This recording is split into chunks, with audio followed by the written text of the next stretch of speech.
Hmm.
Halo.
Halo Kiara. Ini Kiara.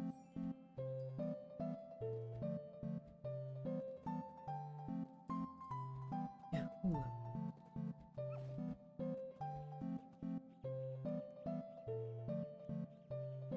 Halo Messi.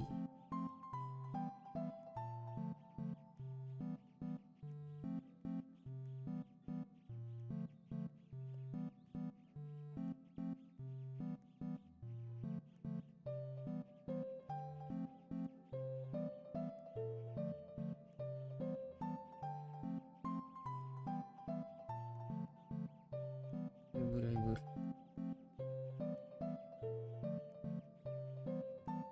Apa itu hari Senin kerja itu?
Halo Dad Coffee, boleh kandang apa? Boleh apa?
Apa? Boleh apa? Boleh apa sih?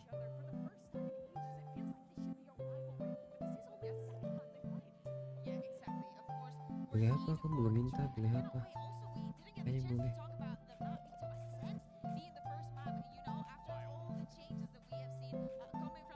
Navi, and we see an energy that definitely NRG that definitely knew what to do on this map. And the question is, what is Navi's composition? What is their identity at this tournament? And they're going back to their most recent variation here, where they're playing double initiator. It's the Fade instead of the Sova, and the Cypher instead of the Killjoy, but it's still very near the meta comp. Yeah, exactly. Things to look at on this game. How many times Angel is going to leave his teammates without smokes on the attack?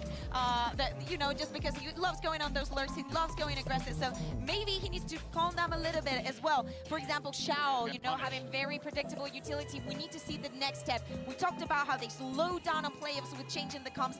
Maybe this is too predictable now. Maybe it is, but still, I'm glad they're finding some consistency. Not trying to reinvent the wheel. Pick the comp that worked the best. Don't overcook it. This one is reasonable. I'm watching Sugetsu in this one. He is the guy who will save this team when things go wrong. And on that Cypher role, lurking, he is so enabled. But on the other side for NRG, they're playing the bog standard composition. They're good on this map. They played it a lot in Americas, and this is a map that is really going to be about the battle between the IGLs. It's all about mid-rounding on Ascent. We heard a lot about how Artis thinks and feels about this matchup. It's time to see the head-to-head between Artis and CNET. Well, that was your Prime Gaming agent select, and now it's time to jump into the action and send it over to your casters for day 2 in this epic confrontation. Actually, my 2 friends that I'm sending over to, quite the Gundam enthusiasts. Ain't that right, Doug and Bala? Doug is everywhere. Thank you so much. I know nothing about Gundam, but I do know this.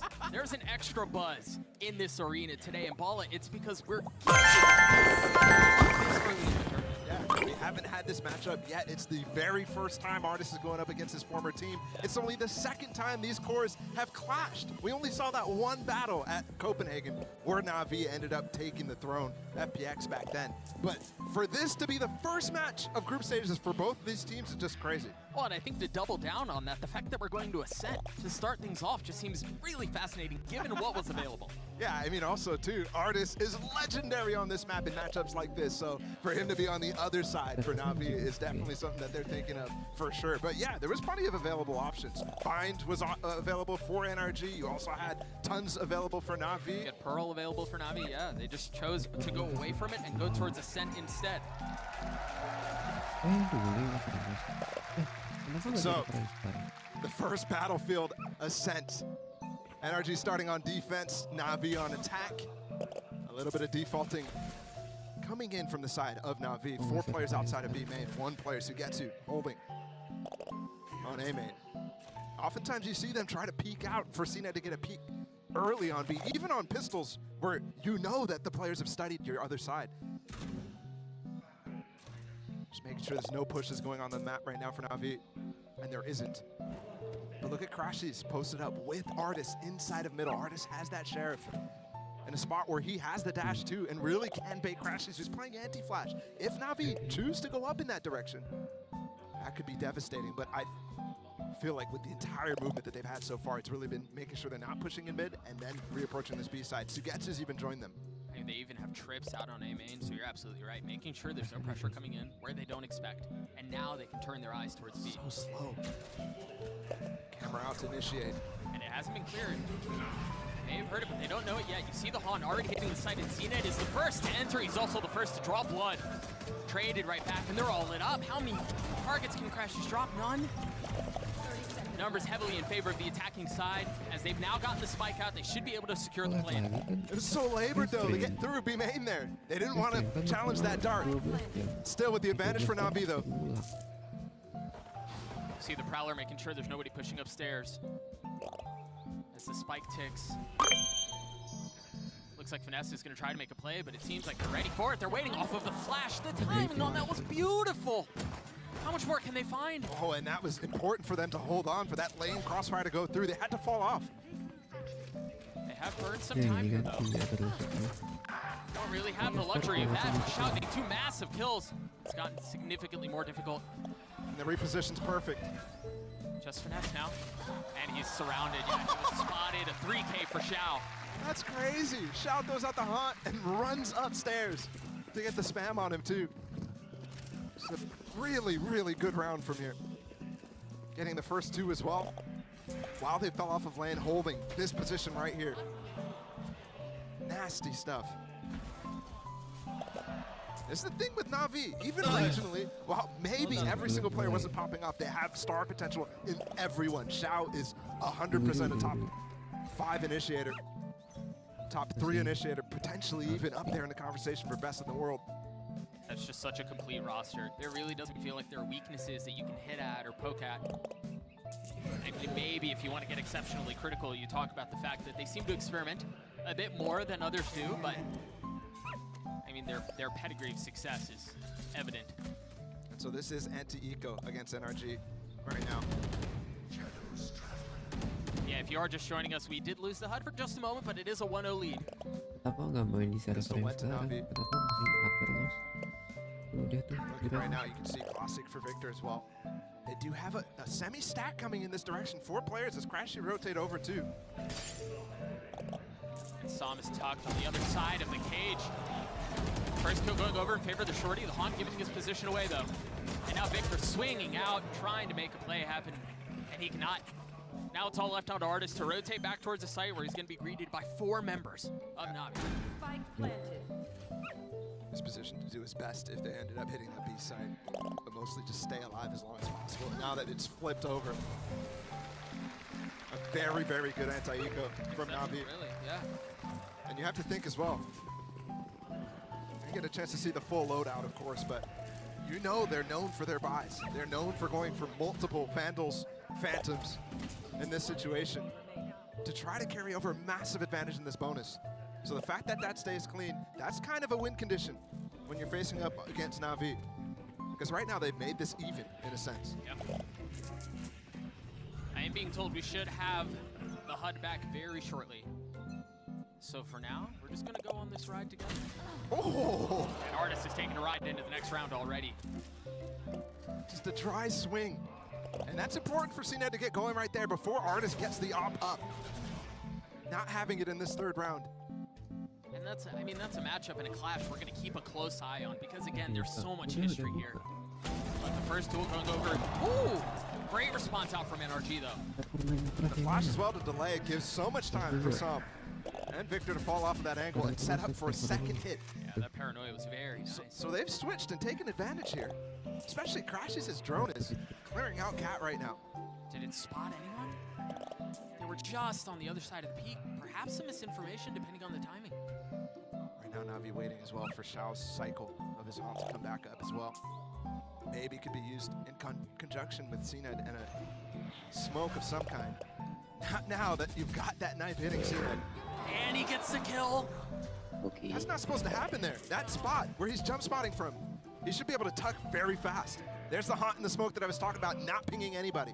Finesse is pacey on this one, but by the time he shows up, the round may be over. Just Crashy's on A right now as the spike gets planted. Spike planted. Can he find the timing? Can he find the space? Position already betrayed. He swings around, gets the first, and that's well done. He's done the damage he was looking for, and now Crashy's, you're right, has joined the fray, a prowler in his face.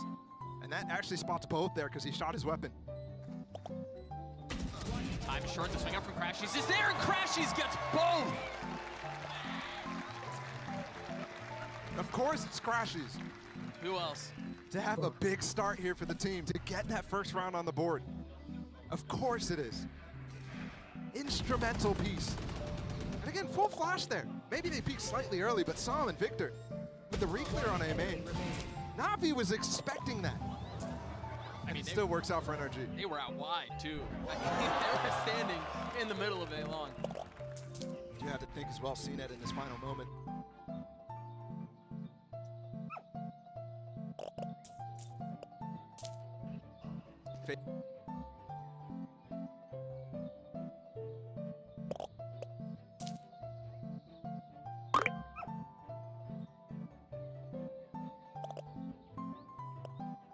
Called out from Victor right there because of this smoke that just got put out. It's a lot earlier than anything Navi's done so far.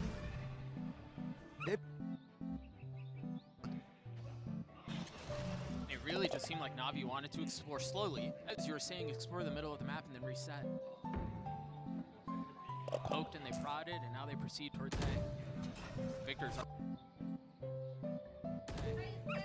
Victor's already got a good bit of info. The paranoia, flash to counter. Nope, he mined himself. Off now. Artist is in a really good spot. Yeah, the spam is there for the second. Third in the cloudburst, not found. But numbers heavily in favor of NRG. What can Sugetsu do to equalize? Nothing found. Artist with 3. Looking for CNED. He's low on the... Such a difficult round for Navi to equalize.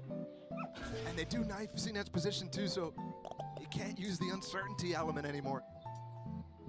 Xiao's got to make a play. He has recovered the spike though. He is known for making plays. An opportunity to do it here early in this best of 3. Early on Ascent. They're stuck though. They're stuck on the site.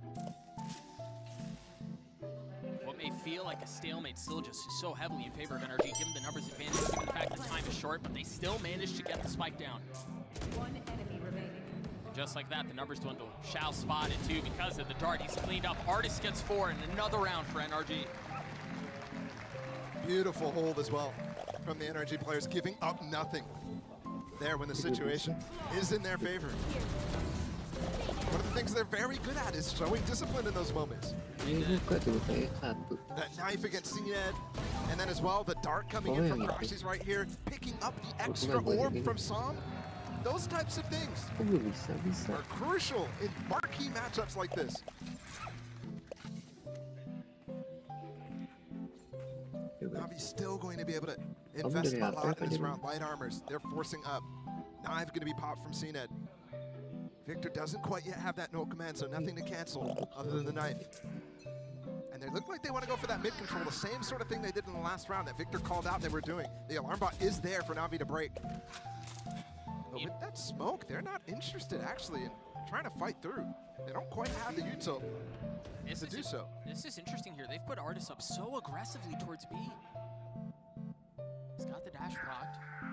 There is a member close by. That's Shao on the other side of the wall. I know exactly where you are. Artis attempts fade and then gets away. One tap from that Vandal. And challenges CNED again. Head-to-head battle. Going in favor of CNED so far. This Blade's finding value. But what did Navi do off of this? Oh, Sugetsu has way out. slipped the net. You're absolutely right. And you got Zipan close by, but Victor is not going to be spotted. He's in a position to make a play here. Does he go checked? No, he does not. Should be tradable, but they fell off of Cat in the meantime. A second chance at life here as they swing out and apply pressure out onto Shao. They decide to overwhelm him and bully him. You saw both players from NRG jumping to try to get that cross going. Planted. Little miscommunication, but it still works out. Now door cleared. And an opportunity for NRG to attempt this retake with a little bit of misdirection. Nobody breaks the dart. Trampling out, they want to go ahead and see it done. It's just Zipan down in hell. Looking for a target, looking for an opening, and gosh, I thought he was gonna land that shot. But Victor's moonwalk gets him the round. This dude's just holding the D key. Classic to set up this duo, Crashies and Victor. Combined in the 2v2 so well, and even earlier in that situation as well. Synchronized. And that's huge. NRG stringing together the rounds they're going to need on defense. Remember, this map heavily defensive-sided, regardless of the comps you run. And also regardless of regions. In Pacific, that's not the case, but in Americas and in the EMEA, it does heavily lean that way. Shark attack potential. You have Artis with the op right now. It looks like they want to set up Finesse and Victor down bottom mid. And that's an absolutely brilliant shot from Artis. Taking down Zipon is such an important tool, especially dependent on the old cycle that starts to come up at this round 6. They've left Finesse, they've inserted him down in the bottom of mid. Especially if they start to see Victor's position, Artis again, maybe on that B main, maybe fires off a shot. If they want to pivot late in the round, Finesse is going to be absolutely brutal. And he's been known for ratty positions, ratty kills. Timing's great, and there's another. And that Shao Prowler is literally intended to stop a flank right there, but the timing's slightly off. And the redrone to get him even more space. And again, they'll take the A side, but NRG has retook 3 times already. And it seems like they're well poised to do it again. A 5v3 here, they have 4 ults to play with. 2 a tree though. It's Artis who got that one. It looked funny for a moment. CNED's overwhelmed, he's surrounded, he's got bullets from all sides. And there's just nothing they can really do to convert. Good attempt from Navi to back up and try to play together there. But once again, NRG doing the exact same thing. And they're definitely in control here on this defensive side. These rounds need to keep coming though. For Navi, this might be the first time we get to see them full save. Because it's been multiple buys in a row where the light armor is gaining them extra. And it's really nice to see both of the Jets right now in that duel that we've been looking forward to all year long. stepping up right now, both at the top of the leaderboard, identical score lines. Just a sheriff for seeing it now, while Artis has much bigger weaponry in the op. And it seems like he's going to get tested early. And the tools just get even better here. On the side of NRG in terms of those ults. And in terms of the playstyle that they're going for so far, really heavily posturing over towards B and retaking every round on A really nicely, but allowing that side take to come through. Now, Na'Vi have explored mid a couple of times, but then they reset. They don't necessarily commit to this area of the map, and it seems like this time they want to. This turret in B main allows Artis to be very happy to take this angle. Dash Rock, position given away, and what a shot from CNED. It's at 3-0 right now for the man. Finesse is here to cover, so it's not the end of the world. But this DP from Angel's in their spawn, you never expect that. He was behind them. You expect that to go backside every time. Crashies with 2 massive kills to try to normalize things for now. Do they both get guns? Yes, they both pick them up. Only a Guardian from Shao, actually. But they both get inside, too. They can play together. That might be enough. It's going to be Shao. He's going to have to do it on his own. Now switching over to the Phantom, a 1v2. The threat of the spike, and now the reposition from the Initiator. 1 down. 30 seconds left. And a bullet fired on the second. Should have a good idea of where Sam is. To play. Plenty of it. Remember Sam walking amongst giants, in a position to make a name for himself on the international stage now. What a massive clutch this would be, but can he deliver? Shao patiently biding his time, and Sam reads him just right. The Phantom was sticking out there from Shao. Sam with the jump out, spots it immediately and just spams him down. It's ridiculously well played from Sam. I mean, I'd love to see that from his POV, because there couldn't have been much of the barrel. That box, pesky. We'll have to see Angel with his TP obviously causing cracks. Remember, that was a light buy from Na'Vi, so despite the outcome, the fact that it got that far is ridiculous. Here it is. Barrel shot. Oh. That's a lot. A lot. Shao playing in that same position you saw him on pistol get value. Yeah. So you saw that's a comfortable one for him. Maybe even reading into that is Sam. Early timeout called here. Off of 5 rounds in a row from NRG. The pistol goes towards Na'Vi, the second round does too, but ever since then. There's been close situations, but yeah, NRG in full control. It seems like Na'Vi is a little hesitant to actually fully commit to some of those ideas. You saw that was the first round they pushed past that alarm bot. Every other time they've been going through catwalk. And even then, they're freezing before taking the rest of the A site. That gives room so much for Finesse to start mid-rounding, for him to get those flanks off, and also to come up with a clear picture of where the Na'Vi players are positioned.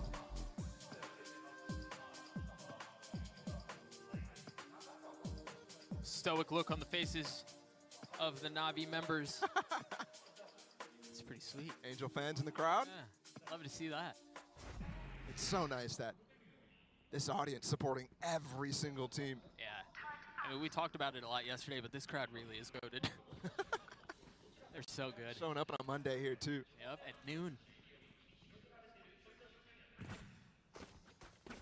Either way, back into the action. 8th round on the cards. And plenty of ults for the defensive side to work with. Remember, they've won 5 rounds in a row here, and the potential opportunity you to have get the more. dart. You're right, there's a setup for Sharks. Flash to obscure.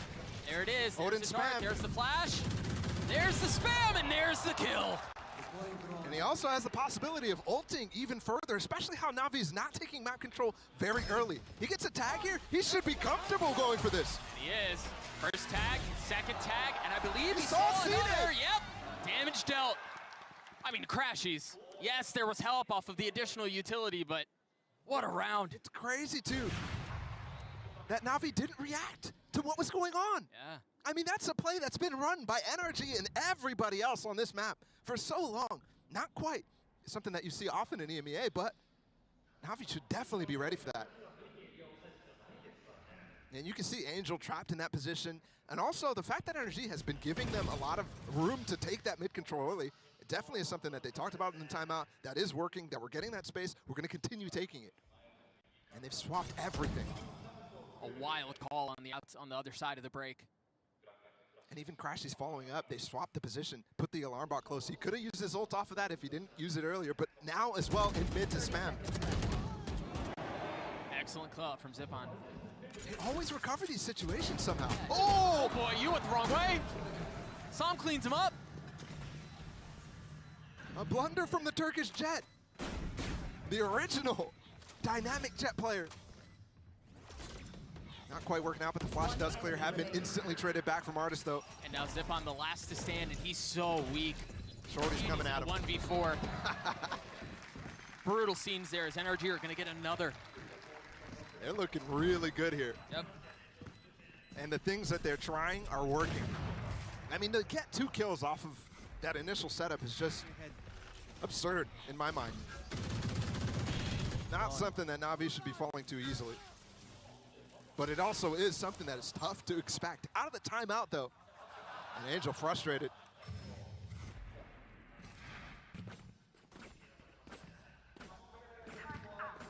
Can't quite find the read. No, not at all. It's at 6 rounds now for the Americas representatives. They still have the blades, they still have the lockdown, and they still have Sam's ult. Deep alarm bot again. Right into that smoke. And this is because now you have the players who want to re-clear A, so they want advance notice of that cat push, and also Artis peeking over towards B. Yeah, he's been here before, yeah. CNET was ready for it this time. Yeah, the drone also helped give a cue. Oh, Odin spam.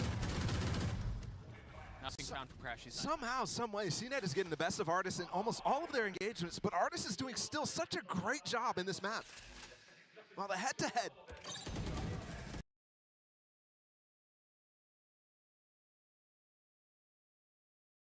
not going to favor.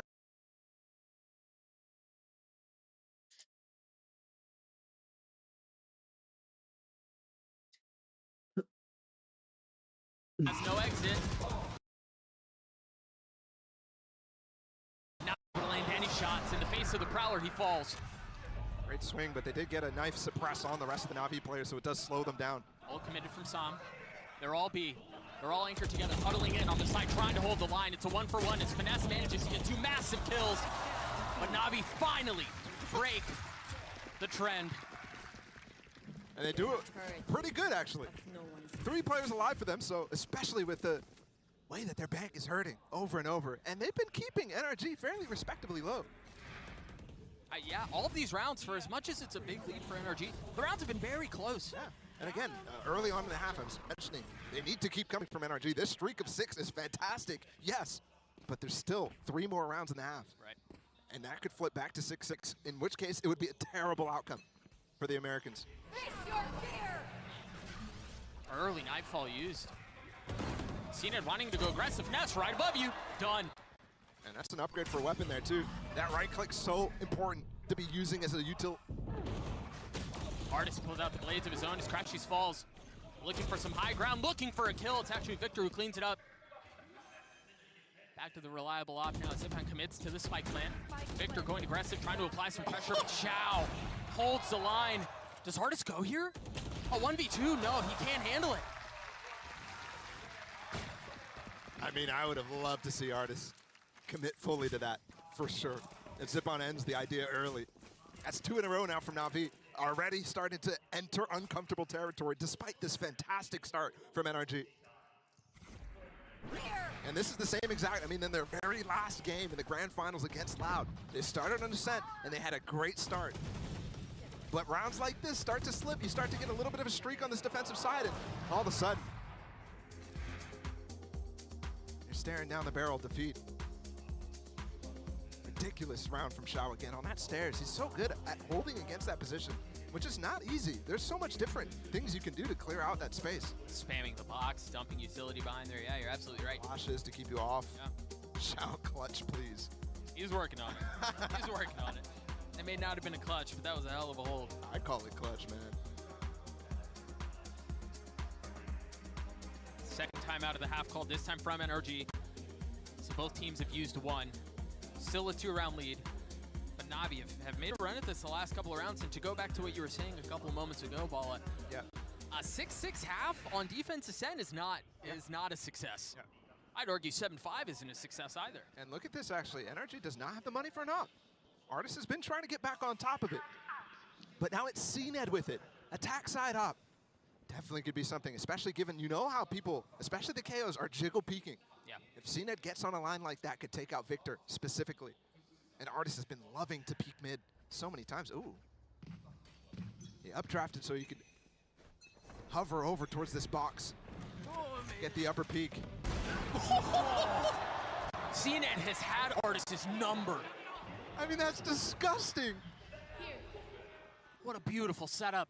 And the thing too is if you updraft the... Playing with fire here, NRG. He doesn't move from the spot until later. Wow. I mean, what confidence. Again, that updraft, if you do it at the start of the round, you can potentially hear it. So sometimes you just updraft and glide as the round starts. But either way, that's a dynamic way to do it.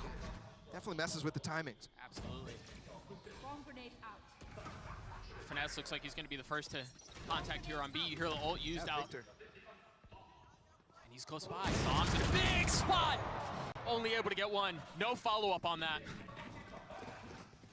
That was definitely a moment he could have gone for more, and Sam is explosive as the controller player. When he finds himself in positions like that, you definitely could put him good for 2.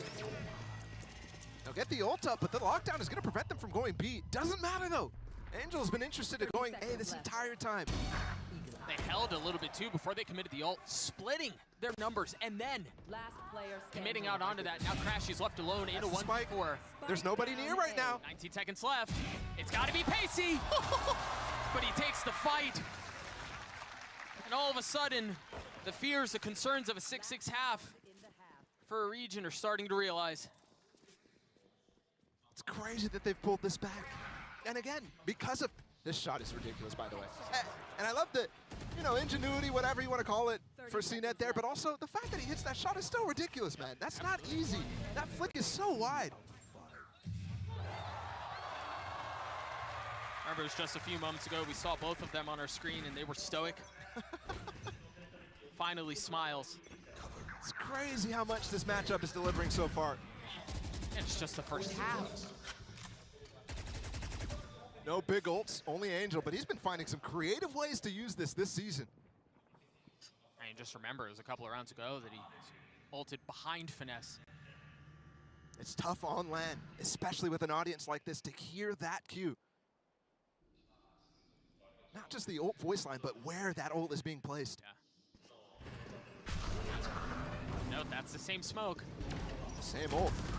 And that's great because you actually are preventing people, especially Crashes. His lineup there is inside of that smoke. So he's looking to actually cancel Angel while the rest of the players just spam him. He shows up on the radar because of that. Second smoke used, and they cannot gain any traction. They cannot gain any space. Spike planted.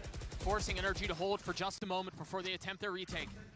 It's crazy that the answer here for Na'Vi this half has been to just hit B. Victor has a knife. But there is a Sugetsu on the prowl. Hasn't happened this entire half, this lurk. His timing may be everything here. He has no idea. Never had a shot. The second shot delivered from Sugetsu. 4 on the round and 6 for Na'Vi. A prime gaming flawless. Switching sides. That's what you want to see if you're a Na'Vi fan. They close it out as a 6-6. That was the biggest fear here from both the NRG players and the NRG fans. This half has slipped, and again, a dire half from what looked so good. But to go back to the conversation we were having earlier, everyone on this roster can deliver. Right? It's not just CNET. Everyone has the firepower to pull off something like that. Let's throw it down to the brick desk to break down that first half.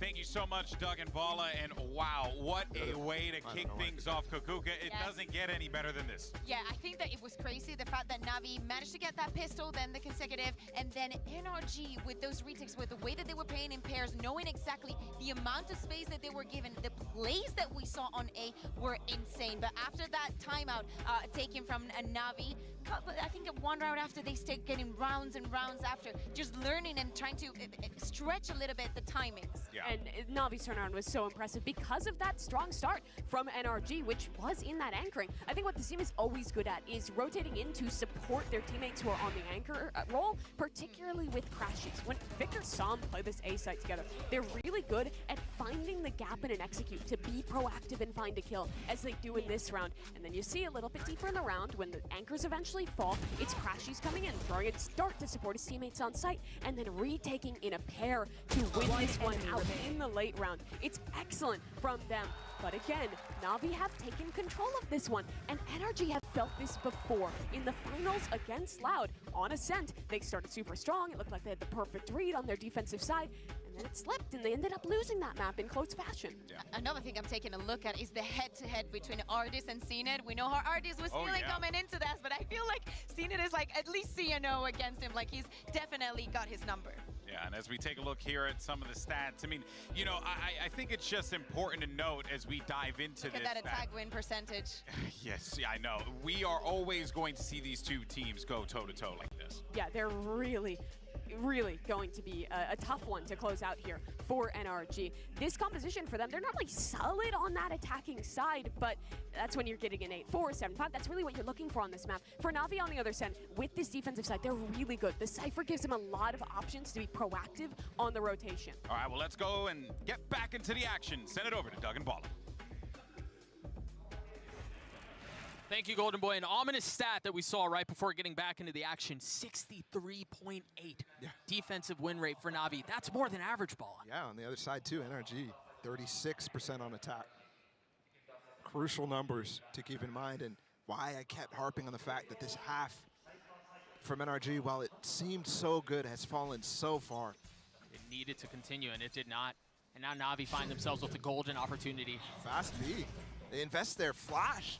They invest a lot in that early hit. Is there a second stage? Because I don't see a second flash. Yes, Victor's got one. But you can see, Sha was already ready to counter whatever hit might come out. NRG had to cancel, and they do. Plenty of time to pivot. And obviously Finesse was on the other side of the map.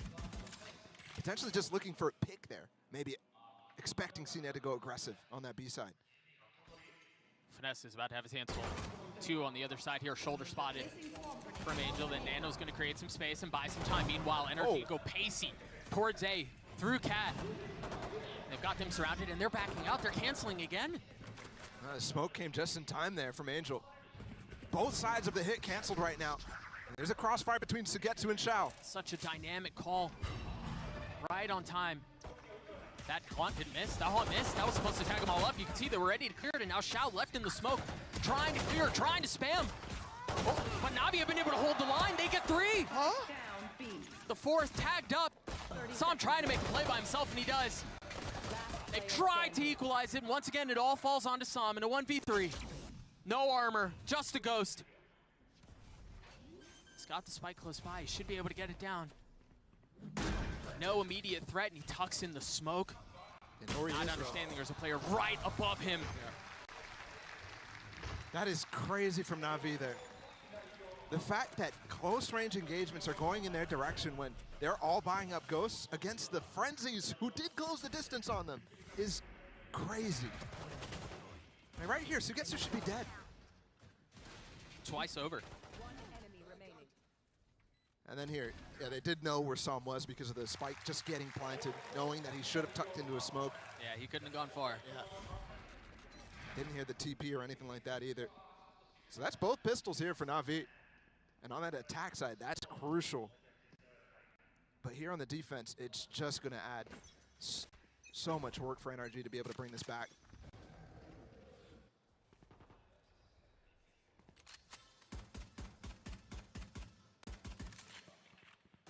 Spam through. Find you. Shao again trying to get that haunt to ping. Not quite able to do it. Is there backup here? No. Shao's alone waiting for CNET, but they don't punish. And the flash as well from Angel to defend his position still. Now you see CNET has filled the space to help a little, provide some cover.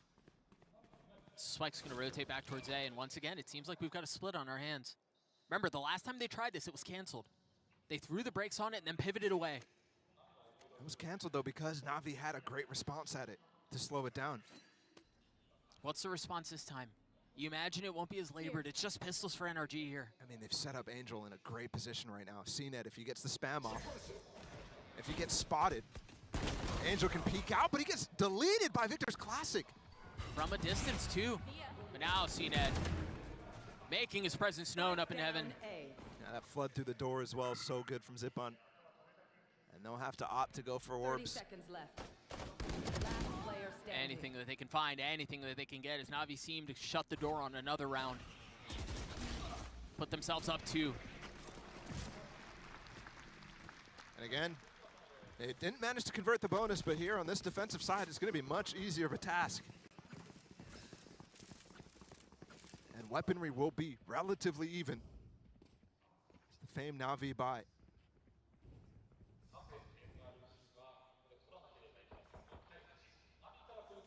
There's a lot of work here for NRG ahead of them. It's crazy that this is the first matchup of group stages, and they're already going toe-to-toe. But Na'Vi, despite that 6-round streak, look to be again back in control.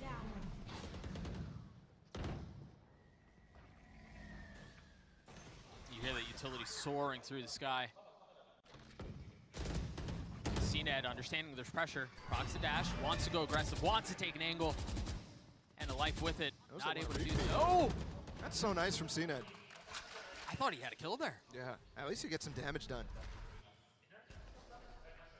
But just pressuring with that haunt so good. And can he get the timing off on this? I thought maybe he would have walked through. Yeah, maybe with the flash, the Getzer's joining him. This could be dangerous. Just found him, B-Main, and now he's swinging out mid. Finesse's turret gets the kill. NRG able to keep him back for now as they get 3, make that 4. So much util there. And nothing actually found except for Angel. Excuse me, Zipon, the final person to push way late. He was the first guy to flash into that. And there was the flash from Angel and Cat as well. Shao, what can he find? Spike planted. Find a little bit of damage there on the receiving end of it. And he's heard. He's got a dart. They know he's fridge. Yeah. You've got Sam close by. I mean, they've got the guy spotted. I mean, some just walk over and eventually spam him if he so wanted to. You can tell every single one of these rounds, they are working so hard for. The re-clear from CNET back in B main when they initially fought, him instantly getting back. They're calling another play. Crucial first round though on this attack side for NRG. Watching these teams play so far in these first 16 rounds has been absolutely a blast. It's a travesty that we haven't seen them play more. As we've only seen them, the cores at least once against each other. Now it feels like the game begins. The CNET's able to get another kill. And that was a flash obscuring the haunt for him to go with it. Oh, the trip! Oh my goodness. How is he alive? How is he alive? Somebody broke the trip for him. Came back down to earth. Artist swinging around, 8 bullets. Not able to land them. Sugetsu's still healthy. Chow from up top helping, providing a little cover. Sam has been spotted. How bold does he get? Bit too bold, perhaps. It's Crashies once again in a 1v3, looking to collide, and he does!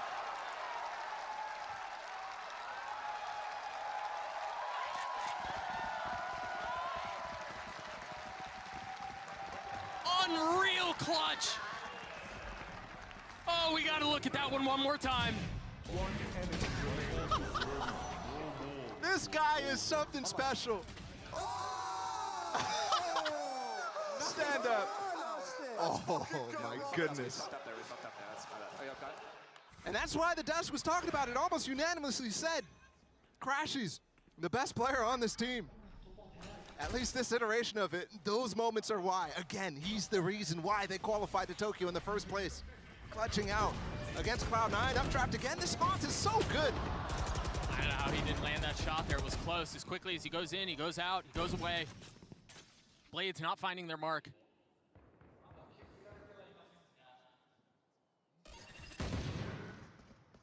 Scouting mission for the Sheriffs. Only find the alarm bot, so NRG secures the situation. Another re-clear. Flash from Zipon potentially. He gets suppressed though. Not able to clear it out. Not only did he get suppressed, but they got the information. I wonder there if Victor heard them fall off. Because they rotated quickly. I mean, they scurried out of there. It's crazy, too, because they're playing mind games. It sounded like they were going to go for a stack if Victor was in position to hear. Instead, they fall back immediately towards A. Now they're hearing for sure what Angel's planning. 30 seconds left. Psalm's ult cleared out. There's no way they hit. They heard everything. Crashy's heard everything. Yeah, he's in a position to get a free kill here, too, and he does. And now anchoring in a spot to cut off the rotates as well. And then Na'Vi, without fully understanding what's before them, is it a B hit with Artis here? Is it A? You just saw Crashy's mid. Just enough. An Artis, excuse me, gets 4. A prime gaming flawless for NRG. Heating up. The players on NRG are Na'Vi cooling off as well. We saw a very similar streak start. There's a moments like the one that Crashes just hit. In fact, it was him who started off that streak on the first half.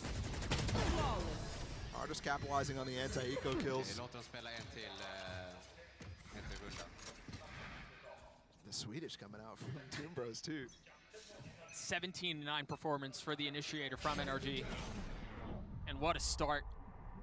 Remember, this is in the face of a half that should not be going this way, but they've managed to put together 3 rounds, take the lead back. But can they hang on to the momentum?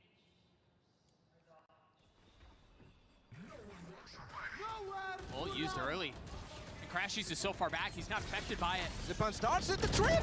Again, he still gets a kill though! Tethered, but still finding value. Flash allows Zip onto the site to start clearing, make sure there's nobody else out A. Allows them to reassess the situation, and Shao's got deep mid. He can start to listen, just like Crashies did in the last round. You check it. Oh, my goodness. Everything is so methodical. Yeah, Angel helps from up top. He's got to run towards B right now. He has no clue whether there's anybody out in this situation, and Finesse is going to try to capitalize on that space.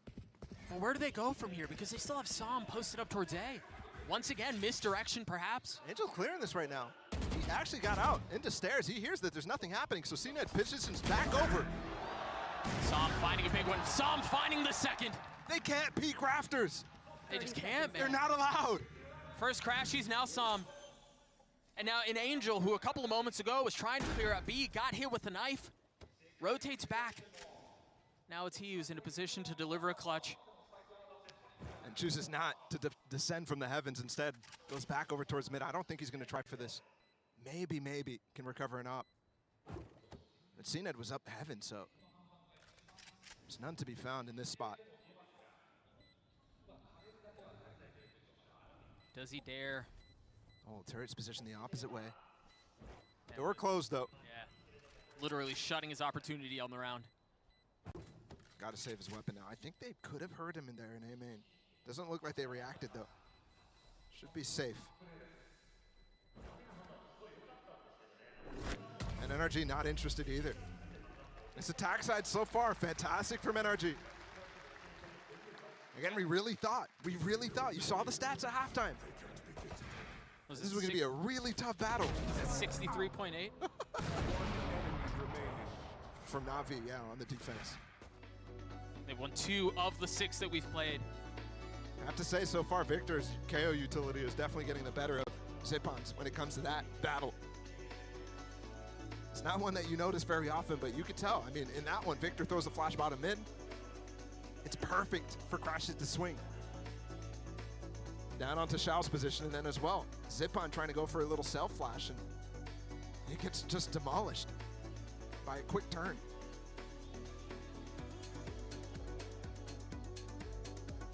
One thing you have to remember is, when you look at this scoreline, things kind of make sense given the positions of these two teams at their end of their respective splits. NRG, second place in Americas. Na'Vi, might sound weird, but they were fourth place. Fourth place.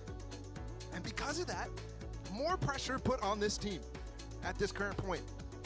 They are battling for a spot at Champions. They couldn't come up against the worst opponents in groups. They have to make it out. Place higher than Foot, at least in that initial battle. So that's why timeout called. This is their map pick. This is their time. Because NRG picked Lotus, and that has been a struggle point for Na'Vi to find out where their comps will lie. I'm sure it's been settled somewhere. It can't possibly be that Yoru they were running. We could only hope. I'd love to see the Yoru. It's a light buy, though. Angel did save that weapon, remember, but he gave it to CNET. A lot of teams aren't doing this for some reason. Get your star player that weapon. He has delivered for Na'Vi a few times in this map already. NRG been doing a great job neutralizing him, though. He hasn't found any value as much on this defensive side, outside of like the pistol round. Finesse once again stuck mid.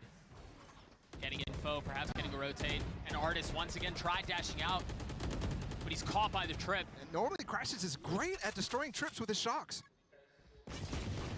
Once again, the micro game being played. Either way, NRG still have the site. Remember, this is a lighter buy for Na'Vi.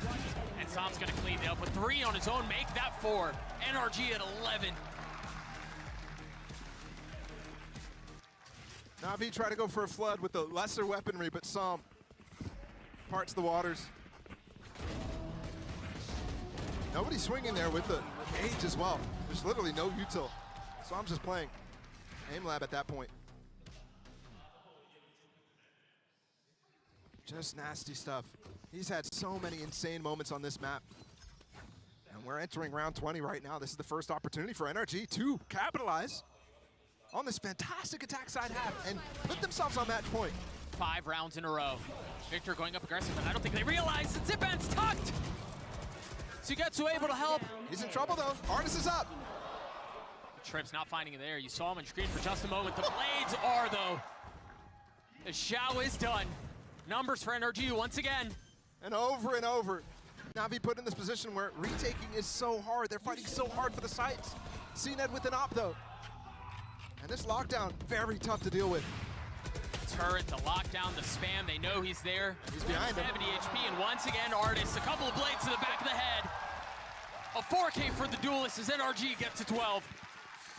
It feels like the important rounds. Artist is showing up over and over. In fact, everybody in the second half from NRG. It's got to be by committee when you're going to defy the data like that. Nasty. Your fault. And that was a buy round. Enemy remaining. The last one they tried to flood. This time, they crush him. Match point now for NRG. And again, a 6-round streak. This is where it fell apart in the first half. But I mean, with the way the rounds have been going this time around, 4 chances to close out. Made quite the runway for themselves. NRG currently have 4 towards A. Finesse once again lurking not far behind. Drone the first to go, and that knife is gonna get so much info. 4 tagged. Off of that, you can't help but wonder. You actually see Angel swinging in towards B just as those 4 hit with the knife, expecting Finesse to be trying to find some space. Here it goes. This is where that mid-rounding comes in. We actually haven't seen many of those moments where you are confused as to what the calls will be, but this is where the 2 wise men, Finesse and Angel, battle the best. He's gonna call a re-clear up cat, and this trip has been a problem. Finesse at the same time trying to activate a lurk for himself. And also they feint towards top mid. That knife's gonna tag him. The trip is down. They can push through that, but he tucks back. A 1-for-1 is Sam once again finding a multi-kill up in heaven. And look at Finesse, he's tucked his way in. Bit of a shaky crosshair there. Pressure still applied, and the nano to cut things off. There are only 17 seconds left here. They're still trying to clear the site right now. Not sure if Sugetsu still lies in wait. He has a lot of time finally for Na'Vi to come through, but 3v4 at match point, they cannot lose this. Cam cleared, ult used. Spike ticking away.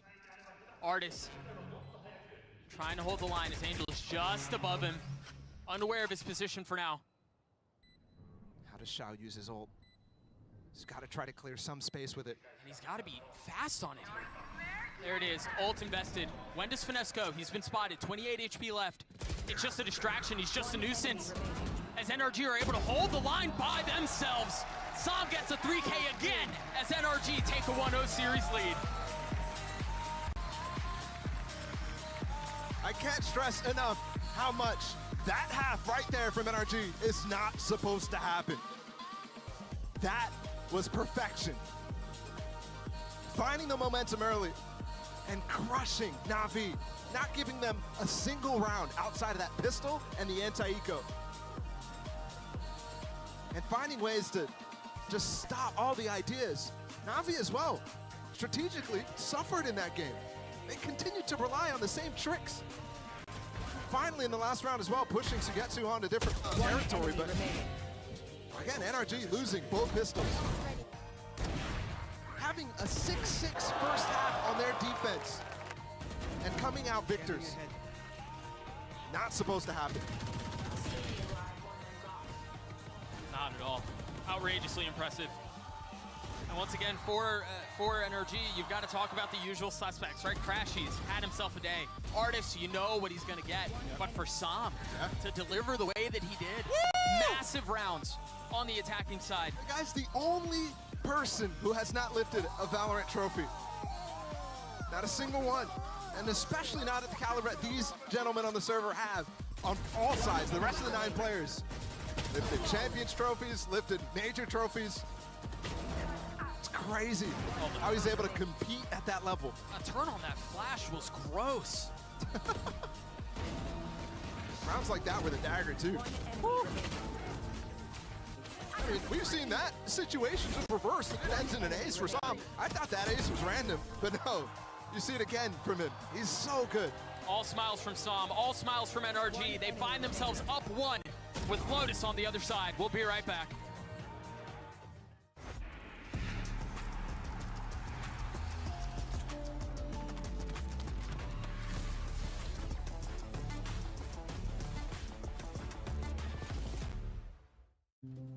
Have you ever asked yourself after a bad game, what am I missing? Or sought help from impatient friends?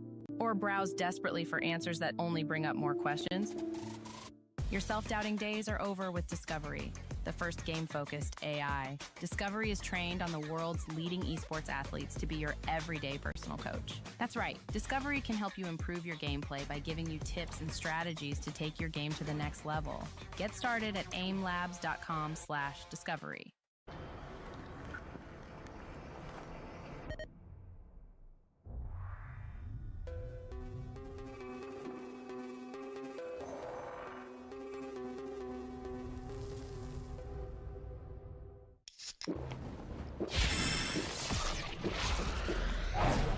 Red Bull gives you wings.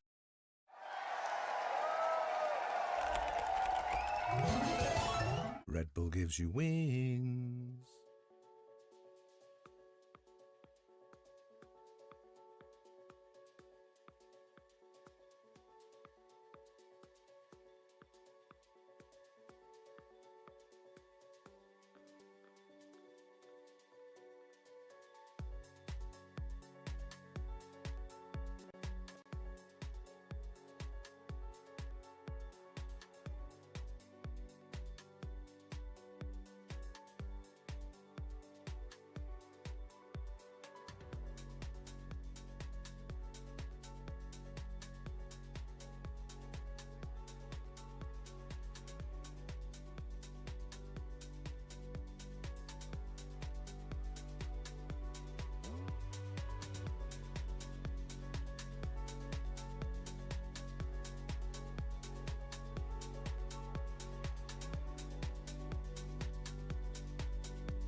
at 6-6 in the half, the complexion of the battle, well, honestly changed drastically as NRG managed to walk away with a win. And I think it's just safe to say that this narrative that has come out of Americas of Victor and Crashies and the duo and also Finesse's attack calling and all these different things really came to fruition in this Ascent game, Mimi. Yeah, with the first half ending 6-6, it seemed like Na'Vi were going to be able to rally and come back into that one. But the thing, as it always has seemed to do, that saved NRG is this duo of Crashies and Victor. In the second half, it seems like these guys could not lose in the late rounds. Finesse was setting his team up in really good situations for these late site hits, and these players were just taking advantage of them. We were discussing it here on the desk while we were watching the game, right? The fact that the mid-round call was so on point for NRG, but also on the other side, and Na'Vi that was making things a little bit easy, trying to actually play in a little bit against themselves. We saw those retakes that I hope I never have to see again. A Na'Vi that gets that gets to get both pistols on both of the sides, but still on that second half doesn't manage to find the tempo, to find the right moment to interject with the execution that NRG is having onto sides. We thought we would see the Na'Vi that has always been expected at global events, who has like perfect coordination, is so good in the late rounds, and instead that second half it seemed to be the Na'Vi who is struggling in EMEA during the regular season, who have good site anchors, but the site anchor is going to try and play on site, and someone's going to flood in to help, but not everyone is. Instead of either playing off site for like a retake together or deciding to flood, they were always in this in-between that meant rounds just kept slipping away. And something that had kind of started at the beginning and we were starting to see it really play out a little bit more so in the second half was Cena versus Artis. We were obviously keeping an eye on this, given that Artis used to be a part of this team, but more importantly because they went up against each other 5 times and, well, Cena got the better of Artis each and every one of those times. And granted, Artis picks up the win, so I think he's got the last laugh. But I do genuinely believe that CNET has to be happy about that, going toe-to-toe against the person whose seat you took there on the team. Yeah, I mean, CNET was doing really well individually. They were dominating in the first kills on the side of Na'Vi, but NRG was winning half of their 4v5s. They won 7 rounds where they were down a man, where it's just Sam, Crashies, and Victor clutching up in the late rounds. As you're saying, 50% of the times, Na'Vi had that upper hand, and it never meant, well, in 50% of the occasion, it didn't mean that they would get it. So it's the two sides of the coin. One team can actually improve for that, can actually get the round, and the other team does not find a response, does not find the value in it. And that's the thing. On this NRG squad, Artis is good, but he doesn't have to be the superstar, which I think is what makes this core of NRG that used to be Optic so impressive, because they always got overshadowed by Ye, but now on a team where they can thrive and really be highlighted, I think people are finally appreciating how good this core is. Yeah, 100%. Of course, you're taking a look at the aim lab shoot around here. Make sure you scan the QR code on your screen if you want to be able to use the crosshairs that you're seeing there. But I think, you know, when discussing this game and also like what we would be expecting, what I wasn't prepared for was how it felt as if Na'Vi, when it came down to those retakes, man, they just ran out of ideas, or the idea was to just go and see what happens, you know, and then that led into, you know, Crashies getting an incredible 3K, Sam, you know, having big impact. And can we talk about Sam for a moment? I mean, that kid was popping off. Yeah, Sam has just been so good in Americas, and he just consistently shows up at LAN, too. Would you say he's such a consistent demon? We have to kill this. Okay. We have to kill this with fire right now. No. But we were thinking about him, we were talking about him. How is he going to perform? Of course, we know that he's been incredible, as you said, during the regular season. But, you know, being that least experienced, let's say, in this international stage, the way that he was performing the entirety of the team, let's say. Well, let's talk about the rest of the look of this series, because NRG is now up 1 in this one, off of Na'Vi's pick, and we go to Lotus, and it was quite surprising to me that NRG picked into this, because they've really, I think, been struggling to find their form on Lotus for most of the regular season, all the way back to Locken even. They kept changing their comp, they were trying different solo controller options, it was never working, but then in playoffs, they stole Cloud9's comp, which is the Neon Sky double controller composition, and looked incredible with it, and the last 2 games they've played, they've won with that composition now, and really turned things around. I think it also has to do with finding the weakness onto Na'Vi and the fact that they struggle. I'm not going to say struggle. I think that it is part of the testing period of having seen it on Omen, seen it on Yoru, seen it maybe playing another duelist, trying to make him feel comfortable. If you want to test Na'Vi in a map where they're literally not feeling at home, you have to choose Lotus. I think in the 7 times that they've played this map, they've used 6 different comps. They've tried everything. Some people are like, oh my god, Breach is so good. Oh my god, Killjoy is so good. They've literally tried anything that you might think of. They have tested. Well, you know, let's go ahead and get some insight into that matchup there and what we just saw. We actually have gotten some words there with Doom Bros, courtesy of Yinsu. Let's check it out. I'm now joined by Doom Bros from Na'Vi. First of all, Eric, did you expect the Lotus pick in the map vetoes? And if so, how did that affect your preparation coming into this match? I mean, we expected the Lotus pick. It was either Lotus or Bind, so we prepared for them both. I would say we prepared a comp for them that should fit this very well, so we'll see. Like, it will be a surprise. I'm very, very excited. Thank you so much, Doom Bros, and good luck in the map. Okay, prepare I don't to come. like surprises. I don't like surprises, Giga. I've watched enough Na'Vi surprises in EMEA. Ooh, well, we'll see what ends up happening when the Prime Gaming Agent Select takes place here in a moment. But okay, what are they cooking? So he said a new comp, right? He did use the word new. So is it they've tested the Gecko, the Harbor. And now they're bringing out a race. Now it's a race. Yeah, of course. I think they did test it, but without the Viper Omen. Yeah, I don't hate this comp. I think my biggest concern looking at this one is a lot of teams have moved away from Fade Rays because what Sky provides you on your defensive side to rotate is so good. You can send a flash over Waterfall. You can flash deep in it. You have a dog to reclear. She's just exceptional at reclearing space in the mid-round. And this Fade, well, she does have cats as well. It's harder to get value from them on this map where there's a ton of long angles. And, I mean, you can see it there. Na'Vi, 33% win rate. This is another new comp. Yeah, they also decide to start on the defense here. We've mentioned many times the combos that you can do with the Fade Rays. We see it, of course, on the stage, and maybe they want to rely onto that. Oh, not today, buddy. Anyway, moving on, though. No, I mean, yeah, I think this is obviously going to be quite fascinating to see how this plays out, maybe. Yeah, I really like this Neon comp. I think this looks strong for NRG.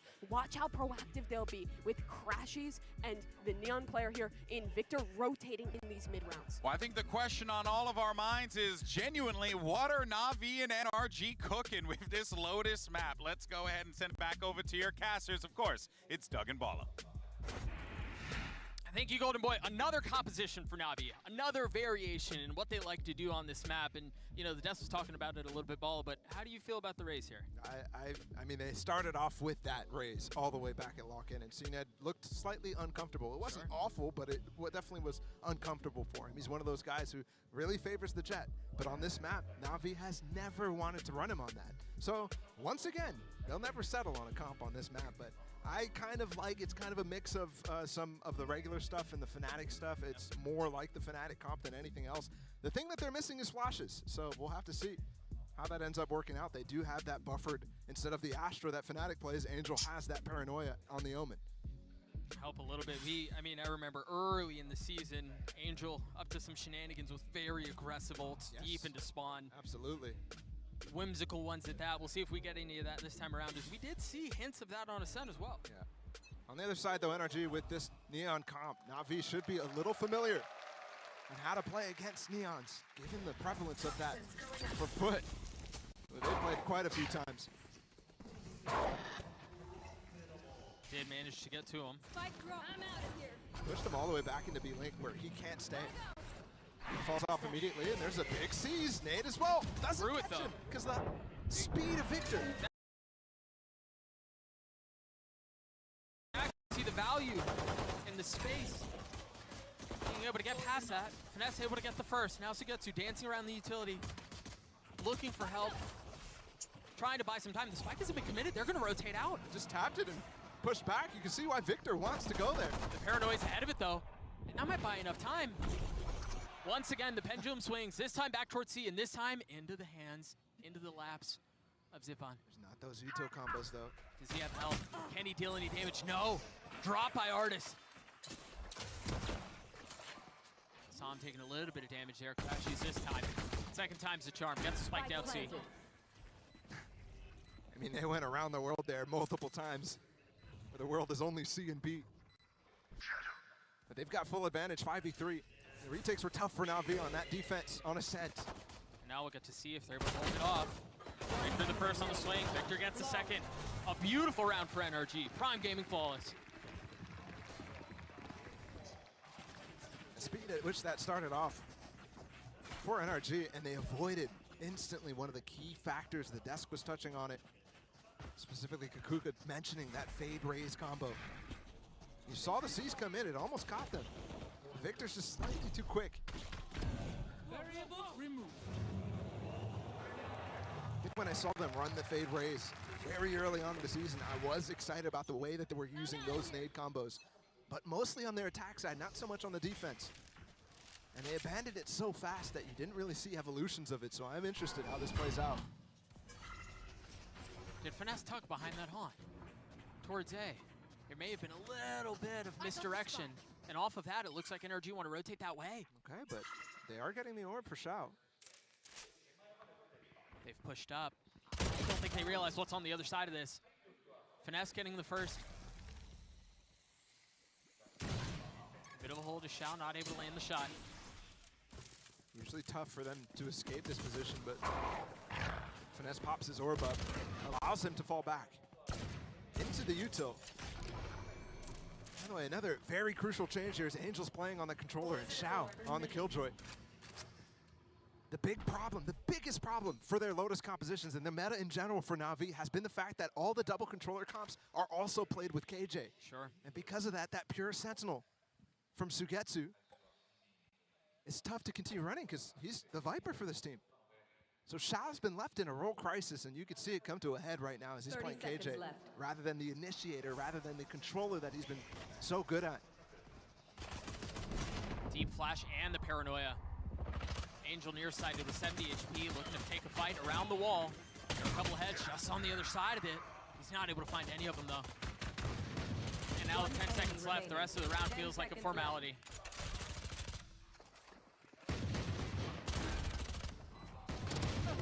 Oh, I don't know how he hit that second shot, man. And it is a good conversion on the anti-eco. And again, remember, for NRG, they lost both pistols. They didn't get the opportunity to play in these rounds specifically. So it's their turn to try to balloon the lead at the beginning of the rounds, or the half, I should say. Na'Vi 2, you could see actually, now they go for a more default wall, but in that that eco for them, they actually put their Viper wall covering B and C, kind of the opposite of the wall right now. You heard Doombros talk a lot during that halftime interview, or between map interview, about how they have something prepared specifically for NRG. Wonder if that factors into how they're using the Viper walls on this defense. Very well could be the case. For now, NRG attention towards A. Finesse creeping his way forward. I don't know that they're going to be expecting this position to get to in the face of paranoia. Has to drop a molly. But the utility, the way that NRG uses utility is so overwhelming. It's so oppressive. It's not just the util too. It's the amount of times they're tapping this door. Yeah. They've tapped it 4 times already in this round. On pistol, they tapped it 4 rounds on the C side. It's the scratching of nails on a chalkboard. You have to address it. You have to respect it. But you so desperately want it to stop. And Finesse patiently waiting for as long as he was. Gets a kill. Angel, though, sucker punching Artis. Spike planted. Definitely doable here for Na'Vi. Again, their retakes have been struggling, but that's a start from Angel. That's clean. It takes down Crashes too. The thorn in their side is Psalm that one though this time. Finesse is still in a position. That's ridiculous. To play hero if need be, but he ultimately falls. 2v2 now. Psalm re-exploring. He's going to be going in through panel. Victor's already fallen, but I don't know that they're going to be expecting Psalm's position. That nade is horrible. Why would you expect another there? The Red Bull clutch for NRG. Again, it's Psalm. What a beast. And he will be. The thorn in their side again. At this point. And that's brutal. That nade from Cena, I have to say, again. He just completely whiffed on that one. Tries to cut off the spot that Psalm was last spotted. But not quite fast enough to react. And it's also nading his spike diffuser. The clutches have come in bunches for NRG. We're early on the second map, the potential for more. You see the slight buyout for the defense. Just the Bulldog in the hands of Angel. You start to look at more of those situations go in NRG's favor, and you're looking at a blowout here on Lotus. Mind you, this is the attacking side. Maybe not to the same degree as we talked with Ascent, but attacking side should be favored here. Of course, Navi, great at resetting the mental, great at being able to come back in these situations, but on Lotus, it's one of these maps that they have struggled with so often, and again in a retake. Familiar territory, but not certainly one you want to see again. Sam creeping forward, spotting Angel, dealing damage. 5 HP for the leader for Navi. Ultimately falls to 0 as Sam once again causing problems. Another flawless round for NRG.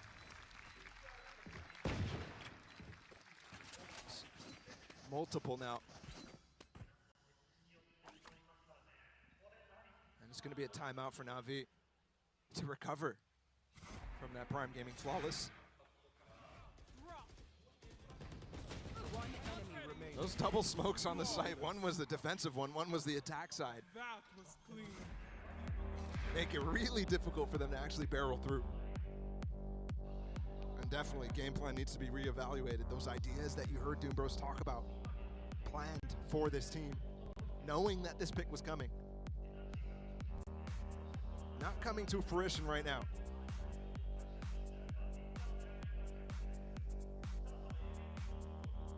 You wonder what adaptations will be made on the other side of this, I think. But I mean, the truth is, Zipan to get to have both struggled. Really, nobody has found very much traction at all for Navi. So maybe this is just just aside from strategic adjustments, just like, all right, settle. Right, it's still early in this map. There's still plenty of time to make a run at this. One of the reasons why they're so resilient in general is because they're not really an emotional team. Yeah. And because of that, that may make it harder to capitalize on some of the momentum off of big rounds from CNET, off of big rounds from Shao. But you're right.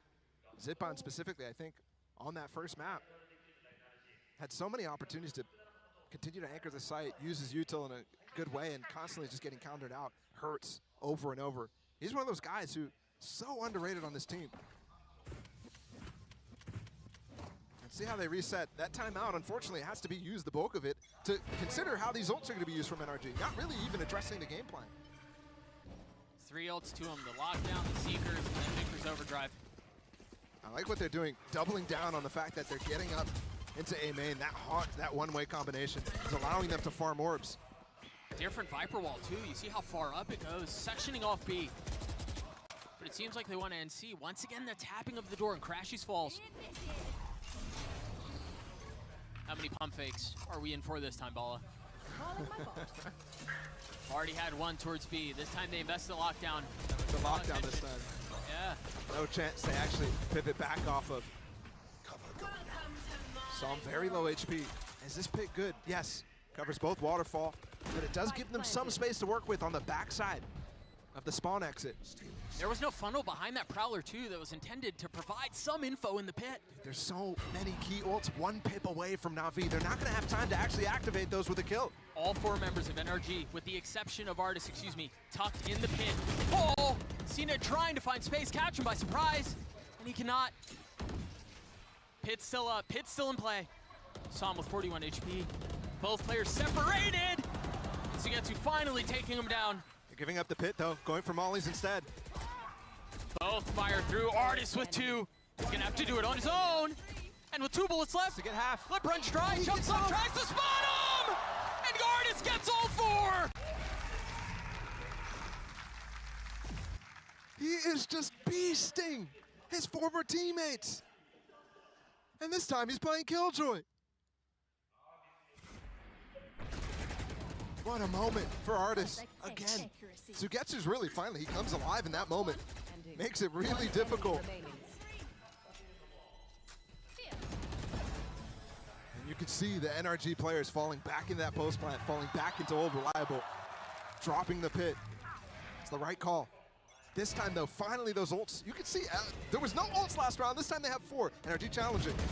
Remember, it's just Pistol Swarm. They do have 3 rifles, There is a little bit too here, and one of them finds value. Victor seconds away from saving him with that fast lane.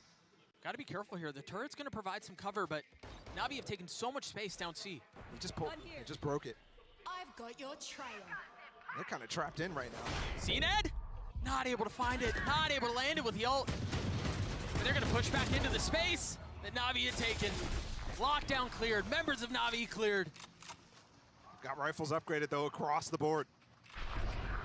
3 still in play, he wasn't able to find anybody. Oh, no. Showstopper, the Phantom cannot either. Second time's the charm though, with 6 bullets left. Finds another. 3v2 in favor of Navi. Crashes gets off here and allows Finesse to work this flank. The alarm bot was down. He's so far up. Ziphan's gonna be the first to contact. Moments like these. Mid-rounding from NRG. Finding gaps. Finesse is all the way through spawn. He's not even gonna get caught by Angel.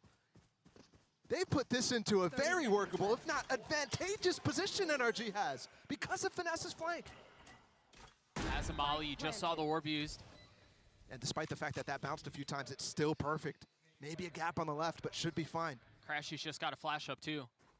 Position to perhaps get info up in heaven. This is an odd decision though, because he commits into pit, into the drop down. So he's isolated from Finesse. Angel's so weak. CNED not much better off. Same decision being called from Na'Vi, splitting up as well. He's gonna hear him. Waiting, there it is. Shots delivered. CNED in, a 1v2, a chance to play hero, and he cannot, as Crashy shuts the door on the round. 6-0 on the attacking side for NRG. These rounds are coming in huge streaks for NRG. It was 6 in a row in the first half of Ascent. It was 7 in a row on the second half to close out the map. Now you're starting again 6-0. I mean, those pistols in the last map that Na'Vi strung together. A big factor in why that game was even a thing here. You can see, even when CNED has some heroics to get this round back, he gets shut down in the clutch. Oh, this time Angel shutting down Victor. Paranoia traded. The shift out of the timeout for NRG has been hit this A side hard. And the adjustment is not there from Na'Vi to start pivoting that nade, that C is over towards that A side.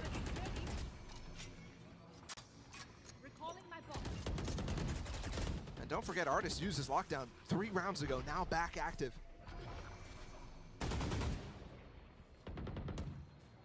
Xiao's gone exploring. Once again, the turret to provide some cover. Meanwhile, the rest of the fight ensues towards A main. Na'Vi are able to hold the line. They get 4. And a great response as Na'Vi are finally on the board with a Prime Gaming flawless. What a way to come alive there, swinging out of the door. For all 4 remaining players. Spike down A. Flawless. And remember, that was still as well. NRG canceling that A main pressure. Angel just comes out way wide, gets the kill anyways, and TP's out. Despite not finding value with the one-way, with the haunt.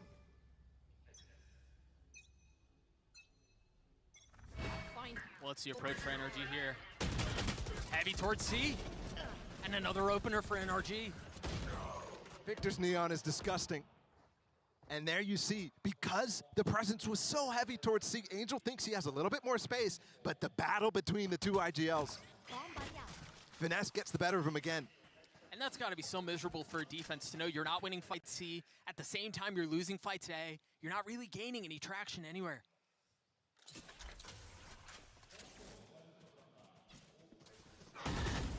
Ziphan spotted. Fight taken out of him. Trying to trade it. He's the only one here. Still gets it. But they also get another kill on the other side. Oh, and CNED just has to shrug at that. We'll get the spike down, and again, it looks like NRG will hit 7.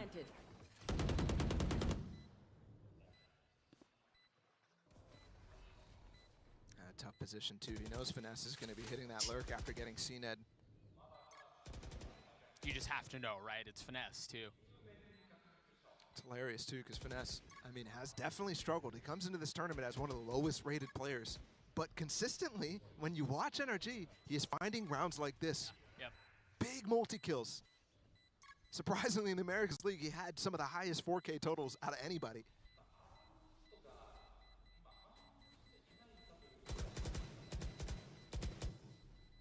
Not even going to attempt it. So Finesse will just end with the 3. And if history so far in this match has been anything to go by, if they start another streak right here, that blowout will come to reality. It's just crazy, again, considering all the way back towards Ascent, how we were thinking that reality was not going to favor NRG after that first half that we saw. After they lost control of that first streak. I believe that's a second timeout called from Na'Vi. Yeah. So in the first half, they invest both and decide to go silent from their coach for the rest of the map. That's something that Chet and Finesse can use to their advantage. Yeah, you wonder too how much of that was extended off of the fact that the previous round ended the way that it did. Yeah. Right, there was just plenty of time for Shao and the team to talk through things.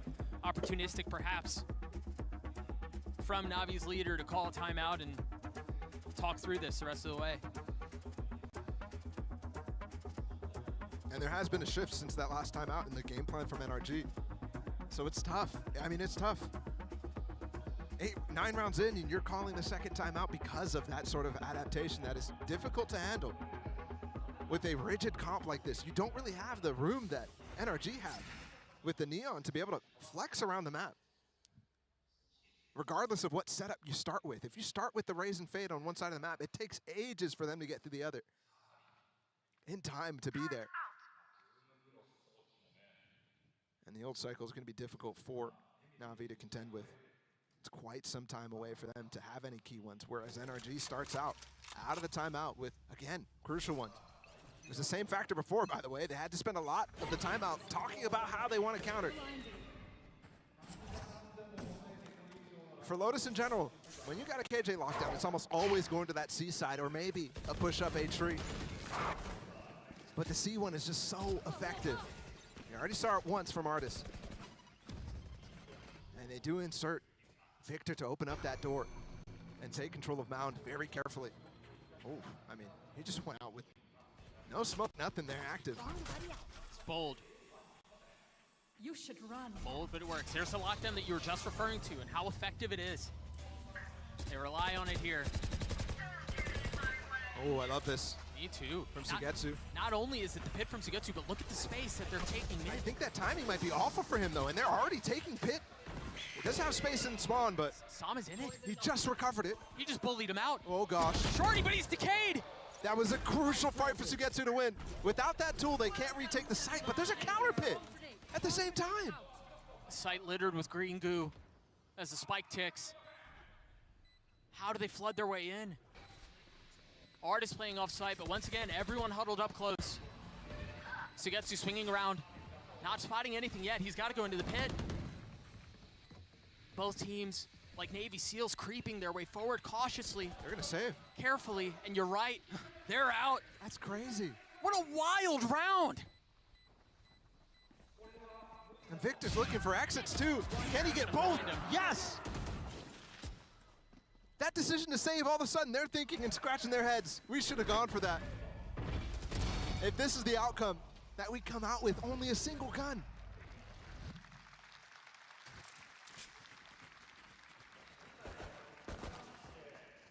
You mentioned a couple of rounds, Ball, of the possibility of a snowball, the possibility of a stomp.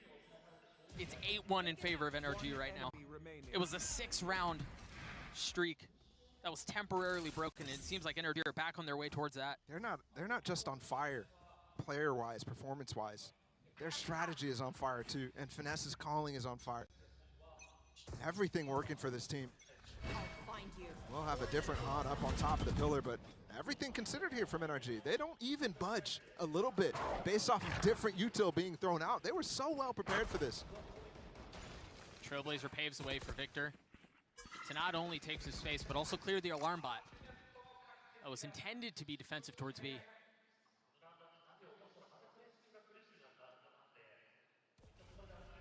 One way refreshed. Multiple players here. Both the KJ and the Viper. Could be a deadly combination if they get. They don't have a molly actually, Sugetsu. You see both from Shao. Waiting, and Sugetsu's already fallen. There are the nanos, they're procced. Try to find space, try to get through it, and they cannot. Shao's combination of utility holding him back for now, but he gets peppered through the box.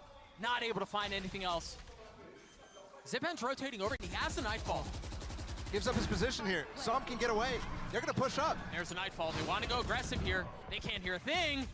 CNET finding one with the Phantom. That's all it is. Oh dear. Som once again in a clutch. Spotting Zipan. The silence of the moment deafening. As now Som hears him and Zipan's on the flick. Good recovery, and finally one of them fall. One of those 1v1 situations ends up going for Na'Vi. And I say finally because it was a massive string of them throughout the entire series. This round was crazy. I didn't know who could not hear what. Yeah.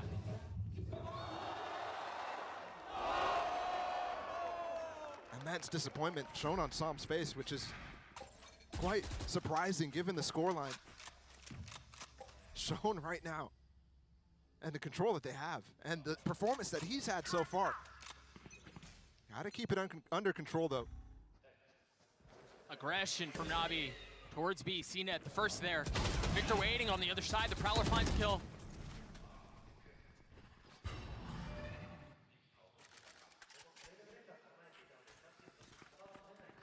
Off of that, NRG decide they want to re-explore.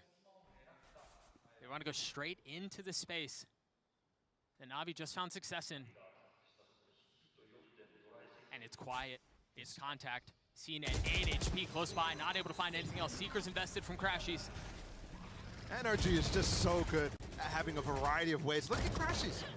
Let's get canceled. Oh! Angel looked at him too. 3v2 now. Once again, numbers disadvantage for NRG. Is there the potential for a clutch? Finesse looks to want to break the door, actually, and maybe pivot, but they're corralled right now. Placing swamp grenade. Swamp grenade out. Cautiously, Artist gets a spike down. Sugetsu creeping. The potential for chaos as Artist gets the first. 2v2 now. Finesse still a little weak. It's all eyes on Artist. He's gonna have first contact here. Actually, the wall isolates him. It was all on Sugetsu to find the value, and he does. Very well played to play around his utility to isolate the kills.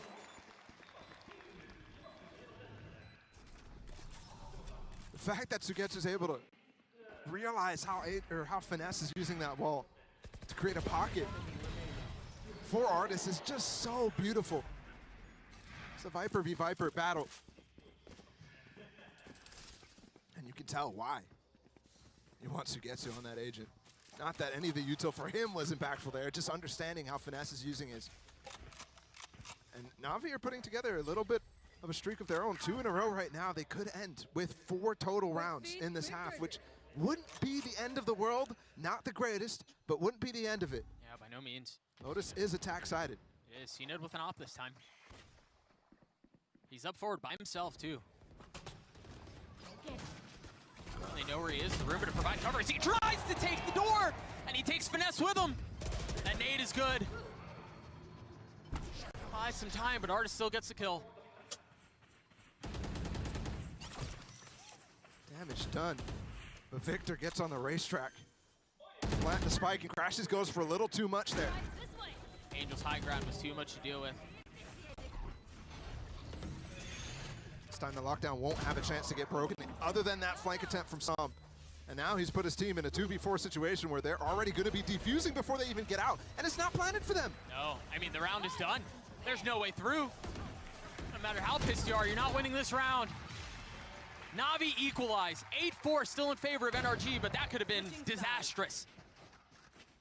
NRG with all the momentum. Let it slip a little bit. Despite CNET, by the way, he should have been dead without even one there. But still able to recover.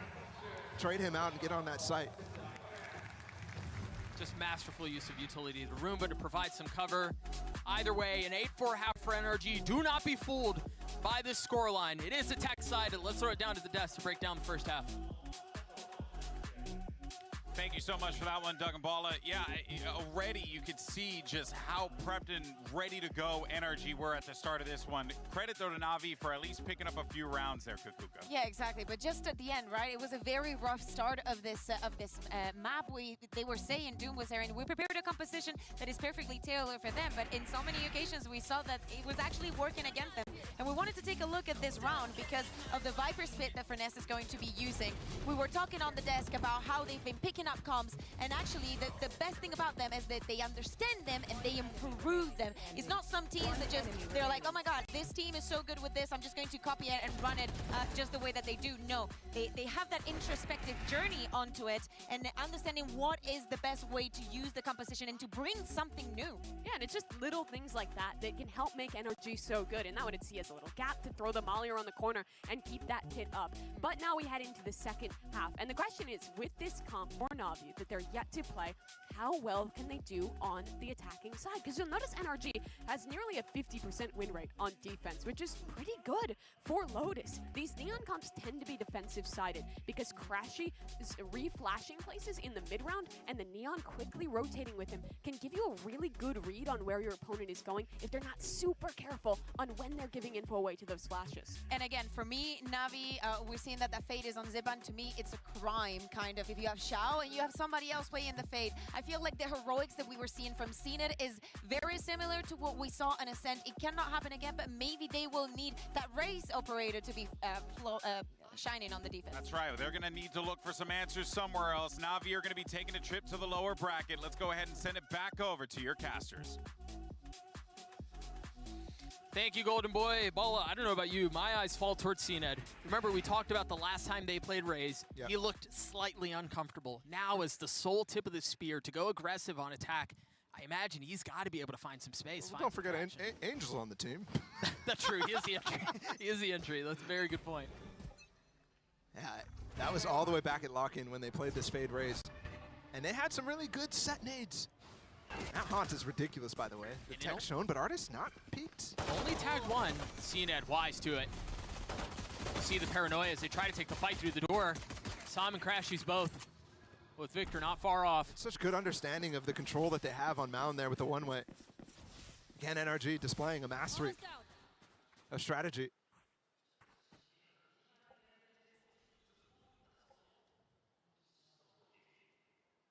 Just like the pistol on Ascent, slowed down to a crawl. Cover going out. They're just going to re-hit as soon as that smoke comes back up from Angel. A flash to come through. He's got this in the bag. Yeah, he was done. No real chance to counterplay there. That orb is fantastic, by the way. Very difficult to do anything because you have to jump out once you get out of it. Crashies has no flashes to pop out of Whoa. it. Victor going forward. Crashies with the first, and that's all it is. The pistol for Na'Vi. 3 out of 4. Crucial for them to stay in that game on Ascent. And despite that, they still lost 13-8. Very well done, though. On the side of Na'Vi, specifically Angel. And there was even a safety valve there with the flank from Sugetsu coming in late in the round.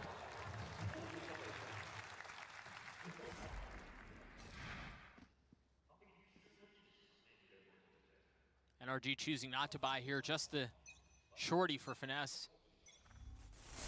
That pesky one that he can be. I think that wall is actually jump spottable. And Na'Vi are throwing out. You gotta be careful with those.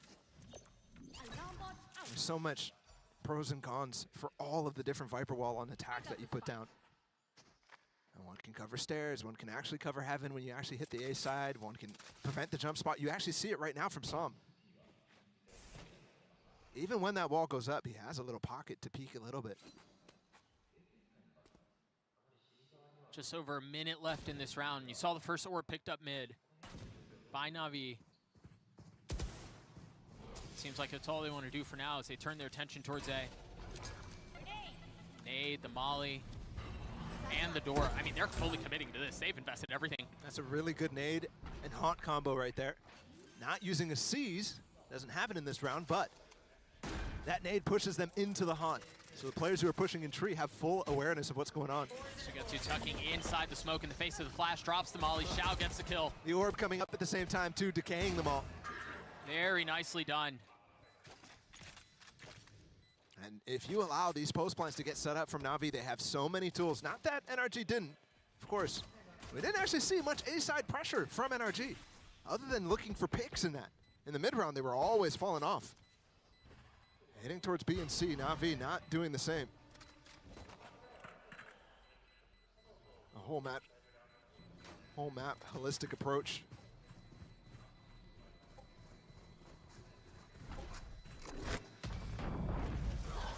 All things considered, very clean for Na'Vi. They keep all their weapons. They didn't even take damage, if I'm not mistaken. I believe all of them carried light armor through. That's important. That's really as much as you could possibly ask for. Minimum 400 credits saved on everybody. Best outcome. Now, considering that, a lot of those anti-ecos for Na'Vi on the pistol round wins have been really best outcomes from them. Very good anti-ecos. It's just this round that they're supposed to have a better advantage because of the way that they buy up. That's become full meta at this point, where they're struggling. And look at this push, 3-man into B, trying to disrupt the bonus ideas from Na'Vi. The turret was there, Shao was close by, but Sugetsu's the casualty. He's in a position that turret is not going to be active fast enough for him to react. The defense rotating A. You've got Crashies with some utility, waiting on the other side of the panel. I think they may push him. They didn't need through panel to clear, so they have that space now. Gotta look for more picks in this 4v5. This is where NRG was shining in that first map. Na'Vi have yet to really display the same.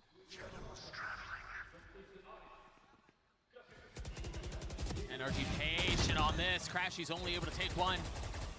His artist is smoked off. Has to give the space up.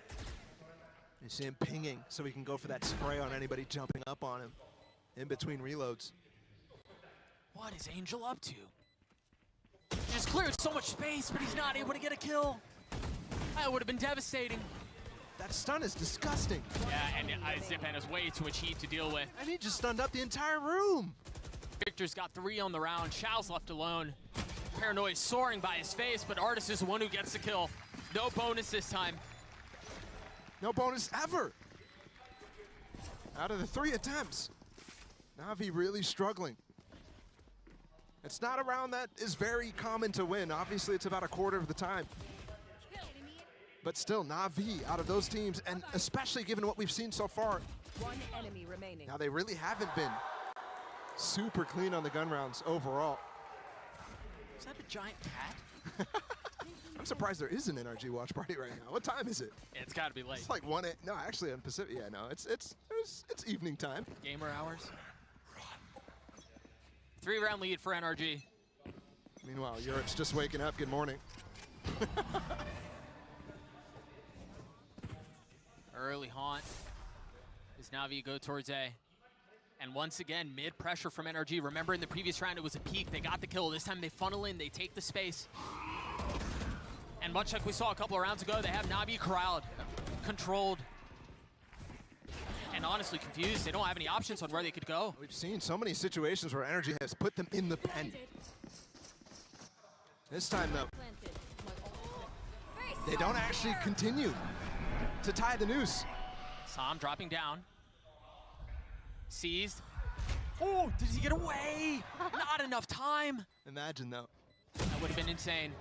Finesse finding the kill that Tom could not. They've arrived now, actually, from the flank down to the site. Are they really going to make a go at this? Seems like they may. This is crazy. Victor the first, Finesse the second. What? He finds the kill falling from the heavens. 2v2 now. He's going to swing his way out. Finesse with 3. Victor, 1v1, has to land the shots. Did not get it to half. 9 bullets. He's got to go. He's got to go fast. And Sugetsu keeps him back. Even if he gets that kill, I don't think he had time, but still, he made an effort. And the fact that they get it down there, I thought it was crazy that they went for it in the first place. Yeah, me too.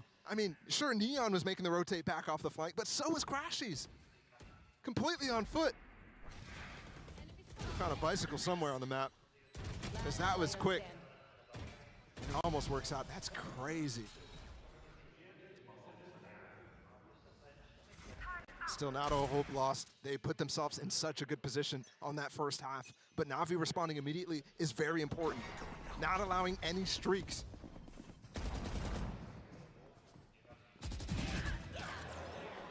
That's an excellent way to start the round. I mean, to take down Crashies, yeah, 100%. He's crucial, by the way. I mean, as the solo initiator on this map, the Neon comp relies on having this guy alive. It's a lighter buy, but Finesse was so far up. You see where he once stood. Off of that, Na'Vi are going to funnel in to C, take the site, get the spike down. Plenty of time to spare. And even if things get hairy, Xiao has the keys to solidify. You want to make sure that you keep that up, though. That lockdown is what I'm referring to. He's so far back that, yeah, you definitely don't think that he's even thinking about it. With the rest of the players staying on site, you can tell they want to prevent that sort of situation from happening. Question is, does Victor pop the ult here? Perhaps too much time has passed. Saw him with the Guardian not finding anything. Oh, he finally does. I think maybe if Psalm stays alive there, maybe he goes for it. It's still a 3v5, excuse me. There's no way with the eco. No, difficult task. Victor picks up the Guardian. Artist still close by. Okay. Phantom, get out of there. Nice, light armor too. Last player standing.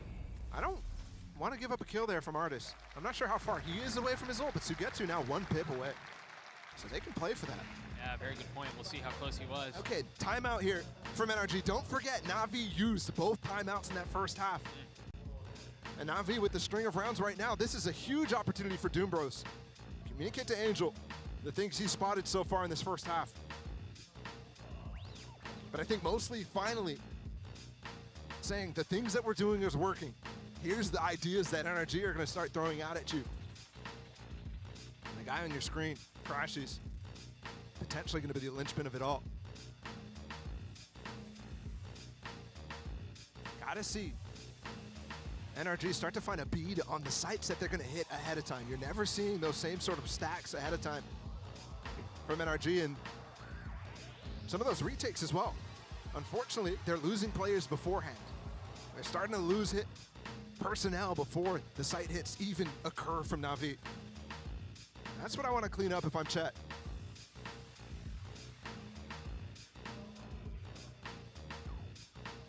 On the flip side, though, out of a timeout, you've seen them, NRG, consistently go for some very cheeky plays. So I wouldn't be surprised to throw out a very aggressive hit.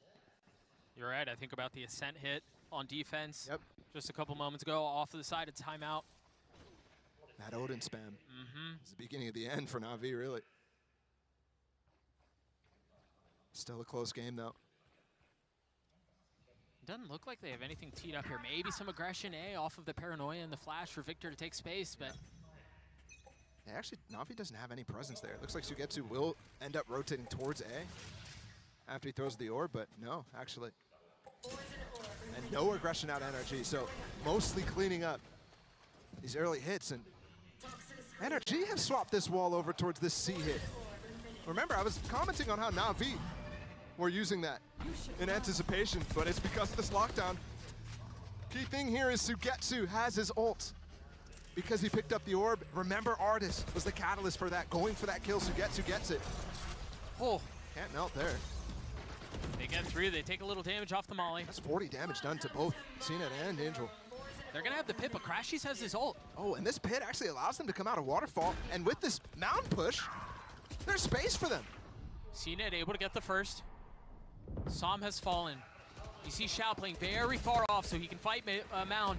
And that's exactly what he's gonna do, but he doesn't really get a chance at the fight at all. CNET with his showstopper's key here. Angel just narrowly staying alive. There's the showstopper, and it gets 2! The defenses from NRG crumble as CNET gets 4, and it's a round for Na'Vi. We're tied at 9. Great adjustments there from Na'Vi as well. For both sides, honestly, NRG completely expected the hit that was coming from Na'Vi. They put the wall in that position. And that wall is great for retaking through Mound when this pit is so advanced out of the side of Sugetsu. That showstopper, though, brutal. And CNET, I mean, he looks comfortable. Look at him, 17 and 15. Yep. This Raze pick definitely working out where others have failed, or he has failed in the past. Once again, aggression.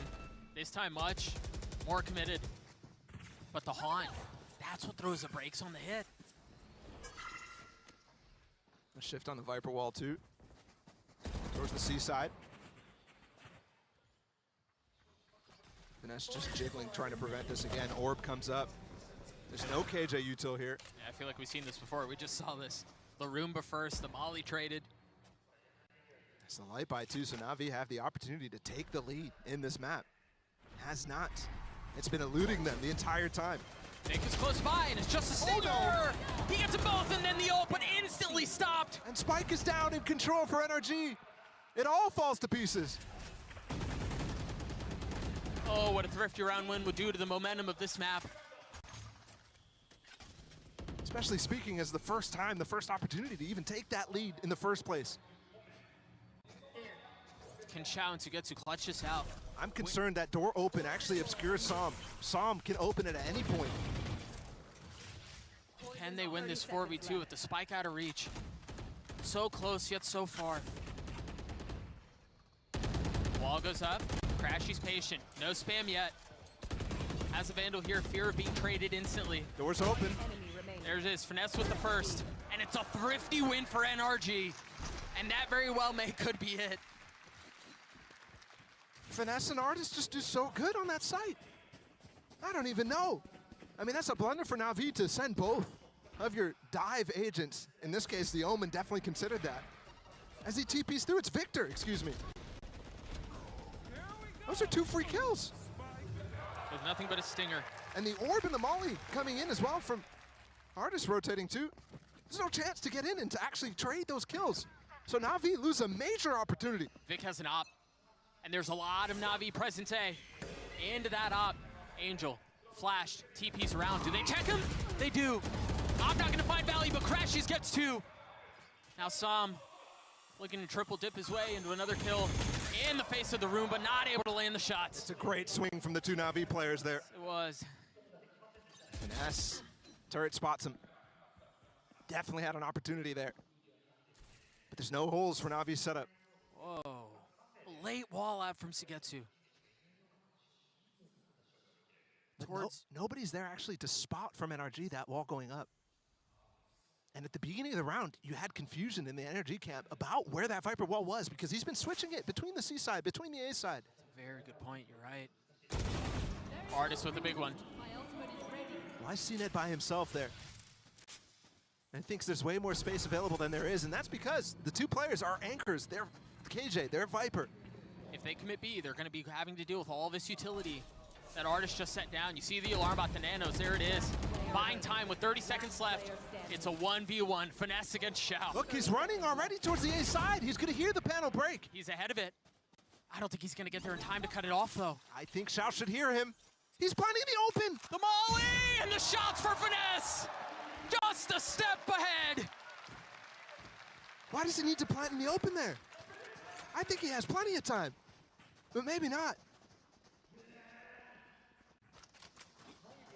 Just going for a gamble to make sure he can maybe get back past stairs. And again, CNET there.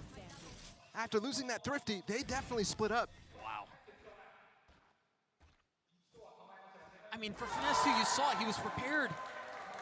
Prepared to drop the Molly on where we expected him to plant. Yeah, another battle again. Victor still with the op. There's a lot more presence here, though. It's a clash. Angel made the same play. Just on the other side of the wall. Victor walks into his death. This time Na'Vi far more successful. Artist finding a blind one, though, looking for the second to spam through the smokes. Leave Na'Vi worse for wear. Not only is that 2 kills, but look at Angel's health. These late round kills from Artist too. It's Artist and Finesse again in the same situation. Last time Artist was able to find CNET on a walkabout. If I'm not mistaken, they're grouped. Well, if I'm not mistaken too, it was a 3v2 again. Yeah. This All time, up, they're re-clearing here. They're so far up. As soon as the wall goes down, the kills will too. Angel with 3, Zipan gets the last, Na'Vi at 10. That's a ridiculous flick from Angel. That wall coming down, he's ready for it. He knows so much what Finesse is thinking in that moment. And you could see concern on Finesse's face as he thinks that play should have worked. Not only that, but NRG really committing to this A-side push. That was a very nice flick. And off of that, the last timeout for either side is called. Wouldn't have it any other way. Nope. Not quite the distance yet. Na'Vi lost the opportunity to take the lead, but right now, they have the opportunity to tie it back up again. And it's Chet who's calling the timeout. This could end in an epic battle, or absolutely looking like NRG dominate Na'Vi if they end 2-0.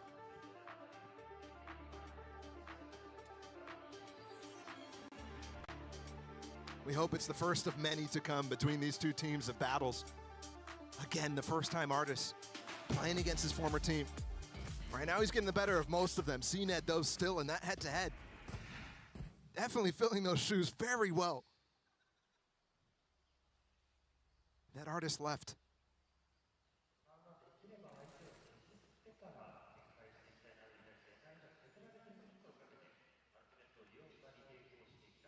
If you're just joining us, it was a 13-8 on Ascent. NRG with a ridiculous attack side half. This time, a little bit more standard here on Lotus with these attack-sided halves coming out from both sides. 8-4 for NRG, but now it's within one. And out of the last two rounds, there's been this A main presence over and over. This time, nothing for NRG, and Na'Vi are capitalizing. Straight through the wall, they don't care. They have Artis is locked down, they have Finesse's pit.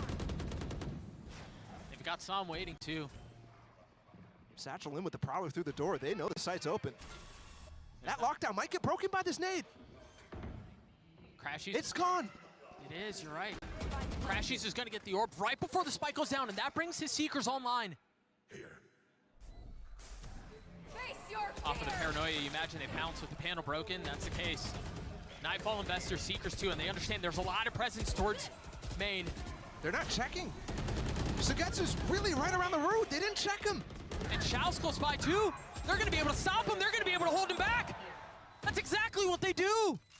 Artis has to tuck tail and has to run away. Doesn't have the same tools, and Na'Vi trying to really keep the pressure on them. If they take down his gun, everybody on the side is broke, other than Artis. And they do just that. Tie game, Na'Vi. Another opportunity to take the first lead of the game. Whatever happens, and remember, the last time they were here, it was a thrifty response from NRG. Yep. As you just said, they're broke this time. And I was really wondering where that flash was going to go out of the side of Sam. When they broke through the panel, they popped the Seekers. There wasn't really many good lanes for him to shoot, but he does use it where the Seekers go. But they don't quite consider, they don't see the fact that the Seeker did not clear that corner. Or maybe just overwhelmed with the amount of stuff going on in the pure chaos. You're right though, thrifty opportunity. And the buy is dreadful. And the remaining money for NRG is not great. This is the first time they find this instant pick and they back off, knowing that panel got broken early, so they immediately go into separate protocols. Finesse is so far up by himself. You mentioned the separate protocol. That is a solo mission for sure. They've got two players here on this B site, but again, these weapons are awful.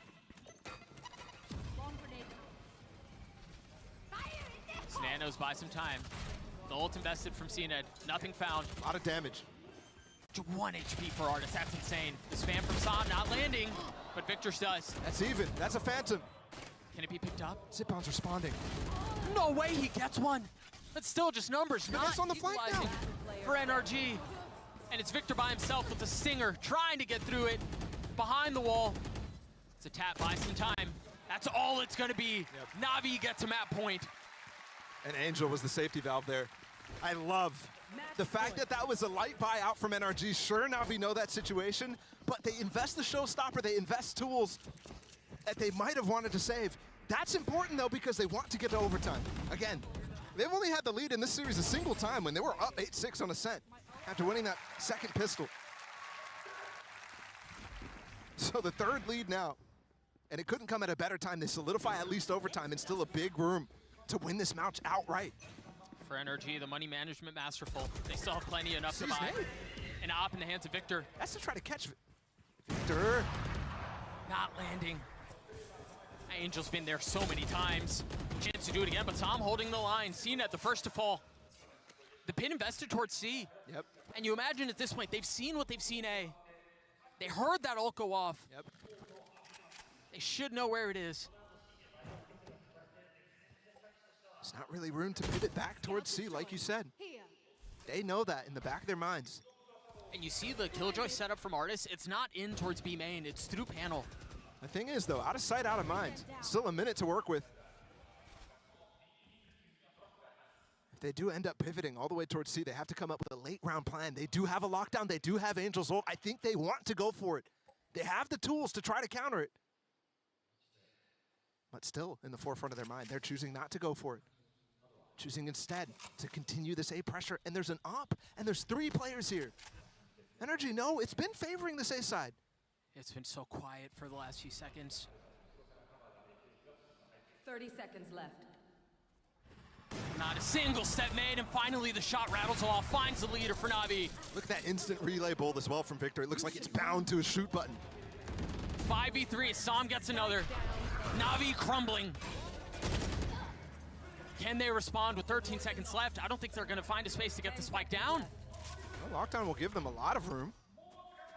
Especially with the molly to cover up the waterfall push. They should get it down, but this panel push can come very fast. That was very close. There's the nano.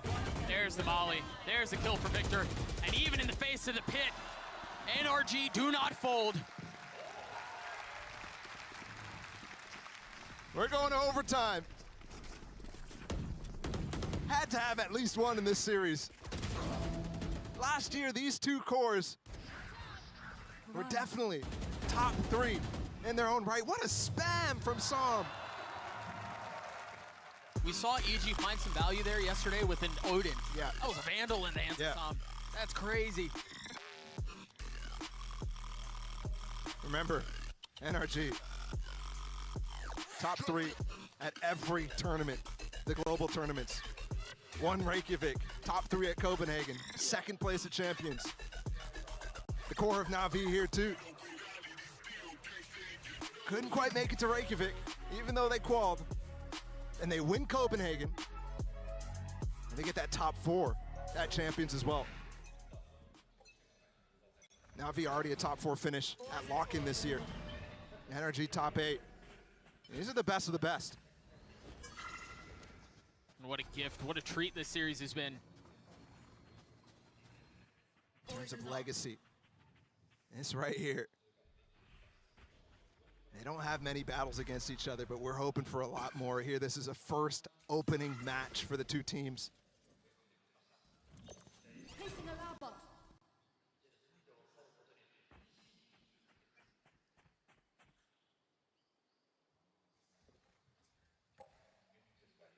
Wall up. Very different wall from Finesse here. Allows some approach towards this A side by walking out behind it, using this Trailblazer, the flash coming in at the same time, the stun too. They're not gonna commit off of it. You can see Som had it in his pocket to throw out that paranoia based off what the dog stuns. He was ready to go. You're right, he had it primed. But realistically, this wall was always placed to hit towards B. And that's where they're headed. And they used this alarm bot early to actually contain this space. 30 seconds left. Just so they can come back to it later. Do they find success here? It's just an alarm bot. There are no nanos to really cover anything like that. Xyz. No nade combo though. C-Ned was over towards C. Victor's there to greet Angel. He's running 13 in blind. seconds left. They get the spike down, and you're right. Zipa not able to find any space either. Oh, Chow do something here, perhaps to get to. Spike's not down yet. 2v3, they've got to commit to the spike. Finesse! Almost able to hold it. How did he get it down? Artis left in a clutch, and Sugetsu with 4! No way! He's on his feet. That's a ridiculous round. His teammate satcheled him while trying to stop the spike plant. And then he turns and gets the one tap. I think that was last bullet, Doug. I gotta see that again. Just the streak. 7 seconds. 3 players left. Spike not planning yet. That is bomb. Maybe Lurker. Oh my gosh. Is that last bullet? That is nasty.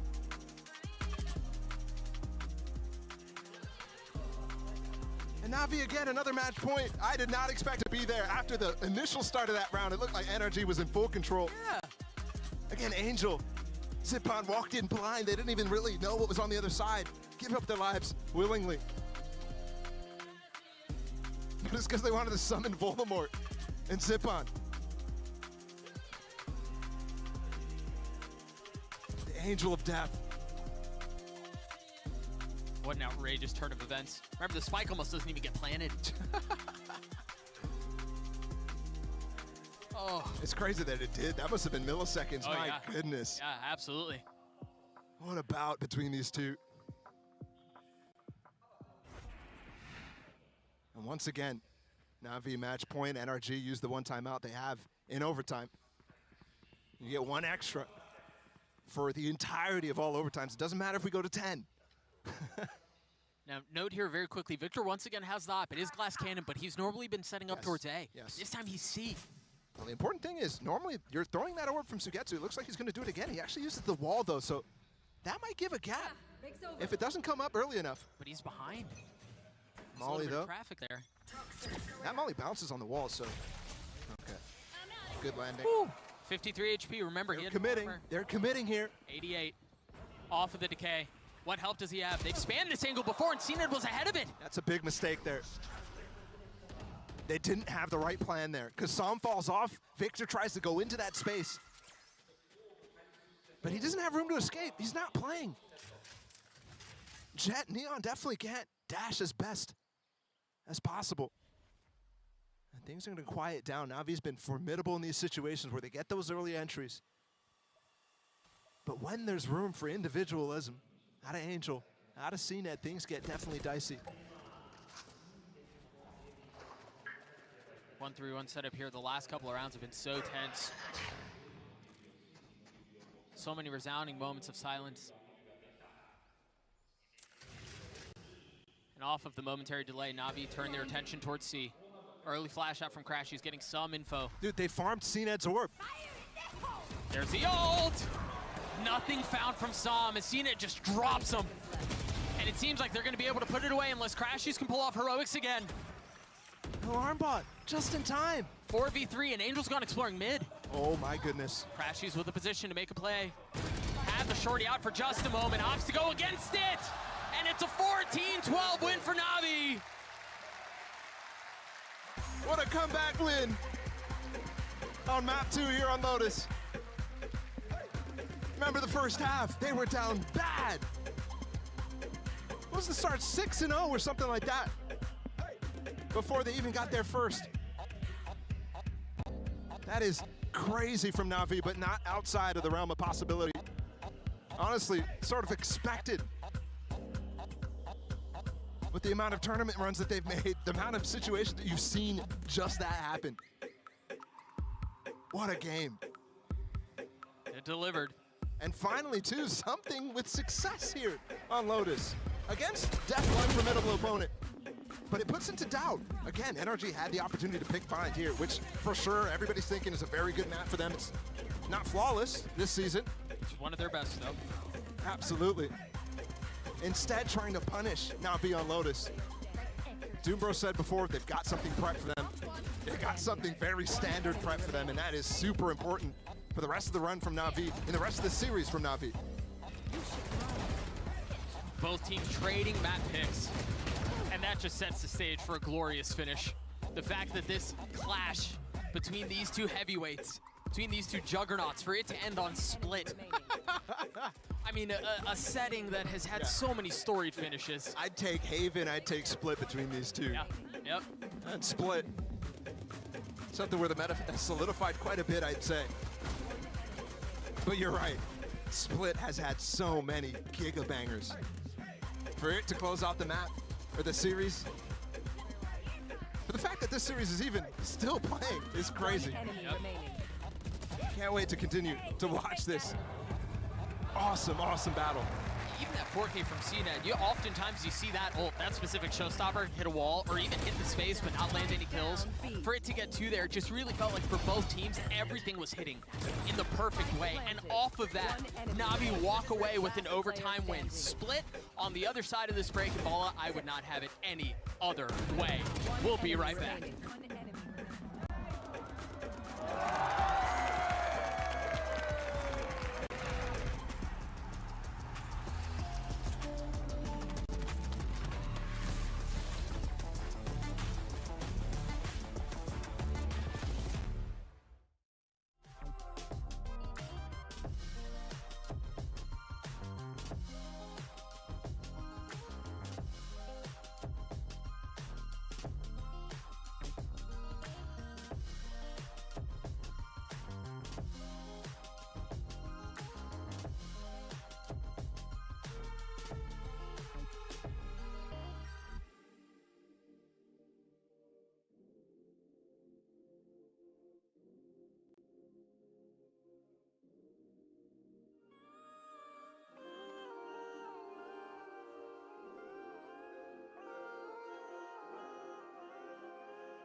Welcome back, everyone, as we're all knotted up 1-1, getting ready for map number 3, and you couldn't have asked for a better matchup between these two titans of our sport. That being said, though, when you really talk about a titan, you got to talk about the Goliath that was Sugetsu. Oh my goodness, this man was just on fire, and this kind of feeds right into what we were talking about. Na'Vi coming out of EMEA. Yes. Sugetsu was always that consistent piece for this team, and it's... I mean, thanks for finding a cinnamon for Demon. I really appreciated that.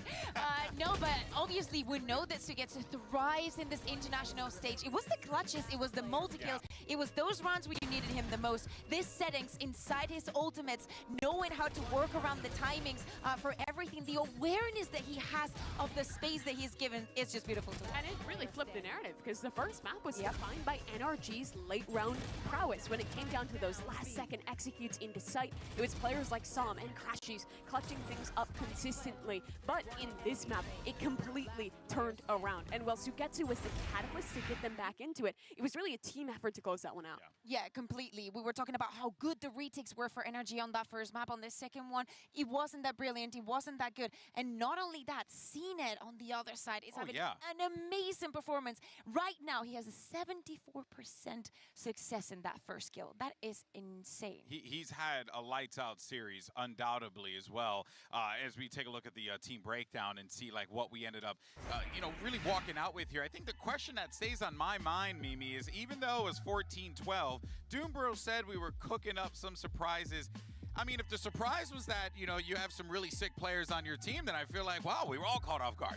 Good surprise. I'm happy about that surprise. But looking at the second half for NRG, I think one of the biggest failures of their defense was the way in which they were using this Neon. A lot of their ideas seem to be dedicated into having Victor off. In the last part of that game, he was constantly committing into that. And I think it hurts one of the main strengths of this Neon, which is to go for early aggression for space, to be a fast rotator, and to use the stuns to stall out executes. When your Neon's opping, you really freeze them in place. And you saw it in the way they were fighting for a rubble constantly. In this round, they're trying to fight forward the op, get rolled over, and then Na'Vi turned it around after winning this one and realized out of the time, hey, they're probably going to stop aggressing. So they just go straight and contact into that space. Normally, this Neon comp is good because it's so flexible, but I think NRG got too locked into one idea. Yeah, also I think that's something that the casters mentioned, and it was very important, specifically on this map. It was the pauses, right? The times that the coaches were taking to speak to the team. We know that Na'Vi used to both on the first half. They needed to, of course, because if they lost this map, it would have been a 2-0. But the fact that that change, that swift into what happens in the round of not being so aggressive is also addressed by Na'Vi. Doombers knew in that moment that that conversation was taking place, and it was a moment to also address what the response was going to be to what they were going to change onto the map. Yeah, and it worked out beautifully for them, right? Obviously, pick up the map win as we take a gander at the series layout. You're just joining us. Boy, oh boy, you've missed out on a fantastic series, whether it was... Good morning, if you're from EMEA. I know, right? The close start to Ascent that ended up to the expertly called attacking side for NRG, to this closely contested battle on Lotus. Now we shift our sights over to Split, the final battleground that will determine who will walk away with this win and who will advance in this bracket. Mimi, Split is a great map, I think, for both of these teams to just kind of settle the score on. Yeah, it really is. And for NRG in particular, this is another map actually similar to Lotus, where they started pretty weak at locking it into. America's on it was struggling to find their stride. But in playoffs, they switched over to playing this double duelist composition that I think worked really well for them. Not only does it enable Artis and Victor to be incredible as individuals, but it gives them a lot of options for pops and for fakes in the mid-round on their attacking side that Finesse loves falling around. Yeah, exactly. Not only that, we're talking about the double duelist plus the double controller. A lot of setting up the space exactly to know what you control, what you can give up, when you can put the pressure on, how you can have that presence all over the map. But on the other side, it's a question of what Na'Vi you is never going know. to pick. They played a million different comps on this map. 4 maps. They go to one that's pretty reasonable, pretty meta. I mean, we were not going to go back to the Eurojet. I just love that we introduce these new graphics and then we show like how many times they've picked this percentage and Na'Vi 0. It's just great every single. I mean, granted though, they have had C0. They're just always looking to change things up here. But Mimi, I mean, what's really sticking out to you from this Na'Vi composition? I think what's sticking out to me is it seems like they're putting an emphasis on putting CNET on the race. 2 maps now where their most normal comp was playing with the Jet. They're pivoting to this raise again. And I think not only is that a comfortable role for CNET, but it also gives him a lot of value for early space. It's also necessary for him. He was being put on the Euro, on the Omen, something that could not fit him, and he's not necessarily going to have to be there. But he wants to be a top duelist. It has to be the Jet. It has to be at least the race. You cannot be just going on that ultimate. Again, they move away also from the Cypher. They go straight to that Killjoy. So, of course, there's a lot of adaptation. Let's see if they can actually show it on the map. It's going to be exciting. That much is for certain. But we've got one more map. The winner takes on T1 in the upper bracket. Loser's going to face EDG in the lower. And, of course, we're sending it right back over to Doug and Bala. Thank you so much, Golden Boy Baller. We may be one map away from this series ending, but it's matches like these. It's clashes between these two teams just like this that just live on. Yeah, and it sets the stage for the rest of the tournament between these two teams who definitely a lot of people consider contenders, definitely are these types of teams who can win tournaments, have proved it in the past, have champions on their team. And I couldn't ask for a better third map. Split is going to be so fun. And to touch on the comps a little bit here, seeing it on the Rays, I think Mimi was talking a lot about how that looks pretty good for him now that we've seen it on Lotus. But Kakuka was talking about how they're going for it over and over now, this Rays, which is, I think, what they've been struggling with the entire time. The entire season, just trying to figure out exactly how these roles are going to work out. They seem to find comfort in that pick for sure. And the difference, I think, the double duelist out of NRG, I think this is a pure counter towards that, trying to bring the KJ, which is not the sentinel of choice for most teams on this map. It is different. You're right about that. And coming in with the double controller as well, it's essentially the Lotus comp, just with a Sky instead of a Fade. And oftentimes the reason for that Cypher being better on this map is because those cages can allow you to lurk. And also, there's not as many good lockdowns on this map. Meanwhile, there are a plethora of good cams. Yeah. Plenty good trip angles. You're absolutely right. Now, Sugetsu was getting caught a lot in mid during their playoffs bout against Team Liquid. Not too long ago. We'll see if he cleans that up. That's very important against his double duelist comp, which can come with some pace. Deep flash in a garage, finding some info for Zipon. No real way to confirm what's on the other side. Finesse is going to be the first there. An Artist on the swing, aggressive, the dash away, leaving Finesse to die. Trashies follows suit shortly thereafter. But great response. There's still a shot at this. It's gotten down to 2. It's gotten down to 1. But Xiao's healthy, while the 2 remaining members of NRG are not. So, better weapons for them. It's a good point. It's just a classic. He could pick up a Ghost right here or Frenzy, either one possible. But he spots them both, actually. And a great movement on the rope. The light armor's gone. The health is gone. Artist from that distance with the Frenzy getting the pistol for NRG. Just not able to land the shot. I thought the movement was great there. Actually able to tuck back on top of that rafter as he hit the rope. With the double swing, really nice from Artist. And Som. Those last 2 players.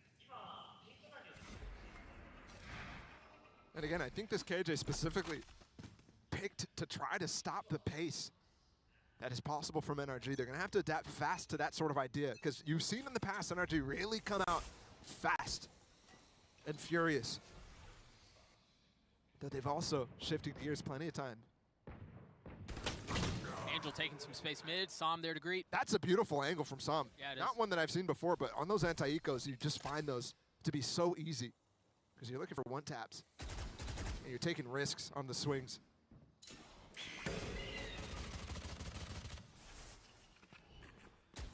You can see Xiao there crouched, waiting for someone to swing, for someone to dare challenge him. And he's crept up a little bit further here.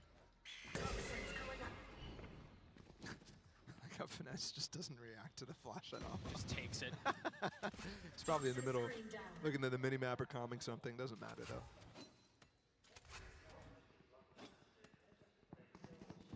This is where Finesse shines. Not in these anti-ecos, just on this map in particular. It is such a mid-round heavy map.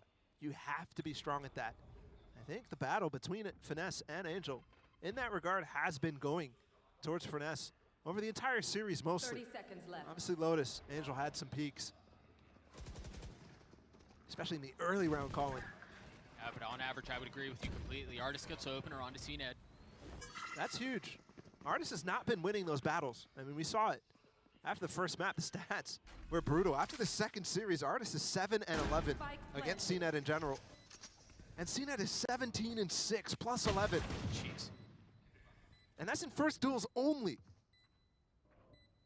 CNED's been performing exceptionally well. So is Artist. Yeah, he's starting to eco-frag a little bit. One enemy remaining. Well handled. Very well handled. Prime gaming flaws for NRG. That man caught the bird in his legs. He did. He did.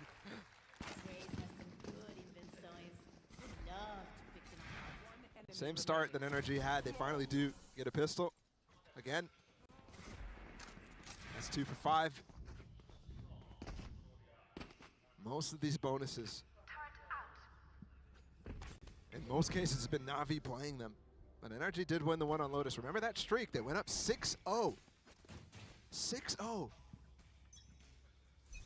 Those starts were very momentous for Energy. I think Na'Vi has broken that sort of idea, though. I don't think they're going to be coming in the same amount of bunches on this map. Yeah, split really just doesn't lend itself to that quite the same way, but I do think you're right. There's a lot of what Na'Vi seem to have been figuring out that should prevent that. Dash into the Cloud Burst, right into the Nano. It's an updraft, though. Manages to stay alive. Victor goes aggressive. Upgrades a weapon, too. And that's space taking by the double duelist right there. Surprises.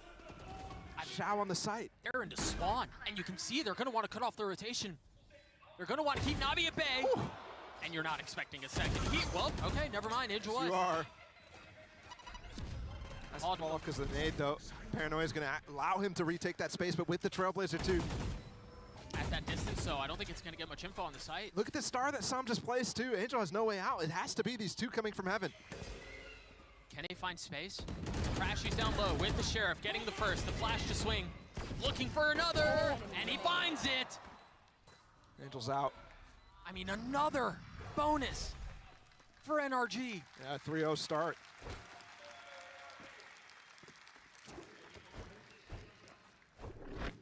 That's huge.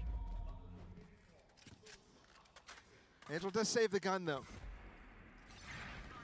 This is one of those situations that is actually weird because the money's not there to buy. Or actually, there is plenty of money.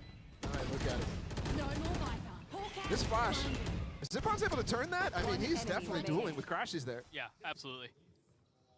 Crashy, the one player who really didn't have a weapon there. And as you can see, there is definitely like 3K, lots of people buying armor here. I'm surprised Angel, when we've seen in the past, he gives up that rifle over to CNED. I think in here, you definitely, the 800 credits for him to try to, able to have a buy, he needs to get a kill or two. Yeah, he got one. Rifle picked up from CNED. Not able to find any value with it. And that's, I mean, CNED needs to be backing off there as fast as possible. They pushed into the B site, and Sugetsu can be able to recover this weapon. Investment of the Seekers from Crashies to maybe find some push here. Does Artist follow them? Yes, he does. Spotting one. That's crazy. It's bold. They heard the rope for sure, though. You see it from Sugetsu, crosshair trained.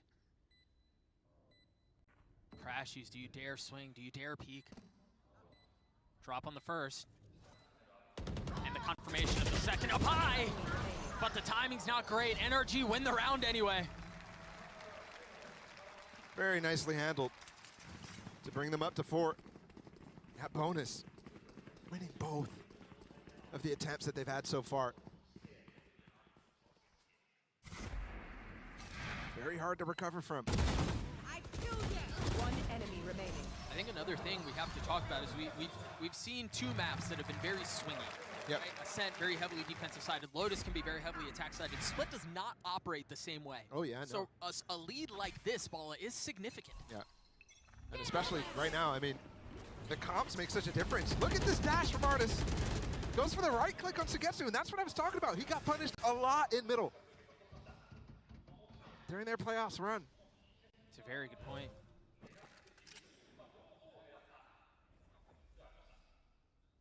A pause across the middle of the map for NRG. Oh my goodness, seeing that as well with the op. Gets the money up. He's got to get the kill. High low. That's just, yeah, that's just such an unexpected angle. He's so high that the crosshair placement's nowhere near. You didn't even see him in the scope. And now they're messing with the economy significantly for Na'Vi. There's no chance they get another buy. Buying up an op in that situation. Xiao's in trouble. He's trying to tuck tail. He's flash, manages to get around the corner with 68 HP and too many targets to find. He cannot deliver.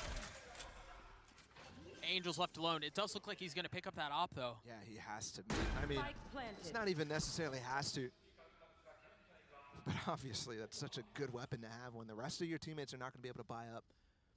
Energy should know that he's going to look to pick up the op. Or does he just keep the Vandal? I mean, yeah, he's doing it. That's the choice made. Does not look like Angel will be found as the round expires.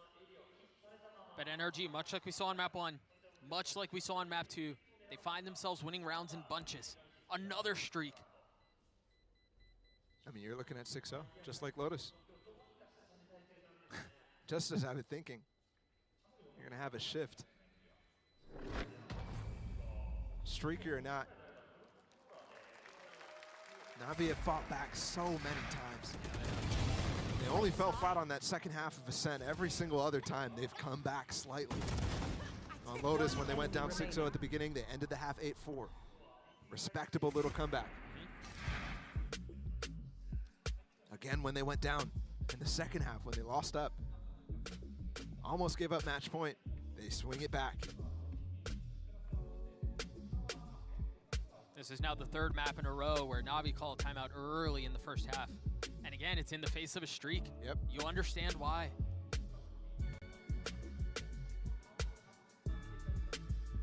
Eyes on the prize right now for NRG. Meanwhile, for Na'Vi, they have to cauterize and capitalize the bleeding that has taken place.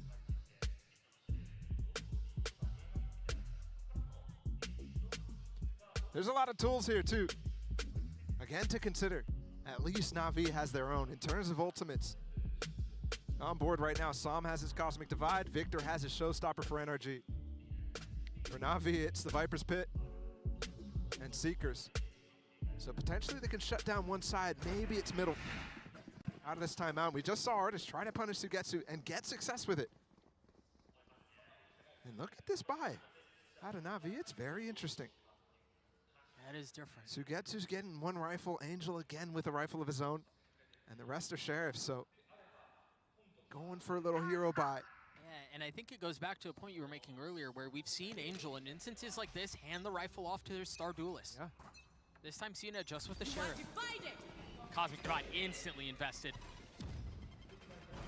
Shao, discipline box, but very well handled by Artist. You hear the Showstopper used too. His Artist goes up top, gets you there to greet.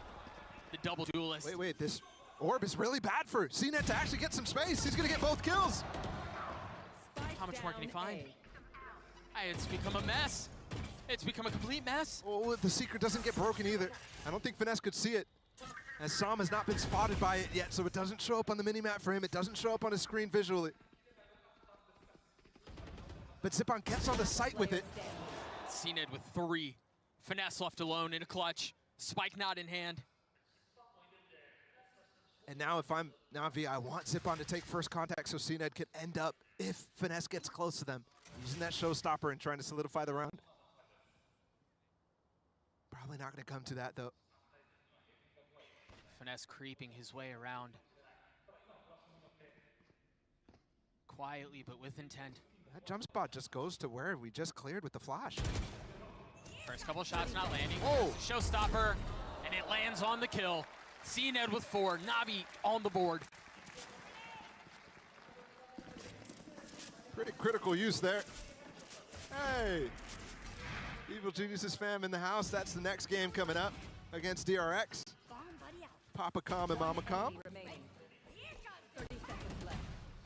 Given this series, I'm not ready to get there yet. No, not even close. I want to stay here.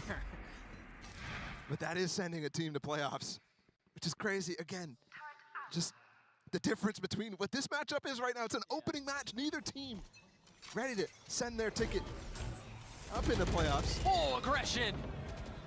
Normally that's definitely punishing Zippon there, but he's ahead of the stun. Victor not able to find the space.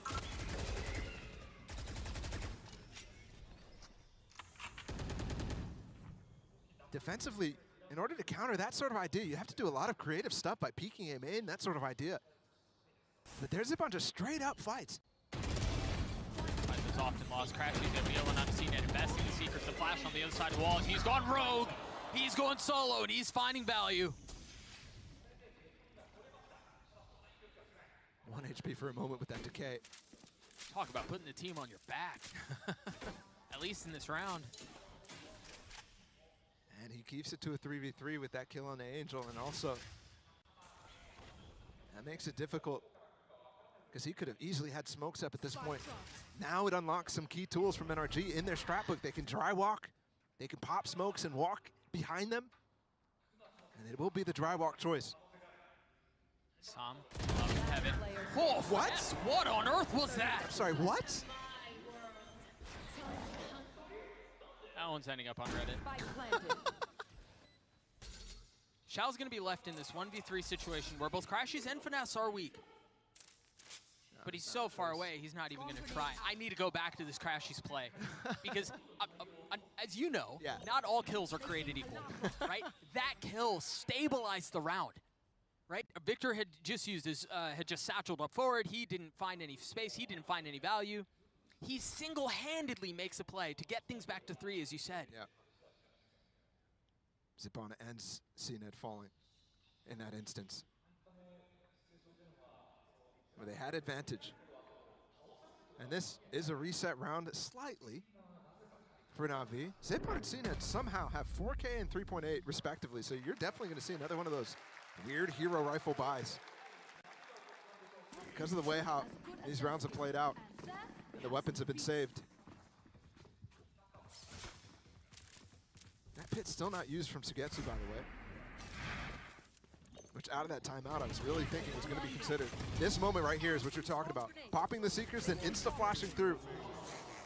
That's a double peek that just gets sprayed down. And Angel knows. We can't be letting Finesse do that. Not like that. Attack up in the hands of Artis, and he gets 2. Kills are just coming in 2s. And the round's over. Trailblazer in, they spot the player. Second smoke, not available for some. He smoked off Mail, so there's room for Sugetsu to have some damage done. They're waiting for that to come up. Instead, it looks like he recalled it. Interesting choice. Instead, they flash and go up towards heaven, clear that out while Artis is holding the line, holding the space. And to go back to that initial double kill out of Artis, the reason he goes for that peek is he's expecting Na'Vi to continue to swing based off of what success they had after Victor went for that double satchel last time. Just swinging in front of the sun, swinging in front of the flash, trying to take a 2v1. Artis just posts up instead, and that's why you can't do that. Instant punish in the worst of ways. This patience from NRG is outrageous. He's waiting for things to go. Zipan, who's here by himself, managing to take down Crashies, but that's all it is. Spike should be secured.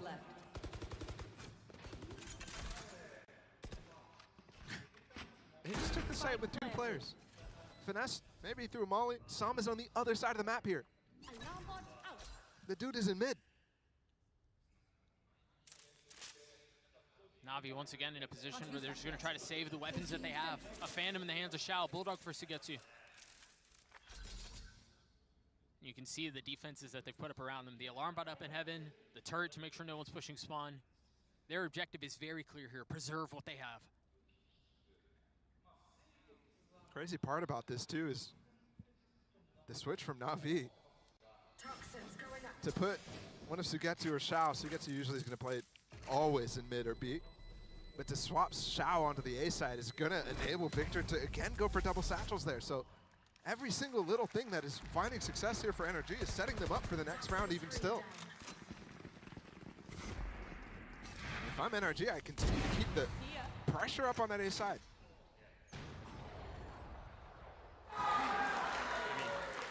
Superimposed upon one another.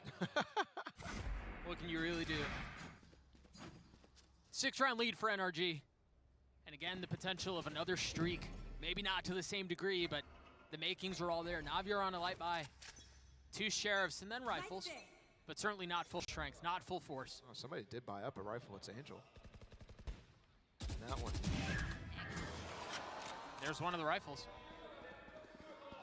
You've got it's Sugetsu who falls. Remember, I keep talking about how he needs to not get punished in this middle. 3 times he's already dead at the beginning of the round.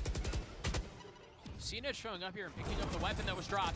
Angel trying to deal with 2 members, dashing across the screen, flying across his face, and Victor the first to fall. Oh, he's paranoid, no? He has no idea. Whoa, he has no idea what to play from Angel. A follow-up flash too, he can swing even further. Houdiniing his way through that! But Finesse, trading the kill back. And the spike's out. He's gonna try to find his way through, but I don't think he's expecting Zippon behind him. Angel TP'd across too. Surprise, it's a gift. Angel's in time. Star's coming in right now. He needs to obscure his position until he can get a guaranteed kill. No more TPs to get out either. And remember, he did this. He's gotten them almost here by himself. Oh, he gets out to play with Zippon instead. Not using the element of surprise, knowing he TP'd there earlier. They should be aware. Is there a recall? Crashies. Come on. Woo. It's the NRG formula right there. I mean, they just continue to walk until there's a gap, until there's some sort of information found. And that's how you find timings. If you don't explore as much as you can, you don't know whether you can take that shot. They need this. I mean, Zippon needs to pull out a 1v2 here to keep them in the game. Which feels like such a big ask, given the spike has been planted for a little while. There's still a good bit of utility on the side of NRG. The flash being used there. Zippon trading back with one of his own, and Sam swings through and greets him. NRG at 8. And what a stomp this has become. 8-1. And we're in a situation again where Na'Vi are using their second timeout in the first half. One enemy remaining. I mean, they need to win out. Yeah. Even whether or not this comp, whether you have a discussion about whether this comp is attack-sided or not, whether split is still defender-sided, it doesn't matter. This half starts to become untenable with any further rounds from NRG. Doombros understanding the gravity of the situation, invests the last time out, as you mentioned. Opting to leave his team to discuss here. Happy with it, what Angel's discussing with his teammates. But there's more than just strategy here. It's form for everybody. They're getting picked apart. I'm specifically thinking of Sugetsu in mid right now. Yeah. But there's many things to pull out if you're NRG. That A main pressure that they went for, the double satchel up ramp, flipping it with Artis opping on the angle. A surprise attack side out, by the way. He hasn't gone back to that since that round. No, but he instilled the fear in Na'Vi. You see it on the scoreboard. You mentioned form. There's a lot to be addressed here. You talked about Sugetsu and the fact that he continues to get picked. CNET has 4 kills. All 4 of them came in 1 round. Yep. He struggled before then and since. And he was the key factor in why they were at this position, why they're able to min map 2. Yep. Is that raise on Lotus. And while we said it looks comfortable, historically CNET has more struggled on the off-jet rolls. Not that he's been awful on the raise by any means, but Split is where those Jets who play and try to play that raise end up getting exposed when they're not completely formidable at the agent. Victor picking up the orb. Artis with the dash proc, waiting to pounce. Backing on up instead.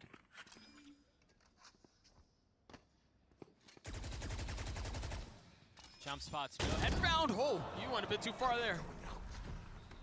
Re-clear from Na'Vi. Finally some success. And I like this. Don't try to challenge the early aggression. Can't use that yet.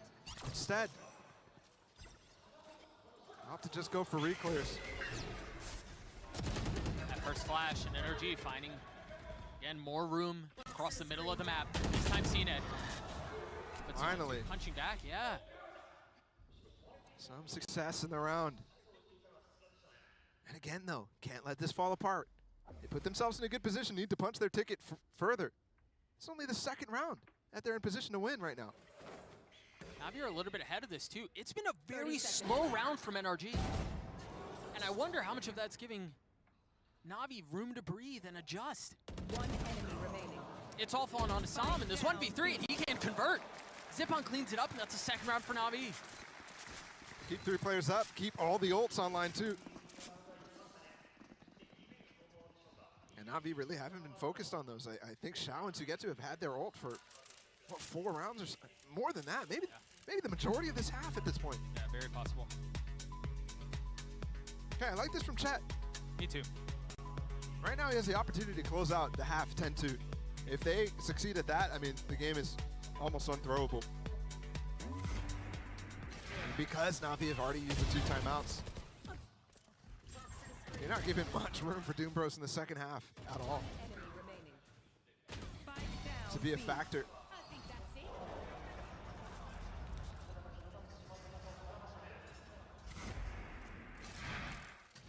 We'll see what the adjustment is on the other side of this timeout. Again, remember for NRG, that last round was very cautious. Yeah. Given that they had double duelists, they explored garage, they didn't fully pounce, even knowing that CNED was there with the Roomba, so they knew he was close. They got some space mid, and they had a split, and they chose not to burst out towards that. They were very careful. You want to hear what the adaptation is. Y'all know what's coming. Okay, timer ticks. Let's go. Ah, come on, man. Don't text us like that. I'm just saying, that thing was stuck on 28. That made you nervous a little bit. All good. 6-round lead for NRG. On the other side of this timeout, again, what are the adjustments? You've got Blades for Artis. You can't imagine he'll use that. But Victor with the showstopper. And it's a spread look from NRG. Look at how far back they still have 2 members in spawn. They dodged the flash. See if there's another approach. The pit finally invested. Xiao with a deep alarm bot too to help out Sugetsu before he rotates off. And Victor's going to confirm where it is. That's going to have him rotate off. But as you're saying, Na'Vi now creeping back towards B. Okay, so this setup allows them to give up mid. But you're right. If the hit doesn't come through middle, it's going to be towards B. They've got 3 players ready to receive. Flash is traded. These last 2 rounds have genuinely felt like a chess match. Moving the pieces on the board. Zipon clears out mid, which is a key tell. 50 seconds right now. Crash is going to dog through. And with the wall late. That's a tool that both teams using right now. And the Seekers pop to actually expose this split coming in at the same time. But is that too much pressure? You mentioned mid was open, and that's where the spike is. Got a lot of space mid. They're contacting out onto the side. Angel. Oh gosh, oh gosh. Finesse! No, where are you looking? Oh my goodness! Finesse equalizes! Stabilizes it. Victor from up top with the ult gets another. Just a ridiculous moment between the 2 leaders, and Angel's got to be kicking himself. That kill was available, but the flash gets full blind. 2 wise men to 2 blind mice. Sugetsu and Xiao having to try to make a play out of this, and they cannot. Finesse with 3 on the round. I mean, I've got to say, Finesse is playing out of his mind. In comparison to the Americas split that he had, it was rough, very rough. And yeah, at times he was a key factor in some of those rounds again, but it's bursts. Overall, the consistency's not been there from Finesse. Today, that's a different story. Yeah, agreed. Xiao going for another save. I mean, 11 round played, no kills, 7 deaths. Definitely not what you expect out of a player of his caliber. This is crazy. The full flash, and he walks in front. Oh. It's like finding a gift. And that's the reason why that wall is there, by the way, because he wants to lurk all the way and take that 1v1 against Angel if it shows itself. Different setup here. Remember in the previous round, it was a late wall out from Finesse. This time, early investment towards A. Mostly been using this all game. Had so many tools, man. Xiao's still not finding ways to find this lockdown. He's got to. It's round 12. He's got to find a way. And his teammates can't give up the site before he gets there. Again, that's the difficulty with this KJ. It's so hard to find useful lockdowns on defense. On attack, it's a different story. On defense, though, it is rough. In a lot of ways, the slowing down of the attack side from NRG feels to me like they're putting the game, the ball, so to speak, in Finesse's hands. In his mid-round calling, in reading the map, reading Na'Vi. I mean, you just saw exactly that. And by the way, it's not like these 2 IGLs know the ins and outs of how they call like we know between the battle from Finesse and Sadak. Sure, no, sure. These 2 guys have only played against each other once here in Valorant. And it's a classic Finesse fake. Seekers, Cosmic Divide, they walk up mid. Is Angel aware? Is he calling out the possibility? There are 3 here. A refresh smoke.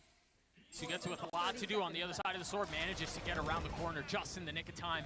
Lockdown used, finally Shout. They're pushing into it anyway. Angel had nowhere to go. Artist on one side, Crashies on the other, and Sugetsu creeping his way forward at just the right time. And there, oh, the nade broke it last second. 13 seconds left. Spike still not planted. Tom finally getting it down. Pays for it with his life, though. Blades for Artist. Chooses to go with the bullets instead. Turns the flash, lands a shot! Both of them fall. And a 10-2 half for NRG. That late half timeout from Chet, finding full success, and it's the most dominant half of the series. Crazy to see Shao of all people 0-8, but that's the problem with playing Killjoy in this map. That's the problem with playing off-roll on it too. One enemy remaining. It's not as active. And now at this point playing 3 different roles throughout this season. Whew. Again, a 10-2 half for NRG, a stop, a statement, call it what you want, but they are in firm control. We'll throw it down to the desk to break down the first half. Thank you so much, fellas, for that one. And yes, we are now at a point where it is dangerous for Na'Vi. I mean, we crossed that threshold quite a while ago, but now we're in real risky territory. But really, Kukuka, I think you got to give the flowers here to, you know, the combination of Victor and Artist working together here to really bring success to this NRG team. I think that especially during the first half of this first half, right? It was all about this 2 duelists holding hands, everybody setting the grounds so well, and it was a game of revenge as well, right? If one of them goes down, the other one will get the refrag, will keep pushing, will keep that energy flowing. The rest of it, I think it was a little bit like overcooking. I don't think that Na'Vi was making things pretty hard onto them, but the performance from this two was just beautiful. On the other side, I'm just sad for show. Yeah. They're struggling right now on the side of Na'Vi, and NRG just called an expert half. The way they can vary this double duelist comp from going for these really fast flood executes or doing that in the mid round and also throwing in a lot of these contact plays with their Viper utility was so hard for Na'Vi to shut down. And now this brings into question all the time in the regular season where they were going back and forth on comps trying to find their stride. Does that lose them the depth? Because it seems to here we're a third map in a series that they had pushed to be so competitive, and now this is a map that they just don't seem prepared on. We were also seeing Angel, for example, in the player cams, just you know, feeling a little bit defeated, not actually being able to find the tools to actually go back from this. Last time these two teams played, it was the core of Na'Vi who went on to win the tournament, to beat them in the playoffs. Now they're at the face of being in the lower bracket at the start of groups. NRG has their revenge in their hands. Well, Na'Vi's on the struggle bus on the way to Struggle City. They're going to need to turn this one around if they want to have a chance to send it back over to Doug and Bala. Thank you so much, Golden Boy. The questions are whether or not the bus can go into reverse. Because right now, it's just a full, I mean, all the way to Struggle City, as you said. Yep. Down 8. Now they're on their attacking side. You question what kind of plans they have set to try to bring this thing back. And some of the benefits that they would have had in this comp not realized on that defensive side, right? You can't really slow down a defensive side from the two double duelists. It's completely different now. All they have to do is convert 3 rounds. On attack side with this comp, when they have double controller and a sentinel in the KJ from Shout, that's asking a lot. You see the setup trap already. Finesse is jump spotting. Artist is on the other side of ropes. Unexpected there. Bombot in, and it gets broken before it spots the cross from Artist. This smoke needs to be refreshed, otherwise Victor's entering the fight too. They are all here. They've all joined, and it's a 1-for-1. With Victor showing himself, they might have a gap here, a timing towards B. Obviously, Som could be there, jump spotting, anything like that, and they did not spot him. They're gonna have to take their time, but we see there is a gap. Can they find it? What? Yep, seems like they can. Woo. Victor not finding anything. CNED with 2. Finesse trying to find some success here, and all he's finding is damage taken. How is that guy alive? He's just getting pounded right there. Crashies healthy, but turret in his face. Finesse not nearly as fortunate as he falls. It's like every second these NRG players peak, they're getting taken out. That first shot from CNED, very, very crazy to me. And That's the start. Pistol round. And they're 4 for 6 on those.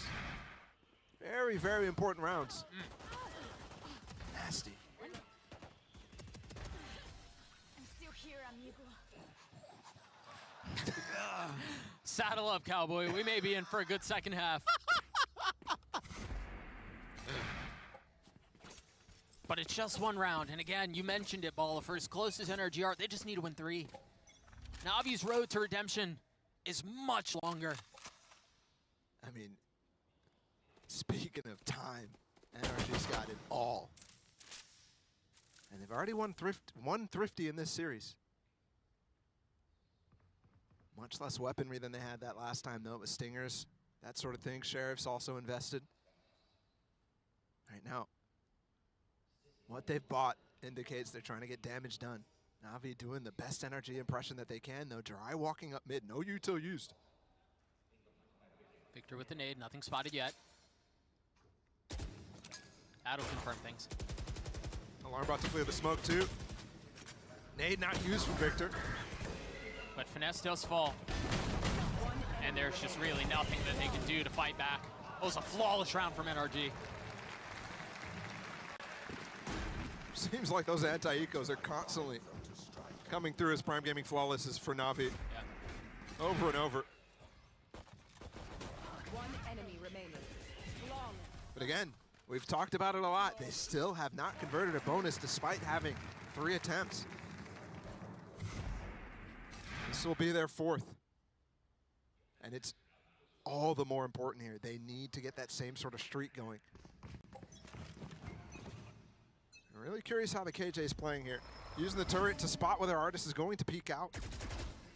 And Artis is very aware of that position. They use a recall smoke to try to get it down, but Angel taking down Sama. Artis has given up that space. It's a filthy shot, too. Ooh, dinked as well. Instantly.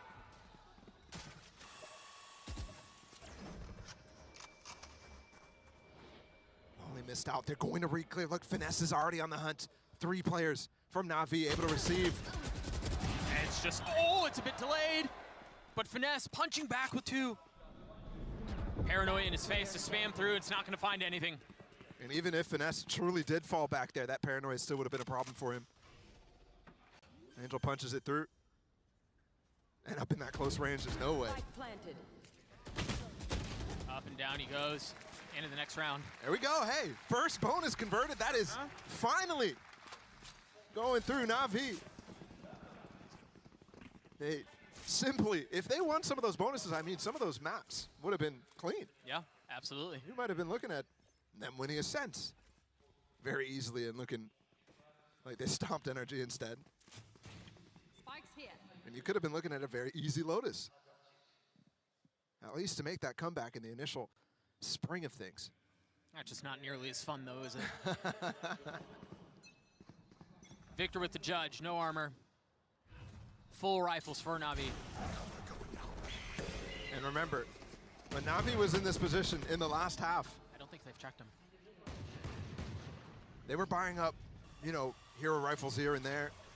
NRG's not buying anything except this occasional judge here. And definitely a lot of sheriffs. But they're trying to get that econ rolling, specifically Artis. He's got enough money for an op next round. So it's much harder for them to convert these eco rounds, but it's not a focus of NRG's game plans. Outside of Stinger meta, they really haven't made it a focus, even back to the optic core. Yes, their sheriffs are very dangerous, but you're asking a lot still, given how good Navi have been on those anti-ecos. A little damage Victor's now. got a pocket. And he's been there this entire time. The Trailblazer did not spot him. It was cleared by Crashies. He just landed a molly on him. No. He's still, I mean, he's just sitting there. I mean, if they come from a heaven, it's not going to be a problem. Oh, and if they just clean out everyone else on his team before he even gets a chance, it won't be either. And that seems to be the case. Forgot to kill the classic from that far away. 2 bullets left with the Sheriff. Neither fired off. And another round for Navi. I can't believe he pulled the classic to get the spike point kill, but there's no way you expect him there after all of that. Again, very good anti-eco from Navi. Those are the sort of things that you really have to be good at if you're going to start a comeback from 10-2. I wouldn't even consider it started at this point. Just converting the bonus, that's not going to be enough. Normally a 4-round streak like that would put you right back in contention, but still, this gap, this deficit's so large. Up for Artist though, and he's in middle. Nobody there. He's taking space though. He's creeping up. Scout destroyed. About to find out real soon that that's not where the play is. Oh Victor God, once. oh God. Ah, no, not again. We've seen this twice! And now he's got the showstopper, Victor with a third! In the face of the flash, satcheling to get away, not able to survive. But what a round from NRG! That's twice he hides in a pocket. And that's twice they go for double dive. Angel and CNED together. Without having the real information. Without going into a smoke, nothing like that. They don't have the same tools. If you want to double dive like that, which has been a key point for them all year, you want CNED on Jet. This Raze double dive is so dangerous. Either way, that's not the end of the world for Na'Vi, but NRG inch ever closer now. Only 2 rounds needed. Na'Vi have 4 ults here. Early pit out from Finesse. I wouldn't be surprised to see instant flash and CNED diving in with the showstopper, but they're not going for it. And middle map is lost. NRG sent both their duelists up there already. And something that all the other teams, when there's a single Sky on this, they're sending 1 person on the other side of the map and 4 on the other. Zipan has 2 flashes right now. What a tense moment. Will they expect them? There's the flash to turn. Artist dashes away, leaving Victor as the trap. Another pocket. It's been sprung. Do they take the bait? There's no way. Victor, patient. The flash doesn't hit. And they've crept right by. Here comes the KJ ult finally. On the attack side, it's up. Victor it's with the still chance. up from Finesse. He's not biting. He's not biting at all. He thinks it's a fake. CNED, the first to fall. EC Sugetsu. Oh! Concerned about the other side of the map. While NRG get everything that they want. They establish control. They get detains. Victor from up in heaven with 85 HP finds another. And things have gone horribly askew. Can he get the spike? Nothing found. NRG series point. Match point. 3 rounds with Victor in the back lines finding immense value. They're Na'Vi pivoting with no map control. Off of the A hit at the beginning of the round, they see that pit up not to go for a push through despite all their coins being invested towards that side. Every single player, every single pawn. And that hurts them so much. They don't recognize that Artist is opping. They don't recognize where Victor could be played. And now Na'Vi find themselves in check. What is the response? 6 attempts here from NRG. Artist looking for an angle. Holding the line with that op with Crashies close by. Meanwhile, all of Na'Vi are mid. Finesse is here. Gets one, gets away. It's falling apart for NRG, or for Na'Vi. Almost fell apart for Finesse there. It's completely fallen apart. Angel consistently not checking corners. And a lot of times it's NRG with a lot of misdirection. There again, Victor with the nade. He's the guy who's been tucking in cubbies. All right, so they see the nade comes from Mail, they back off. Sam is in a position to, really spoil this. It's Xiao with the spike, and he's by himself. He's been satcheled up there, by the way. And again, you've seen Victor. You don't think this position's possible. Right. I'm not sure if they've seen Artist, but knowing he has an op, there's no way they put him up there. CNED with a showstopper. He's going to be the entry here against Sam. Oh!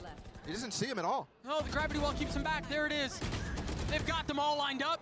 It's a 3v2. Xiao and Sugetsu find themselves onto the site with the spike. Reposition, just a temporary delay. He has to be safe there with the threat of losing this series right now. Can they get the pieces in the right place? Crashies from up top with the flash. Artist dropping down. It's a spam through the box. Xiao's so weak. Sugetsu falls. It's all onto Xiao. 18 HP left. Checkmate. NRG take down Na'Vi.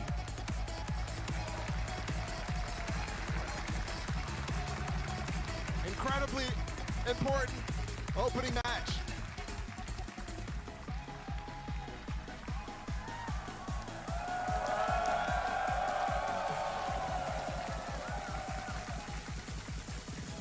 Artis in his first matchup against his former team. Huge performance out of him. And the first time we see this matchup between these two titans, as Golden Boy said.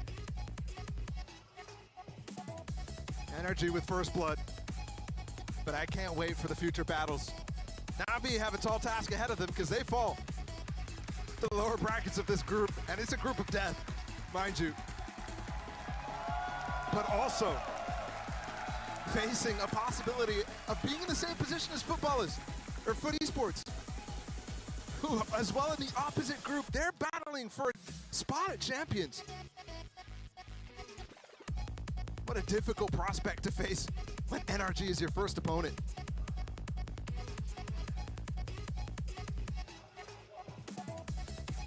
All smiles, and probably the biggest smiles they've shown all day. That's not smiling, bro. No, that's a smile for Finesse, bro. What are you talking about? But the biggest smile, the biggest sigh of relief, and plenty of love from the crowd. Yes. That was a hell of a performance. Yes, it was. Definitely one to be celebrated.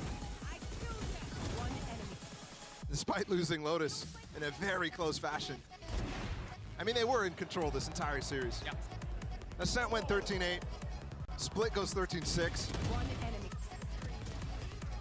That Lotus was fun, though.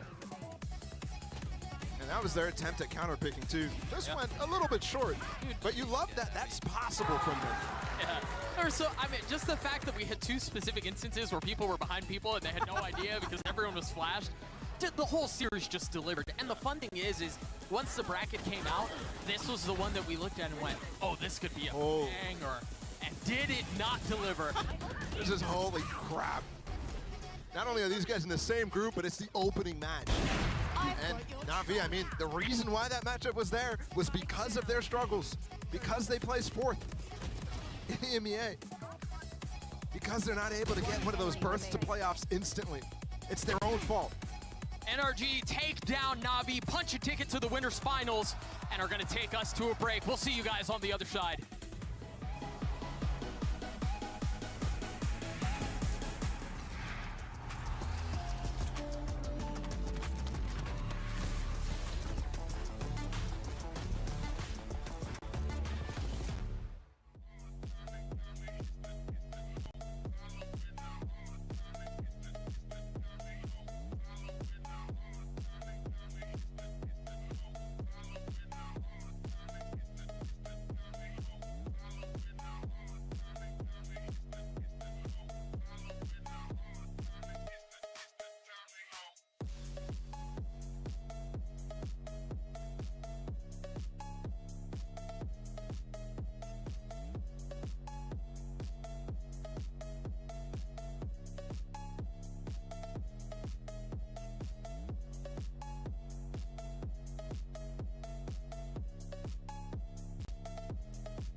incredible global rivalry that we have seen between Na'Vi and NRG. It's NRG who gets the better of their opponents here today with a 2-1 series win over Na'Vi. Welcome everyone, Golden Boy here alongside with Mimi as well as Kukuka. And let's just jump right into it because honestly, the big point coming out of the half, 10-2. It's a lot to come back from. You were asking a lot from Na'Vi, but also, I mean, I'm going to be real, they shouldn't have been in that position to begin with. Yeah, exactly. I think that this could have perfectly been a 2-0 for NRG. I don't think that there was a moment in the entire series where we were like, oh my god, this is Na'Vi's for the taken. The things that they were showing are incredible. Definitely all this testing has led to a good port. It wasn't the case. It felt like they were keeping their heads above water. Yeah. Always trying to just overcome NRG. Yeah, they did. And they tried new compositions and switch back and forth all throughout EMEA, and we thought they'd come in with something set here, and they did. I think these comps look better than a lot of the stuff they were experimenting with, but still, it split. It didn't really seem like they were fully prepared for the pace of this double duelist competition. Yeah. Obviously, not as many EMEA teams are running that one. And in the first few rounds, they really got overwhelmed by that one. In the late round, they weren't able to recover in the same way they were in the first few maps. It does seem like this team at times has been quite reliant on like individual performances in the late round to recover these maps when the initial game plan fails. And a lot of the individuals found those moments, but you know what? You had 9 champions on that stage, but there's only one player we want to talk about, and it's the guy who's kind of the rookie in this situation, and that's Sam, who has truly stepped up. We constantly praise him, Mimi, throughout his time on NRG, but just the fact that he manages to just be just a rock for this team when they need him most has been so awesome to watch. Yeah, he's just so consistent. His first event at Tier 1, he performed at Lock-In, went to Americas, was performing there, and now in his first match on stage here in Japan, he's kept that form. He was super impactful in a few of these maps, had some large impact plays, and is also just a guy who brings such good vibes. You know what? It's not flashy. It ain't crazy. He's not trying to do some shenanigans. Sometimes it can be like that one. Sometimes it can be, not inadvertently maybe, but the point I'm trying to say is that he just sticks to his guns, and his guns always shoot straight. Yeah, but I think that he has perfect balance between the two, between knowing what he has to do, what he's placing, the execute, and yada yada, but also in this clutch moments, he goes back to being the streamer that he is, and there has this crazy plays. No, but many people think that they can translate what they do at home to doing it here. Most people do not get these results. Yeah, they don't. And remember, he's been on the scene for a while now, but he still replaced Marv ahead of this one and is performing in such a big way for NRG. I think really what defines this team isn't a star duelist, isn't some crazy individual. It's the consistency of their supportive players. There are games where you're like, oh my god, Sam is just going to save him. There's games where it's Crashes and Victor whose consistency brings them through. NRG really is a team where you can just look to anyone to save a round, save a game for them. Yeah, no, really, I think NRG is truly represented by the sum of all of its parts, just as you said, Mimi. And, you know, another one of those parts that had a great game today, as expected. That leads us to our Verizon high-speed moment of the match. It's Crashies. Let's go back to map 1, shall we? And see this bonkers play from him as he saw 3 players pushing up heaven and says, pop, pop, pop. And he manages to just send them back, and he lets them know, too. And also, I got to figure out what kind of gum he has here. What is he finding in Tokyo? You know, his some like special Japanese. Do you think it changes for event? He has to. It's gotta be consistency. He's so good at every event. He's got the special gum. We actually asked him in Americas. He wouldn't tell us. Even though we asked him off camera, he wouldn't tell us. Yes. Screwed up. So you know for sure that he's brought gum from Americas to play here? I think so. Something's up. Gum, maybe we can get some answers, as a matter of fact, because that actually go ahead and send us over to the stage, because we have Yinsu standing by with our Verizon post-match interview with Finesse. Thank you very much, Golden Boy and the Desk. That's right, I'm joined by Finesse, the IGL of NRG. First of all, congratulations on your revenge against Na'Vi. I know FPX Copenhagen, they were the ones that knocked you out. But I think a lot of people are saying that this Na'Vi have more weaknesses compared to the last one you played against. Now, you faced them twice. Would you agree with that? Yeah, they don't have artists. Because they don't have artists, therefore they're getting debuffed? It's a big weakness, not having artists. Artists had an insane game versus us when he was on Chamber. On that team, but no, I think they just had a little bit of an off day. We feel like we should have 2-0'd them. We had a really good lead on Lotus and we threw it away. It's our map pick. We should have been able to close it out, but they still are a very good team. I just think we had their number today. Both of you guys are very prep heavy, anti-strat heavy. I know you guys like to do that kind of preparation coming into a tournament.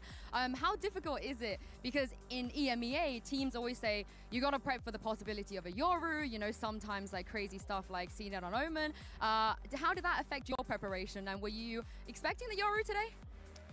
Yeah, actually. Yeah? We were pretty certain they were going to play it just because that's their last comp that they played, but we also knew there was a possibility that they wouldn't. So we did prep for both. But yeah, I personally was expecting it, and yeah, like you said, it is difficult to be able to read it until you get into the server, then you see the comp, and then Check can kind of tell us what to do. But in general, yeah, it's way more difficult to read comps here, for sure. Lastly, out of all the teams here, Na'Vi, they have changed the most comps in regular season, I think 20 at this point. You guys, not quite that experimental, but you did also experiment. What are your views on, you know, keep changing comps here in and out, or do you think it's better to just stick with 7 comps across 7 maps? It's definitely good to have 1 or 2 at most. I don't think anything more than 2 is viable just because you kind of have to be able to remember everything, and that's kind of tough. So 2 is usually good. We have about 2 comps a map, and it works out for us for the most part. But yeah, I mean, for example, in our franchising games versus C9, we had to switch a comp right before we played them. And it's one of those things, it was like 1 day of practice. So as long as you have players that are capable, it's possible. You definitely have players that are capable. Thank you very much, Finesse, for joining me, and good luck in your next game. I'm going to throw this to the Prime Gaming post-match highlights, but after that, DRX and EG will be taking the stage. At one point in time, the cores of these teams were considered the best in the world, and now they find themselves in an unlikely battle here in the Tokyo group stages. It's NRG taking on Na'Vi, and this is what professional Valorant is all about. This entire half, this lurk. His timing may be everything here. He has no idea. Never had a shot. The second shot delivered from Sugetsu. 4 on the round and 6 for Na'Vi. Na'Vi without fully understanding what's before them. Is it a B hit with Artis here? Is it A? You just saw Crashy's mid. And Artis gets 4. A Prime Gaming flawless for NRG. Either way, NRG still have the site. Remember, this is a lighter buy for Na'Vi. And Sam's gonna clean it up with 3 on his own. Make that 4. NRG take a 1-0 series lead. Angel just narrowly staying alive. There's a showstopper, and it gets 2! The defenses from NRG crumble as CNET gets 4, and it's a round for Na'Vi. We're tied at 9. Perhaps to get to. Spike's not down yet. 2v3, they've got to commit to the spike. Finesse! Almost able to hold it. How did he get it down? Artis left in a clutch, and Sugetsu with 4! And it's a 14-12 win for Na'Vi. What a comeback win. Up in heaven. Oh, Finesse, what on earth was that? I'm sorry, what? Attack off in the hands of Artis, and he gets 2. Kills are just coming in 2s. Again. Ah, no, not How again. have we seen this twice? And now he's got the showstopper victory with a 3rd. Checkmate. NRG take down Na'Vi. Incredibly important opening match.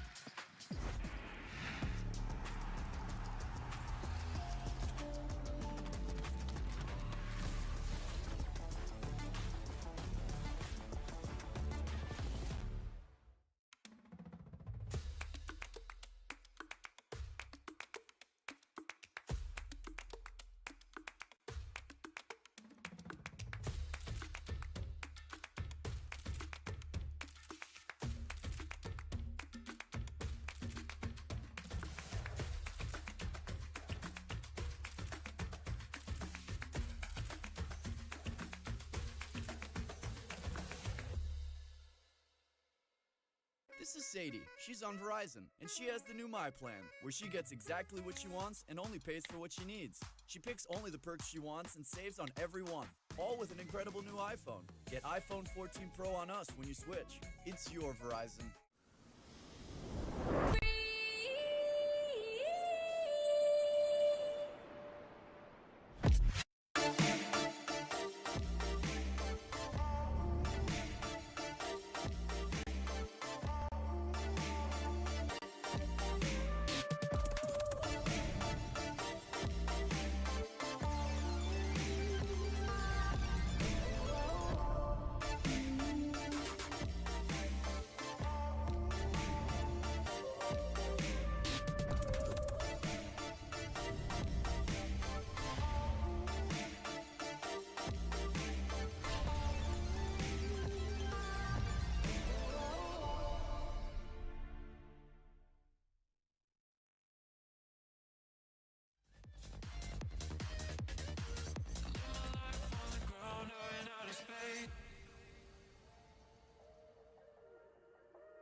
Ooh.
Welcome back, everybody. It's time for our second match of the day. It is between DRX versus EG. I'm Yingsu, and I've got Mimi with me. And hi, Pog, thanks for leaving your rugby match early here to join us.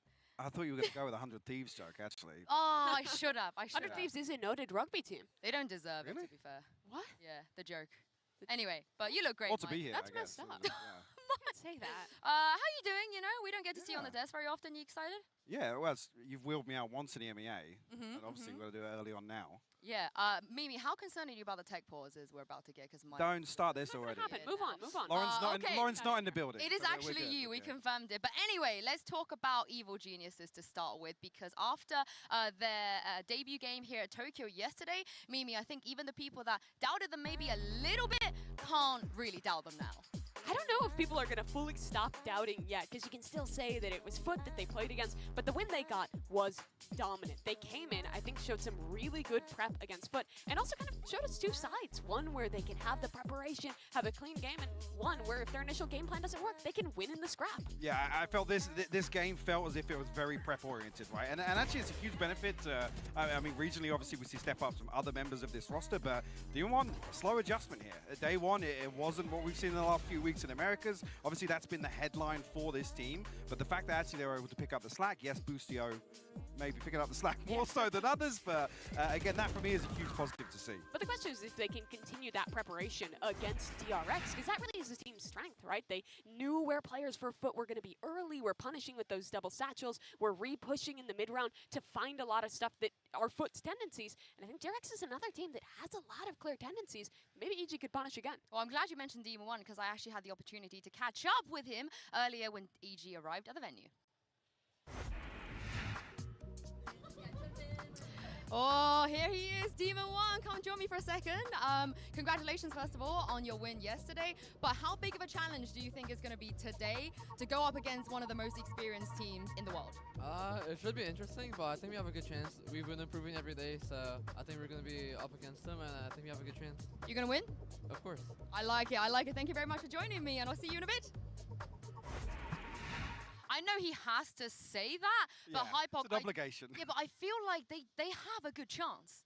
I think they really do. I mean, DRX struggled on a lot of fronts that actually if EG get back on the page they were towards the end of the American stage, then I actually feel like this leans heavily in their favor. Like, I'm looking at this as coming in as, can DRX actually stop EG in terms of getting back onto the form that we've become very used to recently? Yeah, can they stop Boostio, Mimi? Yeah. He was crazy. Yeah, that's the thing. We thought that their game was going to be defined by Demon 1, right? Oh, we came at the last second. He's going to be fantastic because he was in Americas. But really, it was their IGL stepping up in this one. He had a life game, it seemed, against Foot. And it's rare you see the kind of Boostio star games come back. But he used to be the chamber player for this team last year. And he is incredible. But sometimes he just has a game like this. Yeah, and he's been putting up numbers against Foot. I do think that the fact that he could do that on Lotus, Mike, of all maps is really, really impressive. Yeah, absolutely. I think Foot have... I mean, they've been very dominant on this map, and that for me was the swing factor of that veto, but Foot kind of got away with murder in terms of EMEA and teams not really adjusting to how they've approached this map. EG bought the game plan here, and you could tell it was studied, it was targeted actually in the way that they played. It worked so well for them. And I think another thing you notice when Boostio is playing so well, and throughout that entire game, is that EG have just maintained this mentality of just being so chill. You can see in their player reacts, they're always having fun, popping off, smiling, just like yelling for their teammates. It's the energy that got them the run in Americas to qualify to Tokyo, getting that second chance from MIBR winning. And it seems like they've kept that mentality so successfully into the international event as well. Yeah, and the fans are loving it as well. And as you guys saw yesterday, the fans are also loving Buzz. I want to do a quick Boostio versus Buzz here. Obviously, similar agents as well. And Mike, we're going to show the clip in a second here, but this is also a pretty big matchup. It is, yeah. I mean, Buzz is somebody I think has been one of the most consistent members for DRX historically.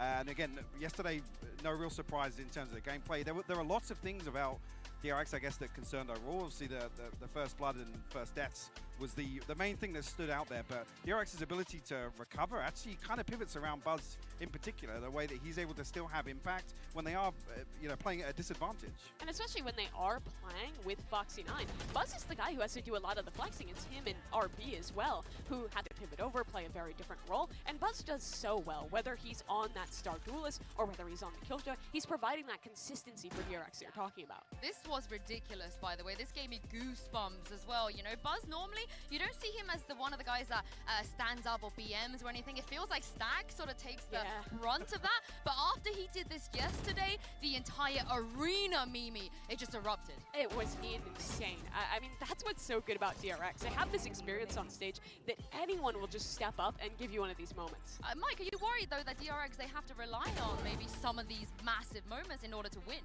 I'm not really. There was a period where we were talking about RB being the one to be, you know, underperforming on the duelist role historically, and I think actually you can characterize this the same way with Foxy9. I don't want to say underperforming, but maybe not putting up numbers that you would hope for DRX. Historically, they've always had that recovery factor. There were so many events where we're talking about RB's got to step up. You know, somebody's got to get him online. DRX always had the ability to still deliver international events, even with RB being kind of the weakest link, let's say. So even here with Foxy9, maybe not firing on all cylinders, I still have faith that DRX can deliver. I'm glad you mentioned Foxy9 because we can confirm he will be playing again today. And this is what he had to say about his debut here on the international stage yesterday. Foxy9, come join me for a second. First of all, it was really nice to see you play on stage yesterday, your first time internationally. What was that like? Jen's going to help me translate this. 어제 소감이요. 첫 경기. 이제 굉장히 아쉽긴 했지만은 오늘 이겨서 기분은 좋은데 좀 아쉬웠어서 오늘 더 잘할 겁니다. Well, I could have performed better, but I'm glad that I was able to pick up my first win on the international stage, but I'm going to do better today. Time to get your second, Foxy9. Good luck, good luck. He wasn't satisfied with his performance, which I think is leading into what you were saying. Yeah, absolutely. The thing is, though, to just come back to the same point, DRX yesterday were converting like 70% of their 4v5 rounds. And I think even beyond that, 3v5s, they were converting like 65% of them. So DRX still demonstrating they have that, you know, roster outside of just their main duelist, whoever it be. Obviously, historically, I'm referring to RB, but here, DRX are still ticking the box in terms of what has been their win factor. And I think yesterday, that was their game to get Foxy comfortable, to get the team used to the international stage again. Kind of a warm-up for them, because ASE, I think everyone expected them to be a weaker opponent, and they did put up a stronger fight than we maybe would have expected going in. But that still was just kind of DRX's opportunity to get going in the groups. Normally, they're so dominant here. I think EG today is going to be much tougher. Yeah, that's going to be a really interesting matchup. Ben Kai, though, said yesterday, even after the 2-0 against ASE, he was not satisfied quite just yet. I think maybe similar to what you were saying about EG. He can't say just yet whether this DRX has what it takes to win the entire tournament. But surely, Mimi, if they beat EG today and convincingly, we can start believing. Yeah, I mean, there's always that question for DRX. So it's like, when can we believe that they're going to actually make a run, actually win a tournament? And I agree, I'm not seeing it yet. And I do think that Foxy9 is the right direction. They played him for the first time yesterday and play him again today. I think what is important for him isn't necessarily being a huge fragger, being insane individually. We do hope that he'll have these moments, but it's more about being a part of the system and setting him up for success. DRX's game plan was so much about getting these side executes, playing these set post plans, and Foxy9 is really willing to take the risks to give them the space they need to act on that game plan. Yeah, for sure. I think as well, this is a historical thing. DRX have dealt with obviously floating in and out a sixth player, so it's not necessarily anything new to them. I'm just concerned about the consistency. We talk about DRX making runs, yes. We're going to talk about, is this the event where DRX are going to, you know, actually make a push towards the grand finals, but it doesn't feel comfortable. It still doesn't. And again, we have another example of an opening series where it didn't feel characteristic of the good DRX yesterday. Yes, they came out with a win, sure, but it didn't feel like the good DRX. Expectations are just so high. They absolutely are. That even after some of the stuff we saw yesterday, Mimi, we still have questions. But let's look at some of the things we saw yesterday. Because even though it wasn't like peak DRX, Mimi, it's still DRX. Yeah, it was still solid. So much of what they were playing yesterday was just built around rounds like this. Okay, we're set up to have Foxy9 dash in, dedicate to the post plant, and then just play the lineups, play off-site. They knew that ASE wasn't really going to be a team who could super much test them in these retakes, and so they never had to adapt their game plan. They really stuck to this same idea on their attacking side, and it just kept working. So that's why I'm saying, well, it looked good yesterday. That's not really a benchmark for me that I can set for the rest of the tournament for DRX. No, and I guess the concern being, if you kind of to look at it stylistically, if Demon One has a life game, like obviously Life did yesterday, then that is a concern, because I think EG have actually got the macro element tied down, the prep factor to actually make that a little bit more interesting. Test DRX's game plan. Yeah, we'll have to see if they can test that a little bit more. But for DRX, I think the biggest question is, are they just going to be a team who has a one-dimensional game plan, or were we only seeing that because they had an opponent that wasn't testing them? And that's what we're going to find out today. If they did bring that out, is it enough to beat EG? I don't think so. EG's look so good. They're very adaptable, and they're great at counter-stratting. If you're predictable against them, you're going to lose. I absolutely agree. Yeah, I feel like obviously veto dependent. This is an EG win. Oh, okay, Mike. I don't think you're allowed to say that, but I'm it's okay. calling it early. Well, we'll see, because this is it, an opportunity for one of these teams to be the first team to make it out of groups here at Masters Tokyo. I can't wait to see which one it's going to be, and it's time to bring the teams back out on this stage. It is DRX and Evil Geniuses.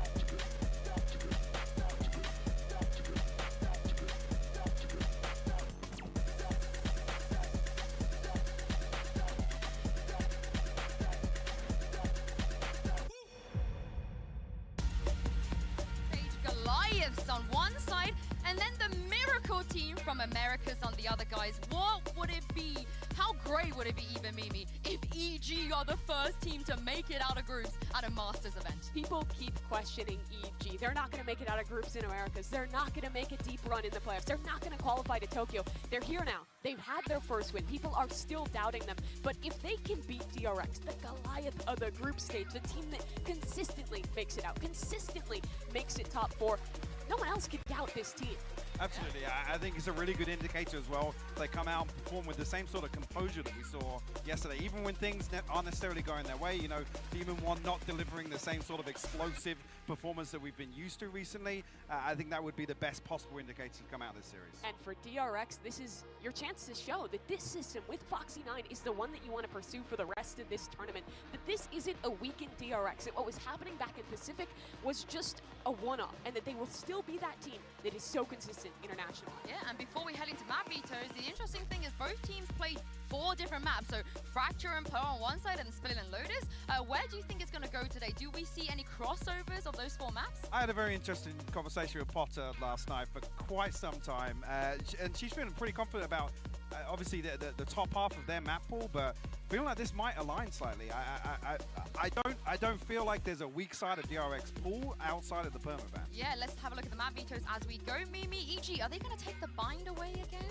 I was really surprised they took bind away last time, but they're actually going to continue it. So it seems to be their perma for this tournament. But talk of permas, DRX keeps getting rid of Lotus, and it's the low end of EG's pool. So I think that helps them. And it also leaves open their Fracture, which they will pick, and DRX didn't look great on yesterday. Didn't look fantastic, no. I think that's a big opportunity for EG to start strong on this.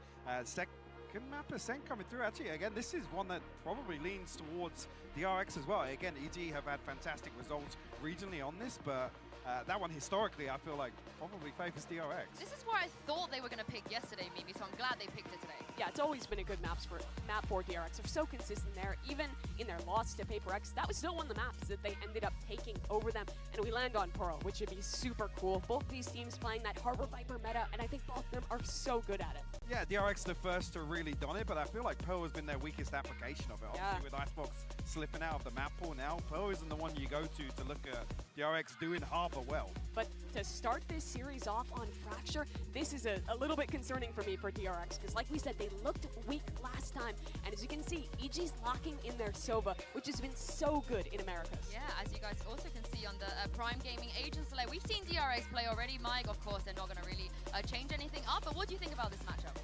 Yeah, I think you're absolutely right. I don't think DRX are going to stray massively from this.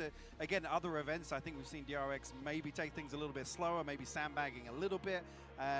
Now's the time to pull it out, to be honest with you. Against EG, or again, something, or a team that potentially has a lot of momentum coming into this event, pull out all the stops in my book.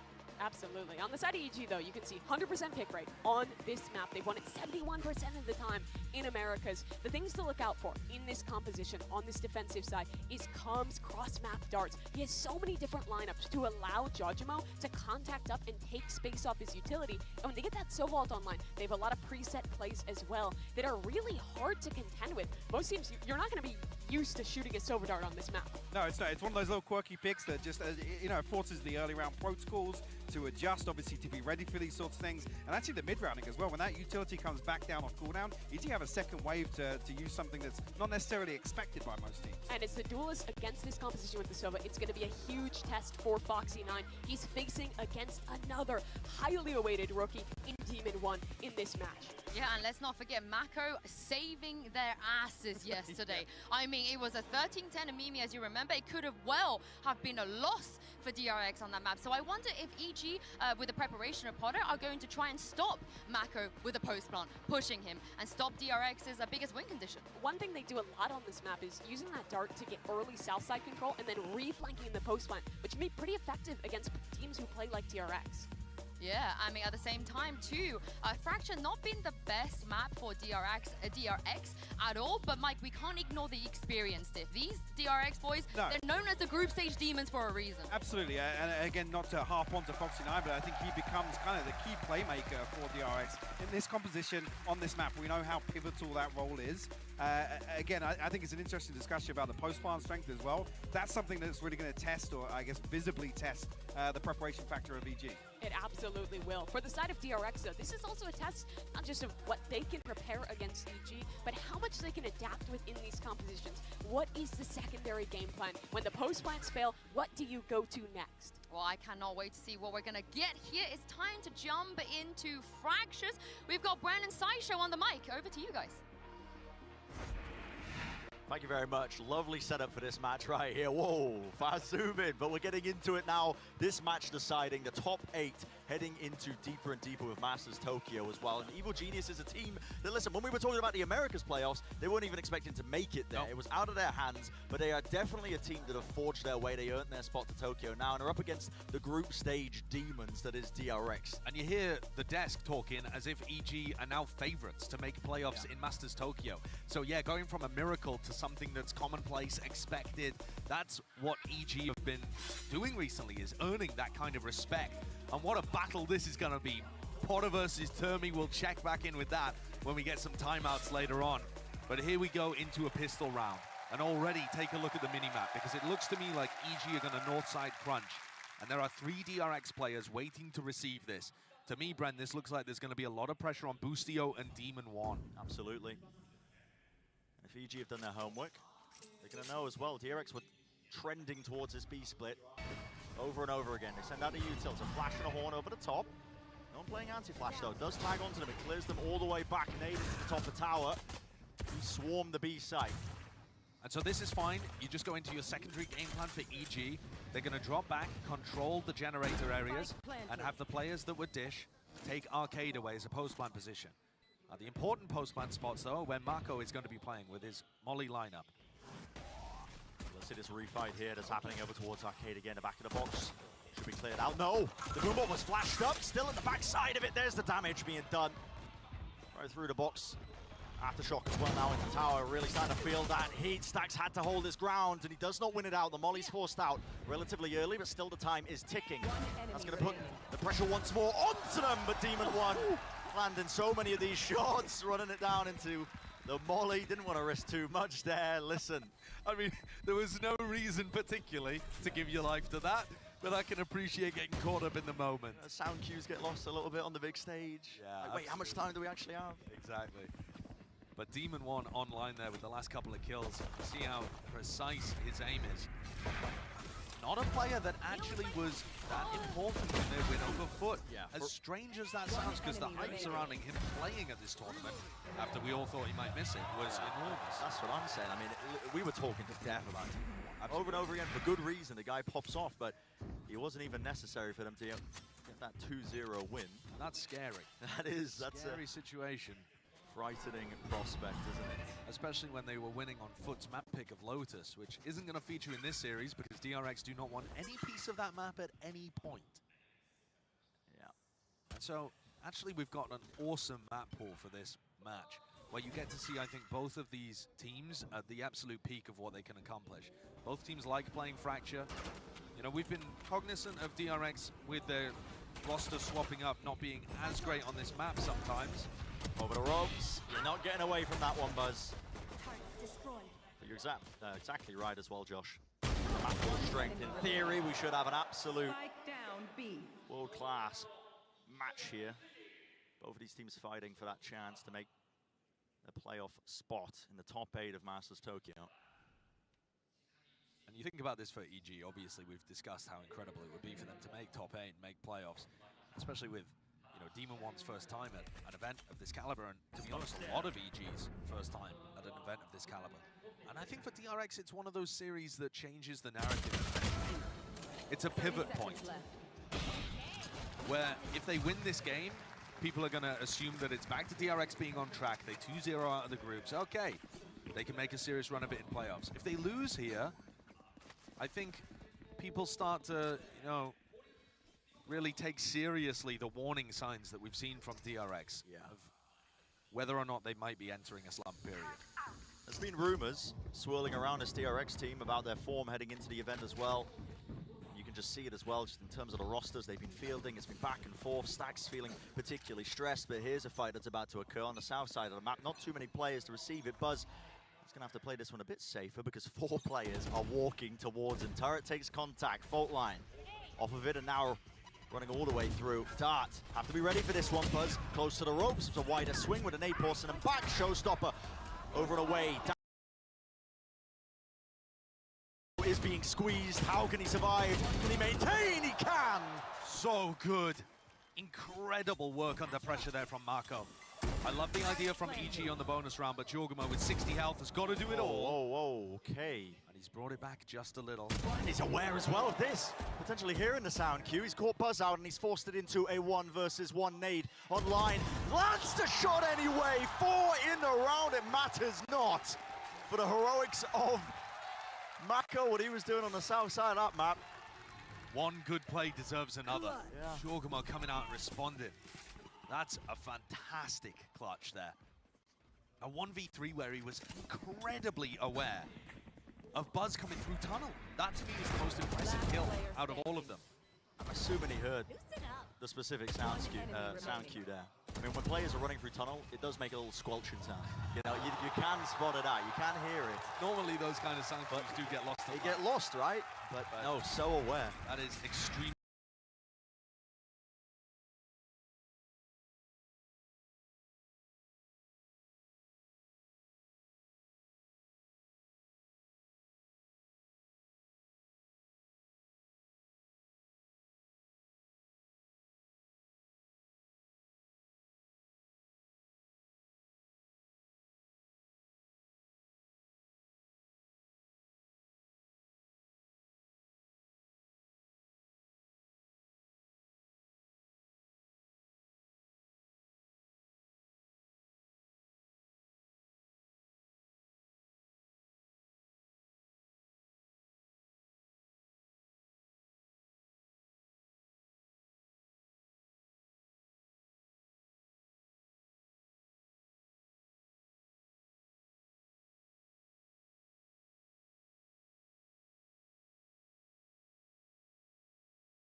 smokes as well. That flood attempt was put down in a moment's notice. Smoke fades away, but okay. No kills to be had. Com is going to feed himself into the more at some point. But it gives us a little bit of downtime here. Coming into the half, I'm sure both coaches are going to have a lot to say in terms of helping their teams reinforce the situation. Termy's already used one of his timeouts, remember? And I think just in general, the coaching clash is so interesting to me, Brent, because there's been a lot of conversation with the Pacific fans about how Termy's managed his timeouts and the selection of rosters that they put into the game and how tumultuous everything seems on the DRX side. And all of that comes from Termy, and the coaching staff that spreads out further than him. And on the other side, you have Potter, whose timeouts have been extremely impactful whenever EG have needed them, and has also built, changed the roster in a way that propelled the team to success and has added a lot of good structure. She's now going to be taking attack timeout to talk with the rest of the team as EG pause. But I do think that the arc or the ascension and descension of these coaches are on very different pathways at the moment. And I think that's one of the big things that Termy's got to figure out in order to have a chance to win this tournament. So far, DRX have been making quite nice adjustments. That's why you're seeing the timeout forced by EG. Not exactly sure how Stax and Ono are related. He really likes the word vamos. Yeah. He really likes Ono when he pumps his fist and says vamos. Yeah, so, you're right. Yeah. I forgot about that connection, but you're absolutely correct. Yeah. But I mean, the vibes overall for DRX. I mean, we're on the topic of it. It's been rumors swirling around this DRX team in terms of what roster they're running. Talk of potential burnout as well. Like, not really feeling it heading into the tournament ahead of time. This match is really a chance to dissuade a lot of that and try and get some confidence back overall. Yeah. But I will say, you look at Stax, I don't think I've ever seen him this stressed early on in a tournament. Yeah. Too many smiles, not too much joyous whimsy. It's been quite stern. There's got to be a lot of pressure on him as the IGL to try and figure out a system when it's constantly changing underneath him. Exactly. And not just that, I think he's individually struggled at times, in their games against PaperX domestically, to be able to get a good read on how to punish that team while they're on such a run. So yeah, tough times. But DRX are coming into the final round here with two big ultimates to work with. The Fade ult was incredibly useful last time at being able to put pressure on the side anchors, although they took a B. Showstopper. What an increase all the way through. Let's see if Foxy9 can get any value. Nade, rebounds, flash to try and push it back. He fires it off. Jorgamo. Ethan's flash. Oh, it's a random spam. It's a random spray all the way through. What a lead going straight through an exchange as well of bullets. A flash as well to try and push through, and it's a 3-2-1 swing into the smoke. Lit up though. Jorgamo can't hear anything, doesn't know that his position is being swarmed, and there we go. It's covered. Com round the back, and just like that, blink of an eye. That's the last round of this first half. It's over. So interesting the way that they were playing like a flanky retake play over towards B and then a hard anchor defense on A. The initiator utility, immaculate from Ethan, from Com. I mean, there's a flash there to be able to completely blind Foxy9. All the rest of the breach utility gets used to stop them coming through. And then there's a dart on the wall to help support Jorgamo. It's all beautiful from EG, and they go up 8-4 at the half. Finally adapting as well to a lot of that pace that DRX were throwing towards into the A side as well. So back and forth. It's an 8-4 half that we find ourselves in, sitting at here with EG leading so far for Fracture. Quite an interesting one. Let's find out what the desk has to say and break it all down so far. Thank you very much, guys. What a great half for Valorant. Just good. Just good. I think it was a masterclass. So good. EG, honestly, it's interesting to see the differences in utility here. DRX, they don't want to use much because they rely on the post plant. And EG are happy to burn up the layering of like the flashes and the darts, and putting them in so many different positions as well. Early round to find first bloods, but then supporting their sight angles as well.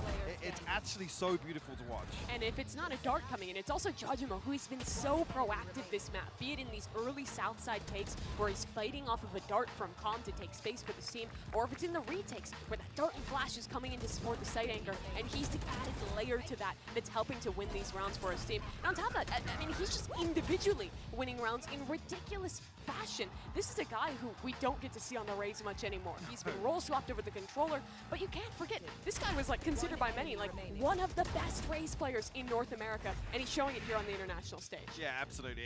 Popping off in this first half, and it put EG in so many good positions to close out rounds. We were talking about DRX's ability to flip 4v5s. I think it actually even came, that first post-plant came with the, I think round 6, right, with the 2 Sheriff kills from Marco on A side. That was about it. That was, from the first few rounds, the only positive that DRX could pull. Yeah, now heading into this second half, DRX is good on attack. It's about 50-50 on this one, but with the, or excuse me, on their defensive side as well. But with this composition, you don't have quite as many tools to support your side anchors, and you're going to have to be playing the retake a lot more. The thing to look out for, though, in my opinion, is how Stax and RP are combining their utility. Can they get similar value with this fade, with the flash darts, to scan as EG's executing? Yeah, and I think actually it comes back to the conversation we were having earlier, right? What can Foxy9 deliver here in the second half alongside that supportive utility he does have? I mean, let's see what they can do, because if they don't, then they're going to be losing one map down already in this very crucial game and be dethroned off the group stage Goliath. So I don't know what's going to happen, you guys, but let's send it back to Josh and Bren and find out. It's an excellent point, really. I mean, it's not often that DRX end up losing in the group stage as well. I brought up in our game yesterday, Josh, you know, they've lost 2 matches in their group stage international appearances ever. That's out of 10 currently played. Yeah. Which means they got an 80% win rate. That's not quick maths right there. Quick maths. 80% win rate in the groups. And it's not a great start, don't get me wrong here. EG have clearly come out well-versed, well-prepped. The map pool is actually kind of shaken out quite nicely for both of these teams in the theory of it, but it's EG who have the lead. It's a must-win pistol round, I think, for DRX. Yeah. You know, normally when they get the success on this map, I think about it being potent on the attack side. Although we were talking, even when we were casting them against ASE, that their defense side against DFM was really good. Waves of the utility being used as well to try and take this tower control, but they're all grouped up in there. Could be cause for concern because they're all grouped up. And a right click is tearing them to pieces. Buzz having a field day, but from behind, Ethan, he does help them out.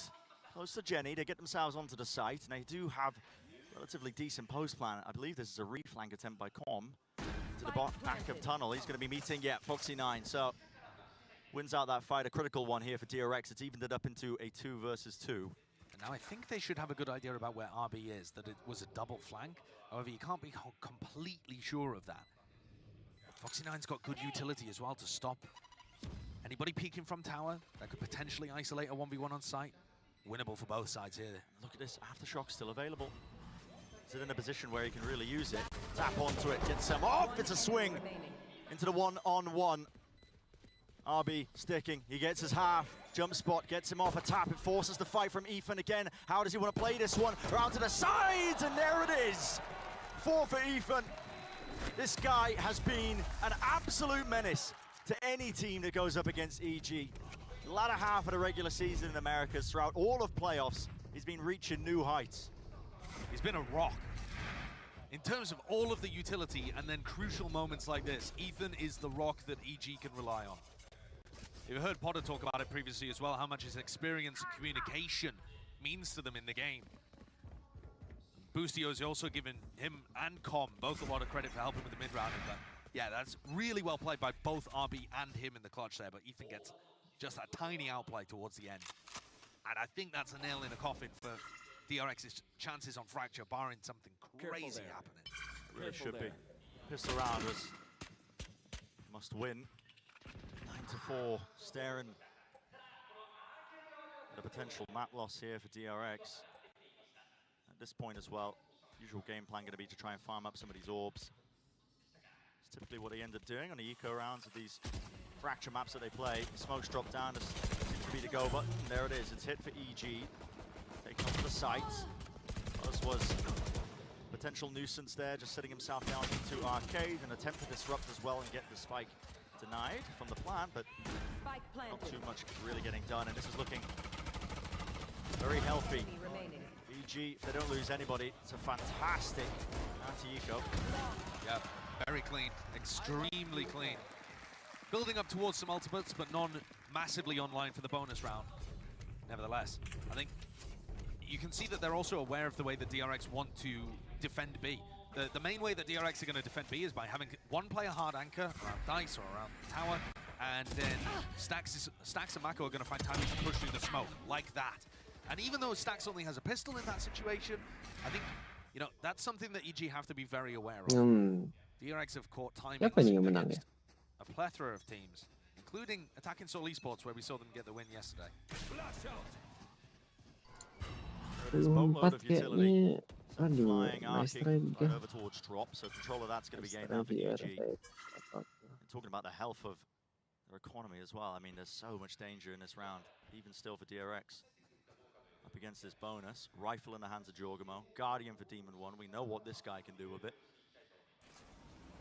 Destructive. There it is, drone to lead it in, that's an aftershock. Disrupt it, just pound for pound using the util, but they waited out. There's a couple of layers to it. Caesar's nice, that's delayed a little bit. But they're just baiting out this defensive utility, and now this second wave is going to be where they commit. Just love the nade. Flash to accompany. It's all combined together. Doesn't actually connect there. Satchel, the movement. It is nice, but Arby was ready as well to contain. Stacks from the side, all the way through spawn. A fight to be taken. Boostio! Landon 2. He spots the third, and Demon 1 has also got his sight set on him. They know exactly where he is, but the movement is quite gorgeous. Foxy 9. So we'll jiggle out to the side with 4 bullets left in the rifle. A reload risked. Doesn't know where Buzz is.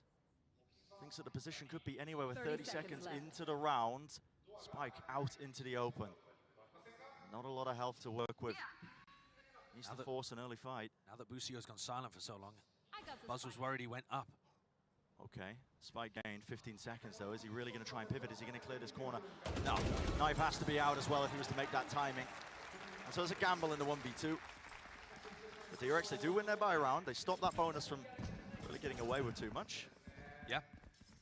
EG with worse weaponry, for sure, and still a good attack idea. I think the utility and the way that Jorgamo entries onto this site is dangerous, it's difficult to work with, and DRX had a decent answer. They didn't use all of their utility just to fend off the first few probes.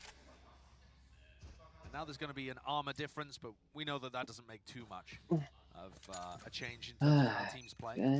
Looking towards Boostio because he's only one away from that lockdown. Of course, Ethan one away also from the Rolling Thunder, so that depends which one you particularly want to prioritize. Shock dart. It's going to be Ethan. Yeah, Nanos almost broken, I believe, off of Siapa yang akan menaruh? utility center flying. Look how active Boostio is here. Ya, Look at the way players do that often. It isn't active yet. I mean, DRX trying to take the fight straight out of halls. Got my eyes locked onto the minimap. I'm trying to take your role. Yeah, so that was fended off. Foxy 9 Mari goes dulu down. aja bang. Iya. And now, with the Depan pihak space on itu the map udah. that Boostio's got, as you mentioned earlier, that's going to allow Belum EG bisa to go tugas through the lagi rope nak and apa back dapat over lihat to kenapa him. enggak. He can set up for some kind of Coba north aja. side push. Yang bangun doang ya. It looks like Ethan's going to try and ult them Alap ya into the lagi players bubah or something. lagi I bubah. mean, Ethan's going to be asked to do Iya quite a bang lot here. ganteng. Both of the breaches battling in aim A. Jump spot, a chance. Okay, all committed. Two Stacks was there, there's a dart at his back. The aftershock slowed to a crawl. Smoke dropped down as well, it's cut it all the way up. Another stun to supplement and swing through. Fight to be taken this way, that way. Evacuation and shots rattled off. That is immaculate from EG. I mean, what a play. How creative is that? Find a player at door, breach ult them, Sova dart them. You've got Jorgamo coming through on one side, Ethan on the other. This team's creativity is unbelievable. You think historically, it's DRX that we've discussed as the team that creates set plays. How many teams have a strat called Vision Strikers or DRX? Almost all of them. Yeah. And yet, in terms of the creativity and the set plays, we're watching them get outdone. Just worked it. Dude, Stacks not only got breach ulted, he also then got fault. Kalau main, Aftershock used. He's got main, no main, chance. main. Couldn't stand still. I almost hit a spray closet. And they're vibing. Yeah, spirits are high. Definitely. Forcing the timeout. The last one here for DRX. It's 11-5 on this map here of Fracture. bisa That's langsung. the evolution of this EG team. I mean, They come in with these really excellent ideas. And I said this before as well in Americas when we were watching a team like EG. What point does a gimmick comp just become the meta? What point does it no longer be a joke? It's when it starts winning, and EG have got a lot of success. There's a lot of evidence behind them in terms of this fracture comp. They have so many ideas, twists and turns. The playbook runs deep. Think about how DRX were winning Fracture yesterday against Attack and Soul. Even though they were getting pushed and they ended up winning 13-10, it was actually individual huge moments that were carrying them through. We had Mako going crazy on Fracture, for example. There is no way that an individual can outplay the waves of utility that are cascading into you on a set strat like that. EG are just almost guaranteed to be able to get a player advantage or get their way into sight. It's oppressive, and it makes it very hard for the individual brilliance on DRX to shine through.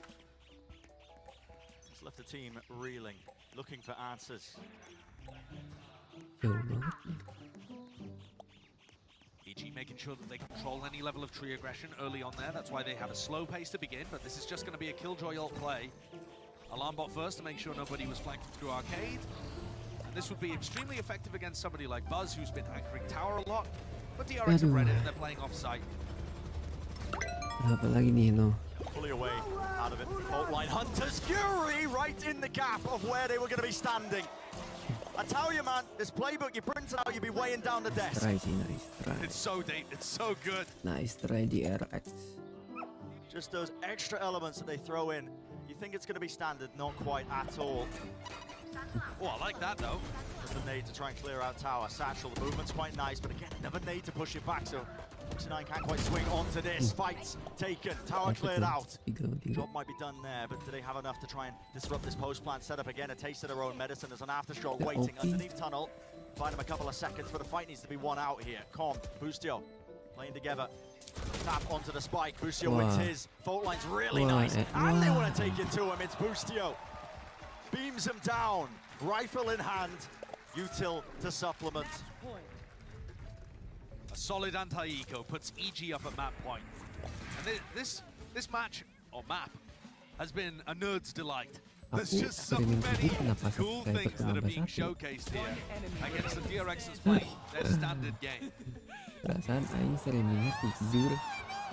Kenapa subnya biasa? We've heard those high-pitched Boostio excitement noises quite a lot so far this tournament. They've only played 2 matches, 1.5. We're breaking a mic. Right, can DRX pull something out here? The 7-round deficit would be so different.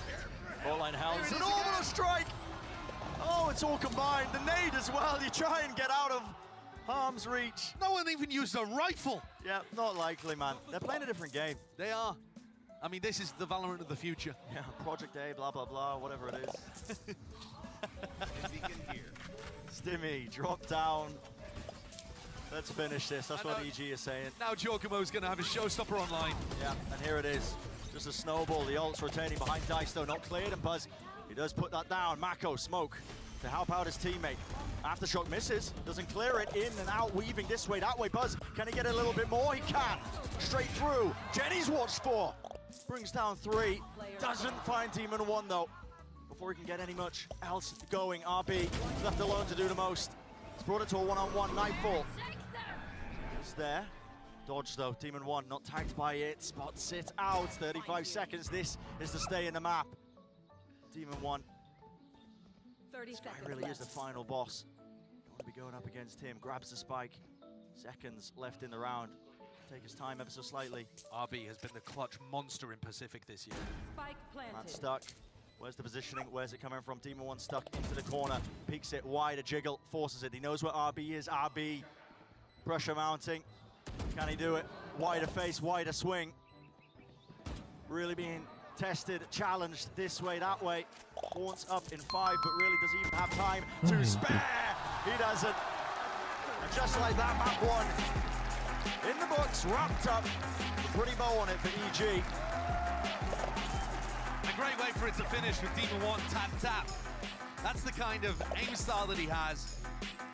But it doesn't really get demonstrated when EG absolutely outplay their opponents in terms of the utility and the set plays, the ideas that they have. I mean, this was destructive, absolutely. And I'm thinking back to a quote that Buzz had in the press conference where he said, in the grand finals against PaperX, they exposed our weaknesses in the map pool and our play style. And I feel like, well, he had said they'd made some adjustments to try and shore that up, but this map to me feels very similar. They're targeting the weaknesses of DRX's map pool, even though it's a map that DRX like. It looks weak in terms of like international caliber of play. And also the play style, targeting that post-plant play, that exec heavy stuff. Just a masterclass, absolute masterclass from EG. Top to bottom, man. So many ideas being thrown out, the right adjustments. 13-5 versus DRX. If you're a casual fan as well, you've been watching this one, you're probably left wondering, hang about what's going on here. DRX that have been so strong in these groups going up against EG.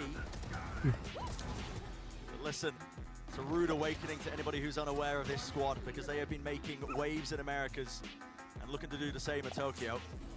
And I think they've got a great chance of doing it, honestly. This map pool coming up, we've got some great ones. Ascent, Pearl. But Pearl's been looking a little bit shaky for DRX, despite the fact that they've been winning on it in Pacific. Ascent, though, should be an absolute banger. That's where we're really going to see those rookie players unleashed. The Foxy 9 Demon 1 battle. I am stoked for map 2. That is going to be fantastic. It's a map that DRX, they've made great adjustments on. Listen, it's been back and forth. Their stronger ones as well should be shaping up to be quite a series. If this one was a tactical dream, the next one is just going to be brutal. Absolutely. Well, that's going to do it for map number 1. Send it to a short break on the other side of it. The desk breaks it all down. You don't want to go anywhere. We'll be right back. Soalnya di coffee, ini udah bangun udah.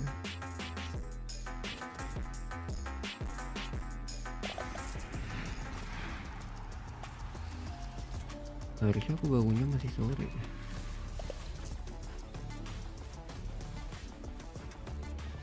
Kayak tidur itu 8 jam, 9 jam.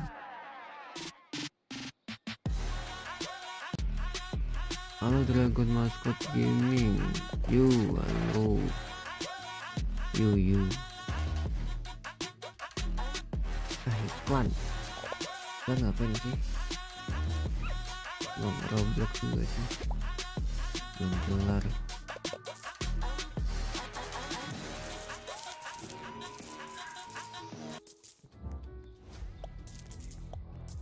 Berapa sih 200M kan? Itu berapa tes lagi nih. Belum ditepet bisa ya.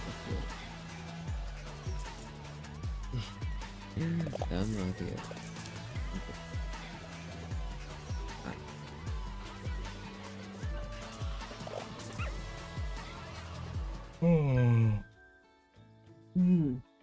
This is Sadie. She's on Verizon, and she has the new My Plan, where she gets exactly what she wants and only pays for what she needs. She picks only the perks she wants and saves on every one, all with an incredible new iPhone. Get iPhone 14 Pro on us when you switch. It's your Verizon.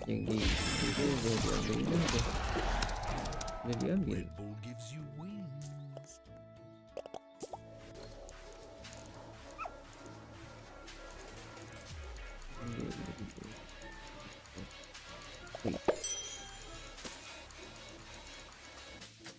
Oh ini enchantnya biasa aja tuh ini. Mungkin pakai yang ini. Sama ini. Iya sih.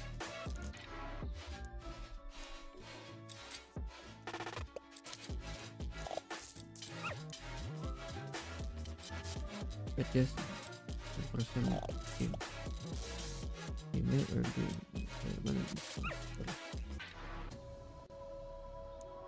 mungkin biasa aja tuh ini.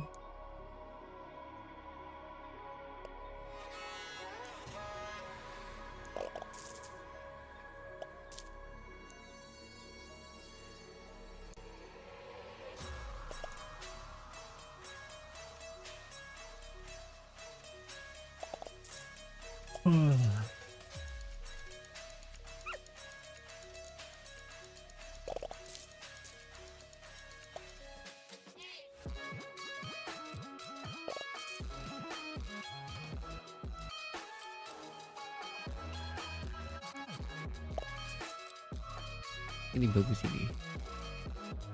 Ini dikit dulu.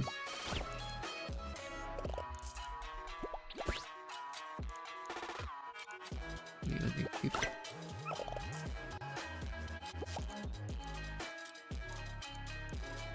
Wait, mana tadi?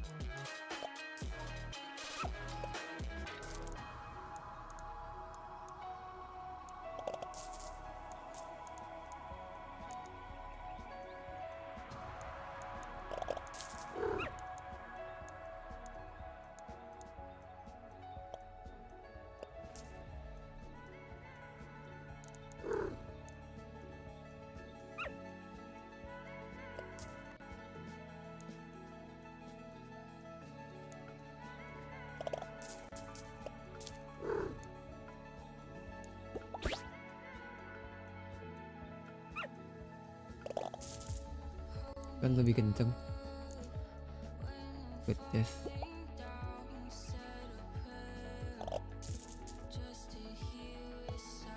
Itu lebih jelek. Hah? Big mana?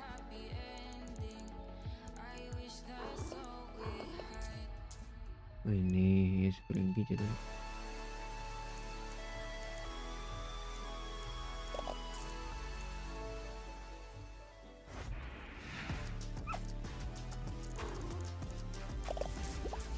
Ini dia paling cepat.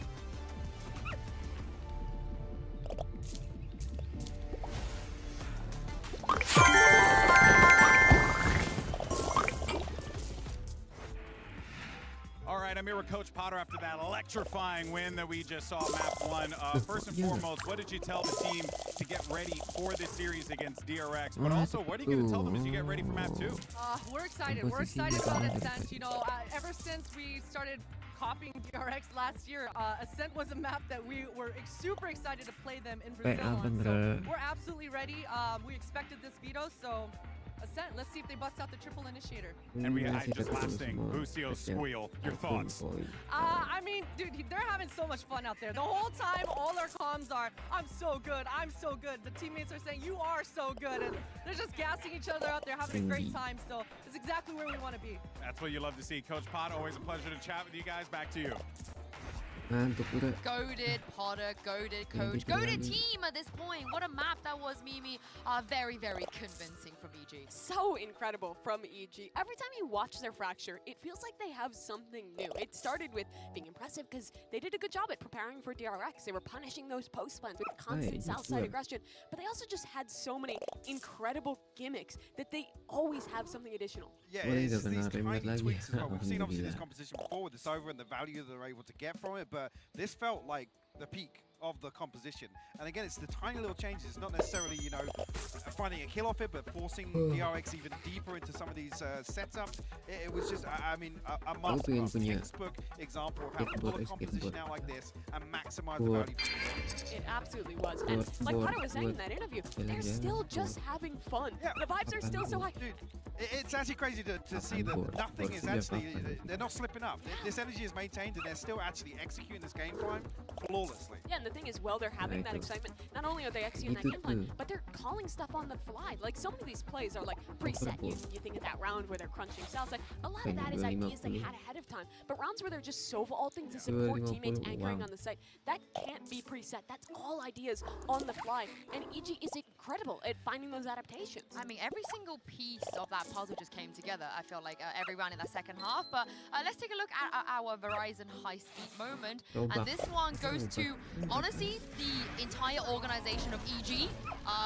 Mimi on round 7 for being able to pull this off. I mean, this was an eco round for them after DRX got their first real win, and instantly they pull this one out.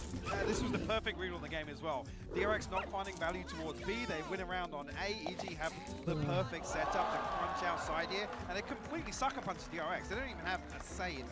And that's also preparation. DRX, be it their A hit or their B hit, their default is 4-1ing on that south side constantly. And clearly, EG watched that, was ready for it, and not only had those pushes from A main, they had the crunch on that round, they had different variations Jadi gitu. to punish the same setup for DRX. And I think that's what Nice. makes this team so Itu good. win They don't just parah have one episode idea of how to 15. counter-strike, how to prepare. They have Enggak. multiple iterations of the same thing, which makes them so hard to play against. I feel like at the end that was Terkot gue nggak towards tahu. the end that was basically a Ini GG mungkin go ya. next to DRX. You know, if you are Hotdog, them, hotdog. maybe you try and forget about it because we're gonna move on to map 2 and we're gonna move on to pretty much a historical pillar of DRX. Yeah, you definitely say that, but that's got to be a tilter for DRX to come in now, to have to reset, potentially bring out a new comp, or I guess a changing comp and a slight switch up in roles. That's the big question for me, because Demon 1 excelling on the Brimstone now has the opportunity to really stretch his legs. Yeah, he is always insane on this map, and I think that the Ascent has been the best example of EG's improvement throughout America. At the start of the season, they were killing us some of the gimmicks, some of the little ideas, but they were struggling on the fundamentals. They were making a lot of mistakes in the mid-round on the attacking side, but deeper, and in the playoffs of Americas, they started improving so much. I think Busio really found his stride calling on this map. They do a great job of, similar to Fracture actually, leveraging Khan's utility to set Demon 1 up. They get information on the mid-round and make really sound decisions. I mean, also when it comes to, I mean, Mimi, you've always been Hello, bigging Eugene. up the prep of Potter and all of the Eugene. stuff from Hello, EG. Eugene. They, yesterday, it felt like they knew that they had to play Lotus, report. and their game plan was great. They managed to beat a team on their best map. Surely, they know they have to play Ascent today. I think you've hit the nail on the head, because Potter's saying we expected this veto has to be terrifying if you're DRX, honestly. You're playing into EG in terrifying form, and actually them expecting this, you know they're going to pull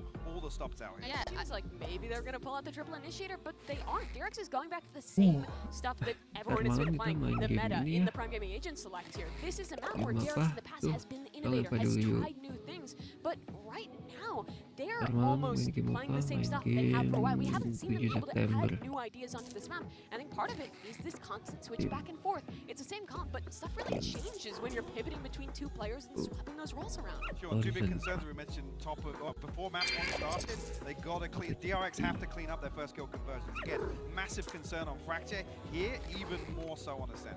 Yeah, I think so too. But the thing is, if there is going to be a place where DRX can find a kind of a beacon of light, can come back, surely it is Ascent, right? It has to be. It has to be. This has always been a super strong map for DRX. This is a map about fundamentals, about execution, the basic stuff that you expect from DRX to excel at. But after match number 1, EG looks at stuff. For EG, they are one match away from taking it out of the group. So the first team, I cannot believe Brennan Sideshow that I'm saying that right now. What about you guys? I can't actually come up with it. That wasn't supposed to be an opportunity. I'm going to use it. I'm going to take the opportunity to glow. It's offered to me. I'm taking it. Listen, I'm taking it, man. I'm taking it. And here, this is it. DRX is the staging ground for Ascent. I mean, listen, it was a good setup because when I was doing the bot prep as well with these teams, I wasn't liking the adjustments DRX made on Ascent was a map. They were learning from their losses, actually, through their own playoff run. Yeah. It was one of their better maps. Definitely. But the aspect I'm really excited for is the rookies, Josh. Yeah. I mean, that Jet head-to-head battle between Demon 1 and Foxy 9 is going to be, hopefully, quite fantastic. Yeah, it should be crazy. We actually haven't had like a map where Demon 1 has dominated. Boostio did most of the work yesterday, and then Jorgamo and Boostio, actually, to be honest, took over on that, along with basically just being a strategical outplay. But yeah, the arcs of both of these players are similar, and here they go, clashing in B main. A bit slow to begin with, just the turret, lay it up here. Ya keluarin ini Knife for a Darman knife ya as well. keluarin ya. Foxy 9, he can actually dash forwards, it was active, but he couldn't use it, a Demon 1. The immediate strike back. Oh, that's unfair. Yep. I mean, Foxy just had his wings clipped by Ethan, whose utility was absolutely immaculate on Fracture and continues to be so again here on Ascent. You normally expect Ethan to be over in A main, catwalk kind of area, but he's floating because they have the Killjoy setup over there. It's a deep load there from Boostio. Took up all that space towards A main, he's punished. Just hunting for a bit of that information. I like that smoke from Marco. It denies any information from people over towards A. But I think Jorgamo's already got the read here. They're searching for information on both sides of the map. So wait for a second, RB. What was he? I don't know. Looking at? I don't know what he's anticipating, man. Maybe somebody's just going to start ghosting around the map. I'm not sure, but that's left the spike out in the open. one of his teammates called that they could have found a timing on him through their own spawn? That is bizarre. That is really quite odd, but he's missed that one. This reflank, this repush. Stacks still alive, 70 health. Weapon picked up, trying to take a clean fight. He does offset the movement. No one's really giving him anything though. They were just buying time for Jordan to wrap all the way around to the pistol round for EG. Off to a similar beginning as map number 1. And it's not just the fact that both of the least experienced players are playing Jet that makes this story between Demon 1 and Foxy9 interesting. It's also the fact that they've come in so recently to teams that have got some level of establishment, and they've been given a huge amount of work to do. And yet, Demon 1, I feel, has instantly fit into the system and propelled his team forwards, and DRX are having constant issues with integration. I don't think much of that is really Foxy9's fault. I'll be pointing it out throughout this attack side, but I have real issues with the way the DRX are playing their attacks recently. It's way too exec heavy, and they don't have these double wave pushes. Again, I'll get into it when there's an example to showcase, but Demon 1 is looking confident already, isn't he? Look at that, taking liberties against the eco. He's not worried about giving away any of the weaponry. This way, that way. I like the idea. Yeah, cheeky attempt. Just up the stacks though, it's not looking likely here. But EG bringing up the point as well about this map pool depth for both of these teams. It's really quite difficult, I think, to get a hold of where EG might be bad at with their map pool. Absolutely. They've had a lot of wins across the board on a multitude of maps. It makes them a difficult team to prep into. I think they have a very solid map pool. Anything that they spend a serious amount of time on, they seem to get good at pretty quickly. And I couldn't really pick a map where I think DRX has a major advantage. The weaponry advantage, though, is massive in favor of DRX here. We've got what looks like a bit of a mid-crunch between Demon 1 and Boostio. They're just going to look for picks here, I think. Oh, Demon 1, he's not messing around, man. Oh, fast out. Top mid being held. Paranoia so deep. What is that? What a shot. The flick is perfect there. The set play, it actually rarely works, that one. But that time finding major value, and that's taking the smokes out too. Makes the attacking round very difficult to call. Yeah, I mean, I'm just gobsmacked still. But a reaction here from DRX. Smoke to block that. Close the door, try and get themselves into this B site. Cleaned out. Angles watched for. Nobody anchoring towards the back, so they'll be able to get that plan down, and they still have B main control, but it's a critical one to hold. RB is being swarmed. 3 players just trying to take him out here. Deep flash as well. TP into the corner. RB spots. He doesn't know which way to aim. Perfect play. It's cleared out. Removing one area of the map as well. This hold just getting a little bit weaker now for DRX. Has to be a massive heroic play, and it just can't be the case here. Dropping right down. How does Jorgamo get it? Every crossfire picked apart, broken to pieces. And it's a bonus round win for EG. Immaculate stuff right from the off. We've seen a lot of teams go for that same kind of play. You smoke off tiles, you paranoia. So take a look at the paranoia here. It does actually catch on a Mako, but most of the time that player is going to be able to escape, or the Jet ends up getting punished. But then everything that EG are doing today is working exactly to punish DRX. And that level of momentum where you pull out a set play to be able to win the bonus, it just works perfectly. And yeah, Potter's as surprised as we are that Jorgamo was just able to leap into sight and get the kill. How is he resetting his aim that fast? Around the corner. Ludicrous. Biggest belief, but to me, I mean, that little, the protocol to clear out B main is so impressive too. Yeah. Deep flash TP across. And this is a pistol round setup actually on defense here that EG are using, that we've seen a lot of teams go for. Demon 1 takes contact, dashes away, and that sets up Jorgamo hiding in the corner as bait. The idea is you don't expect the Omen to just be hiding there. Dashing forwards, he has to take care of so much, dashing away. How is Demon 1 surviving? But here it is, bait and switch. Triple face up, already taking the fight. Right to them this time. Back on Stacks. Holding the ground as well, making sure no players can swing out of heaven. And they've needed that, DRX. Mako with the Bulldog going nuts there. He's got been the player that they can really count on. EG don't still want to make a go of this one. They have the money. Mako again. Answering back, picks up the rifle, repositions. Com just needs to get out of there. Yeah, he does a little 180 twist step away. Mako being the playmaker there when they needed it. And he finishes it as well. I mean, that's a Mako round. He avoids all of the pressure early on, gets away, dodges the paranoia, and he's just set up perfectly with a Bulldog. You see the way the DRX are using the light armor a lot. It allows them to invest on rounds like this. This was a half buy, and yet Mako still had enough to have the Bulldog. I don't think he's able to have that level of impact if he's only got, you know, a Sheriff or a Stinger or something like that. That's a big one. Helps the vibes as well for DRX, because going down 4-0 would have... That's difficult mentally. Gets him back into it.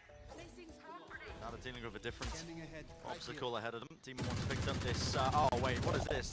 Leviathan spam? It's a bit of a fake, so it feels a bit like Leviathan spam. I think the idea being that you drive people into Demon One's op.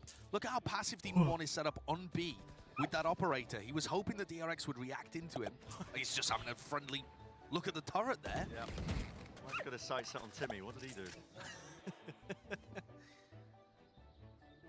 Yeah, I mean, at this point, the turret holding contact in B main is actually pretty useful for them, because they know that B main hasn't been breached by DRX. They've still got a lot of map control and information. It's been slowed down, entering the minute mark.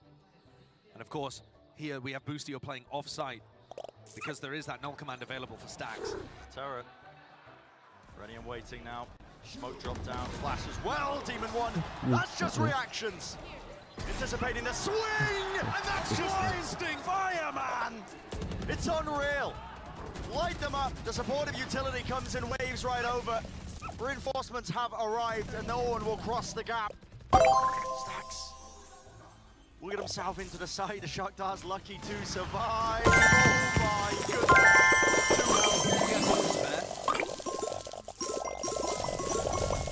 Quite planted, but you have to see a miracle. A big moment, a big step up. Mako, can he do it again? Maybe the potential is there. Flash over the top. They made it winnable, but it's all up to Stacks, and he just can't reset the aim. Player advantage, the health advantage, it was there for EG. Decent try. Valiant effort, it really was. Mako and Stacks almost pulling some magic out again. That's what it seems like it's going to require at this point. That's 2 kills where Demon One cannot see an opponent, and he's just doing it purely off timing. Unbelievable. Very unfortunate for DRX, because that should be a situation where they're able to play a post plant and get into comfortable spots. You expect maybe to lose 1 to some spam. Losing 2. Oh, brutal, especially with the util being that good. That's tough. That's the null command round taken out. So DRX don't have something that aggressive to go for. Where's this going? That's a nerdy one from Com again. So that makes it feel like the Sova's playing over towards A.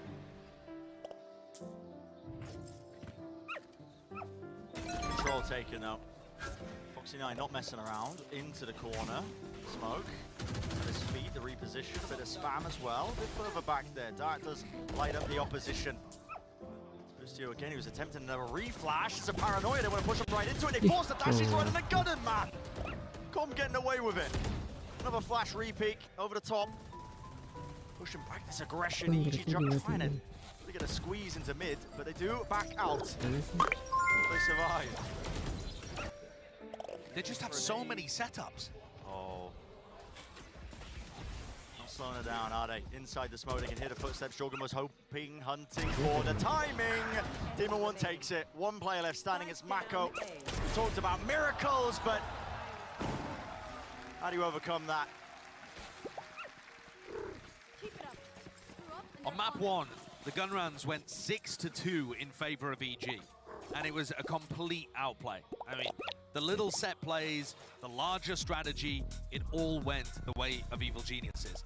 And DRX is taking a timeout here as Termi gets to talk to the team. To me, it looks like the same thing again, and not enough respect being given. This is one of the downsides, actually, of running Foxy9 in this roster, is that I feel like he doesn't have the same experience and discipline. He's not as meticulous with how he enters into areas. When he got stuck in close mid there wasn't an anticipation that he might get crunched. He didn't back off into mid, regroup with the rest of his team. He stayed isolated, stuck between the arches, and picked off first. That was a paranoia that came through from Jorgamo, from Catwalk. You know, so many elaborate set plays. And if DRX are getting caught by those traps, EG are going to run away with this half. Stop EG. I mean, listen. Is that a command for DRX or is that an angry fan? I'm not sure. They're trying. Oh, they are certainly trying, but that's what the time asks for, man. Come up with some solutions, but it's going to take an evolution of DRX, I think, as well, because they are so setup heavy, exec heavy, or whatever. When EG are able to pry open those timings in between, when the setup's there, when players are getting in position to find a util, it just breaks them apart. Yeah. And when DRX have gone for those slow exploratory plays, EG are picking up the pieces. Yeah. We talked about the Jet battle at the beginning of this map, and the defense side is easier for Jets usually. Some counter spam potentially from Buzz here. Oh yeah. Odin ver Odin. Flash over the top though. He's backed it up as well. Yeah, he has backed it up. Yeah, the Jet differential currently is ridiculous. Foxy9's 0 and 5, I think, maybe more than that. And Demon 1 has 9 kills. Here's the setup again. Flash is nice. Jorgamodo! Oh my god. Again, the shot's coming through. When you remove the Jet player, good luck. Tags down. Drone for a drone. Already into the site. Just got to try and reinforce this one. Popping all over the place, Com. Striking him down. Damage is done. Mako responds. Flick to the side. He's been completely saving them on these A hits. Here's the lockdown though. This is going to be pushing them all the way back. RB doesn't have the ult to try and break this one. Door's still down as well. You're going to have to move away from the site. Mako has the ult. He's going to try and dodge this one as well. Didn't play. Down into hell. It's cleared out though. Com aware. Has to be. No, Mako there. Gets him. Demon 1 still alive with the knives. In and around, trying to force a fight as well early on, but it's a 1v4. There's the one. But okay. Just go A and let Mako 1 That's all you have to do, DRX. It's ridiculous. This guy's defending them from the flood. Then he goes into backside, into hell, and he dodges the ult. Dodges the lockdown with his own ult. And then he cleans up Demon 1 at the end. How Com doesn't get that kill, I'm not quite sure, but it's all Mako. From beginning to end. The vibes can't be too bad in that camp. He's 10 out of 5. Yeah. He's the only thing currently that's keeping them in it. They've won 2 rounds on A, where Mako's got 3 and then 4 kills. Knives. Broken though, so Awi itu apa awi? side. EG not getting any information. Awi itu apa? But yeah, Mako has been the only thing keeping him in it. Able to keep these buys going. Buzz has been struggling with B main control. Turret takes early contact there in B main, and he's worried that Demon 1's operator can be playing behind it. So Buzz has to call for help now as DRX are going to try and take B main, take the orb, potentially set up for... They've got multiple options. They could go for a lockdown play here, they could go for an ult command. It's a flash play or a recon. He's just doing it straight up, man! He pulled for the recon, it was late, but he still gets 2 over the top. Foxy9! How's he managing that? No command, ripped him out. Spikes drop down into the middle of nowhere because EG player still anchoring towards the back. It's up to Jorgamodo to hold this off as well, but Stacks needs to reclaim some ground. It's a 3-2-1 swing. EG managing it. Shots landed. Ethan turning up. EG find the timing again there to try and disrupt what was happening. Very nice play. Constant, like, little re-clear setups are working very well. They re-cleared mid when Foxy9 was pressuring there. Ended up winning that. I think that was round 5. Now they do a re-clear play into B main, but you're right, the timing was not set up with the recon or with the flash, as far as I can tell. Things going right for EG. But this is a very defense-sided map. DRX only need another, couple of rounds where somebody pulls out a miracle, be it Mako or anybody else, and suddenly they're not feeling that bad about how it's gone. Cap pressure. Holding. Oh. His hands, the shot going wide. Dash forwards. Paranoia to set this one up. They want to punish. Foxy9 is chasing him. His adversary. Mind control still there. Smoke deep up top here. It's really putting the pressure onto the main player. Jorgamo doesn't know which way to look. Doesn't know which way to face. TPs this way, that way, backwards into Wine. A fight to be taken. No kill found, but now he's got help at least. Flash peeking in. Running him down. Jorgamo to be cleared out of Wine. Massive player advantage, but maybe it can be equalized still. Trying to take up into tree. It's all over the place. lot of fights that are being taken, but slowed down now to 2v4. This looks like it's going to be DRX's third round and second thrifty win of the map. It's these all-in pieces with the lighter weaponry that EG are struggling to hold on to. Yeah, and EG are going to be forced to save. So this is what I'm talking about, Brent. It can be a fantastic half for EG where they thoroughly completely outplay the DRX, and yet the small moments of Mako going crazy or them winning a thrifty, and the overall result can change quite a lot. Yeah, can get them over the line, the acceptable line. Think about Ascent as well. To me, 4 is that line on Ascent. Yeah, I would believe so. Although, if you follow the stats as well, if you're a bit of a nerd, and you do look in Pacific, it trends attack side for some reason. In Pacific. Yeah, for some reason, or for whatever reason that is. But you know, globally, if you manage all of it, it ends up being a bit more defense favored. But still, I would agree with you. I think 4 rounds of attack should be enough. At least if you win the pistol round going into the second half. Boostio's going to play off-site again and support Demon 1 because Stax has his null command available. The A main take. Here's a Hunter's Fury though. Right down, straight into the gut of the map. One shot lands, dodging, juking, Stax. Narrowly avoiding it. But he did find Stax, so he knows that the null command is over towards A. That's important info. Here's the paranoia. Dash forwards, ripped it through. Com, he's blind. Can't see anything. Spam into it. Counter spam. Ethan grabbing 2. Just from the backside of Jenny before eventually traded out. But it's again going to be that retake. Demon 1 exchanges the operator. He's got a rifle in his hands. He wants to try and potentially make a go of it. 2v3. Smokes dropped. A fake of the dash. Which way is he going? He's buying time for Boostio. It's caused a distraction, and now they have made it into a 2 versus 2. Got to spot out the players, though. Mako still alive. Round to the side of Jenny. Didn't expect that one. Another round on A, another 3 kills for Mako, though it was, to me, the entry play that worked much better that time. Foxy9 not getting caught in the choke point initially, able to dash into his smoke, follow up on the paranoia that Mako throws, and DRX finally get an A round that actually looks, you know, like it went to their game plan rather than playing to EG's tunes. And they've recovered this. They have recovered this. In terms of the scoreline, this is now looking respectable, and there's still 2 rounds to go. Now, we were talking about this earlier, of course, in the NRG Na'Vi game, where it was a 6-6 half, and then NRG ran away with it on the attack side. So maybe it's a very different beast here, but DRX have knocked EG down onto a light buy. Could be a tournament where those expectations are turned on their head. Oh my, the judge, nice timing. Tags him though, he was spotted. Good awareness. Yeah, really nice awareness. Even going for that re-swing. Straight into it. Inside the smoke, dodging, the util going over. Drogomo still here though, inside the smoke, can't land a second. Attempt to reset with the Bulldog. Just spotting it, how is he grabbing the second with Mako down?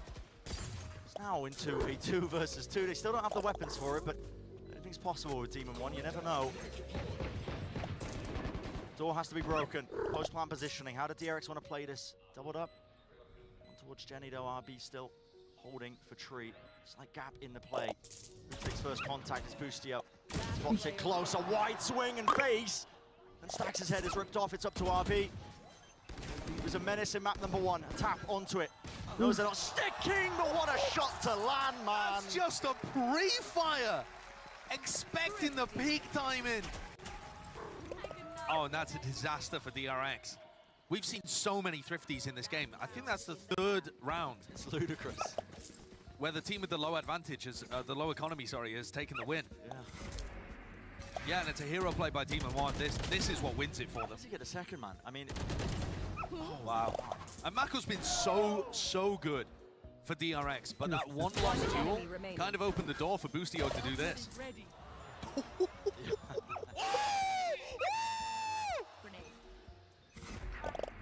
They're feeling it. 1 round left in the half. Lockdown's available, Hunter's Fury. Here's a Nana Swarm. Close to logs. It's actually intended, I think, for a turret that takes contact. You could break a turret if the defensive setup had it there, but that's shifted. We know this, of course. Chucked out as well. Does not land onto the alarm bot. It's kept up for EG. but now they're going to be feeling the heat, aren't they?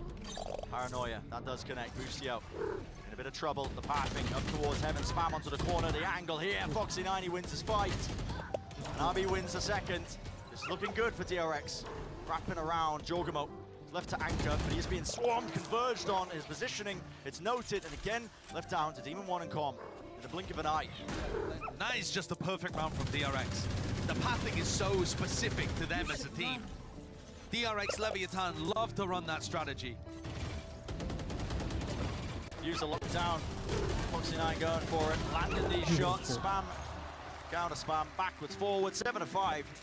Very good scoreline here for DRX. Yeah, what an awesome way to finish the half with a flawless round like that, where they barrel over, predict where Boostio is going to be based on his turret placement, and this is the crucial kill. Foxy finding the opening after a really, really slow start, where Foxy was 0-5. He ends the half positive at 9-8. Only a fraction behind Demon 1. Gotta sing his praises there. I mean, Kid is absolutely stepping up. Let's send it down to the desk to break it all down. Thank you very much. Guys, Hypok, a very slow start like Josh and Bren said, but what a recovery from DRX. Yeah, absolutely. I think it's actually on the other side. I think EG looking to slow things down, or I guess missing out on, I guess not finding the same value they did early on. And this is another map where we see examples of how good the reactive plays are. Yes, they're set plays, but it's reactive. And time again, they're able to secure a kill, find space, or at least find some information. And so many of those plays have been built around Demon 1. At the start of the game, it really was defined by him. We've been waiting for the map where the Demon 1 that we saw come out and shock everyone in Americas came alive. And we got that here. And well, it was him and EG who defined the first part of this half. DRX in this game were able to adapt, particularly the way they were playing towards these A-side executes. First few rounds, they were just running into the meat grinder, letting Foxy9 die, but they pivoted, made the mid-round call, and have now got themselves a very strong half. Yeah, I mean, 1 is better than 9. Who knew, Mike? I wanted to squeeze that in. I'm sorry, who knew? You got it in there. Yeah, but as we move on to the second half, on Fracture, Mike, it was a disaster for DRX on the second half. But getting 5 rounds on the attack, it's good. Yeah, definitely. I think Marco's the one that's ultimately able to pull DRX back into a recoverable position, but recovery factor hasn't really looked great for DRX so far. I guess here in Tokyo as well. We're talking about yesterday, their win conditions relied heavily on players popping off when they were player deficit, conceding first bloods.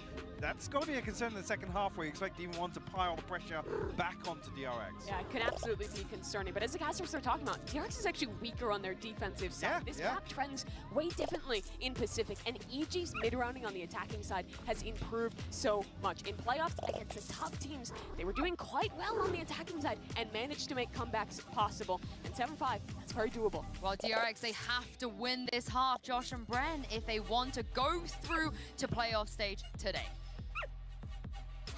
Yeah, not only that, also got to win this one to take it to that third map because they're trailing. It's EG leading in the series overall, and all eyes on the top of the scoreboard for EG. Demon 1 versus Foxy9, a battle of these rookies as well. Hopefully see the continuation of that on the jet. Yeah, especially with Foxy9 now heating up. I think this is the half where Foxy can get put onto angles. You see him playing alone in mid at the moment, while Demon 1's with the rest of the team. Talking to Boostio, he said that it's very easy to call for a player like Demon 1 because Demon will just tell you where he wants to play on the map, and they use a little bit of utility to get him posted up, and then they can just Jump spot, it's wide. Mako has got a smoke out in his hands. The util is all mistimed here. Foxy9 seeking to put a stop to it as well. He dashes all the way in and it's cancelled. The call is made by EG. They don't want to rush into it. Yeah, Demon 1 used his dash backwards to disengage, which I think is fine in this situation. So they go up 5v4, but they can't go back into a normal A exec. If they want to hit this, it's got to be an A split again because they don't have that dash to break crossfires. That's when Boostio's ready. Watch for RB. Reload, jiggle, off to the side. A chance for Boostio. You got to respect his sheriff. Yeah. Rattles one of the shots. He's got 5 bullets left. There's a dart over the top. Looks like a push attempt into tree. Over the top is going to be lighting him up with a turret. Takes it. Dart over the top as well. Has to be dealt with. Bit of a pre-fire. Watchful eyes onto the smoke. There's 20 seconds left. Starting to run a bit short of the time. RB pushing through this way, that way, and around. It's all about the anchoring. It's all about how you dodge and duck and weave, but it's up to Buzz. Everybody falls onto the site. 1v3 with Ethan low. It's always a chance. Buzz won an incredible clutch in map 2 yesterday. 1v3, I believe, to get them into a good position, but this one just looks even harder. Can't see. Being peppered down. Elf advantage not there anymore. Dart broken. Time. You can hear it ticking. No mercy, really, is there? Neither is Buzz with this ghost, but again, I feel like it's just running too short. Yeah, no time. Blink of an eye. Lovely attempt at things. Drops right down. He realized it. There was really no chance. That's EG getting a pistol round that will be imperative for them. It's one of those swing pistols where it's not necessarily getting the team back into the game, but EG, attack side ascent, we don't really know which way this is going to go. And a pistol round just reduces the amount that you need to get done. One of the big themes of how EG have been playing their attack side in Americas is inserting Demon 1 around the map. So they use utility to push him into an area, and then they almost leave him like a lurk entry player. Yeah, it's really quite interesting. It's interesting, and it also worked extremely well against Loud, who up until that point had only lost something like twice ever on Ascent.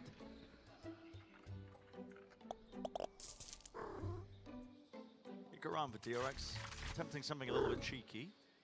Did have the turret to take contact in a spam angle with the Sheriff, but EG, of course, slowed all the way down here. Exploring into mid, looking this way, that way, trying to find out, okay, are we running into a stack or not? Stacks, he attempts to reposition there. Will be that easy plan for EG. We'll get this one down with no troubles. So you're looking at that 9-6. If everything goes correct for them, assuming Com doesn't get taken out, actually. In a dangerous position.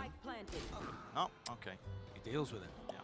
He's still got 2 players behind, though, so he probably will get wrapped here. The question really is, do they do it quickly enough? Is there any chance, even then, that they can win the 3v4? But I don't think Com's got much chance against this. Okay. 3 versus 3. Time is ticking. Ethan, this way, that way. Dodge and juking, baiting for Boostio.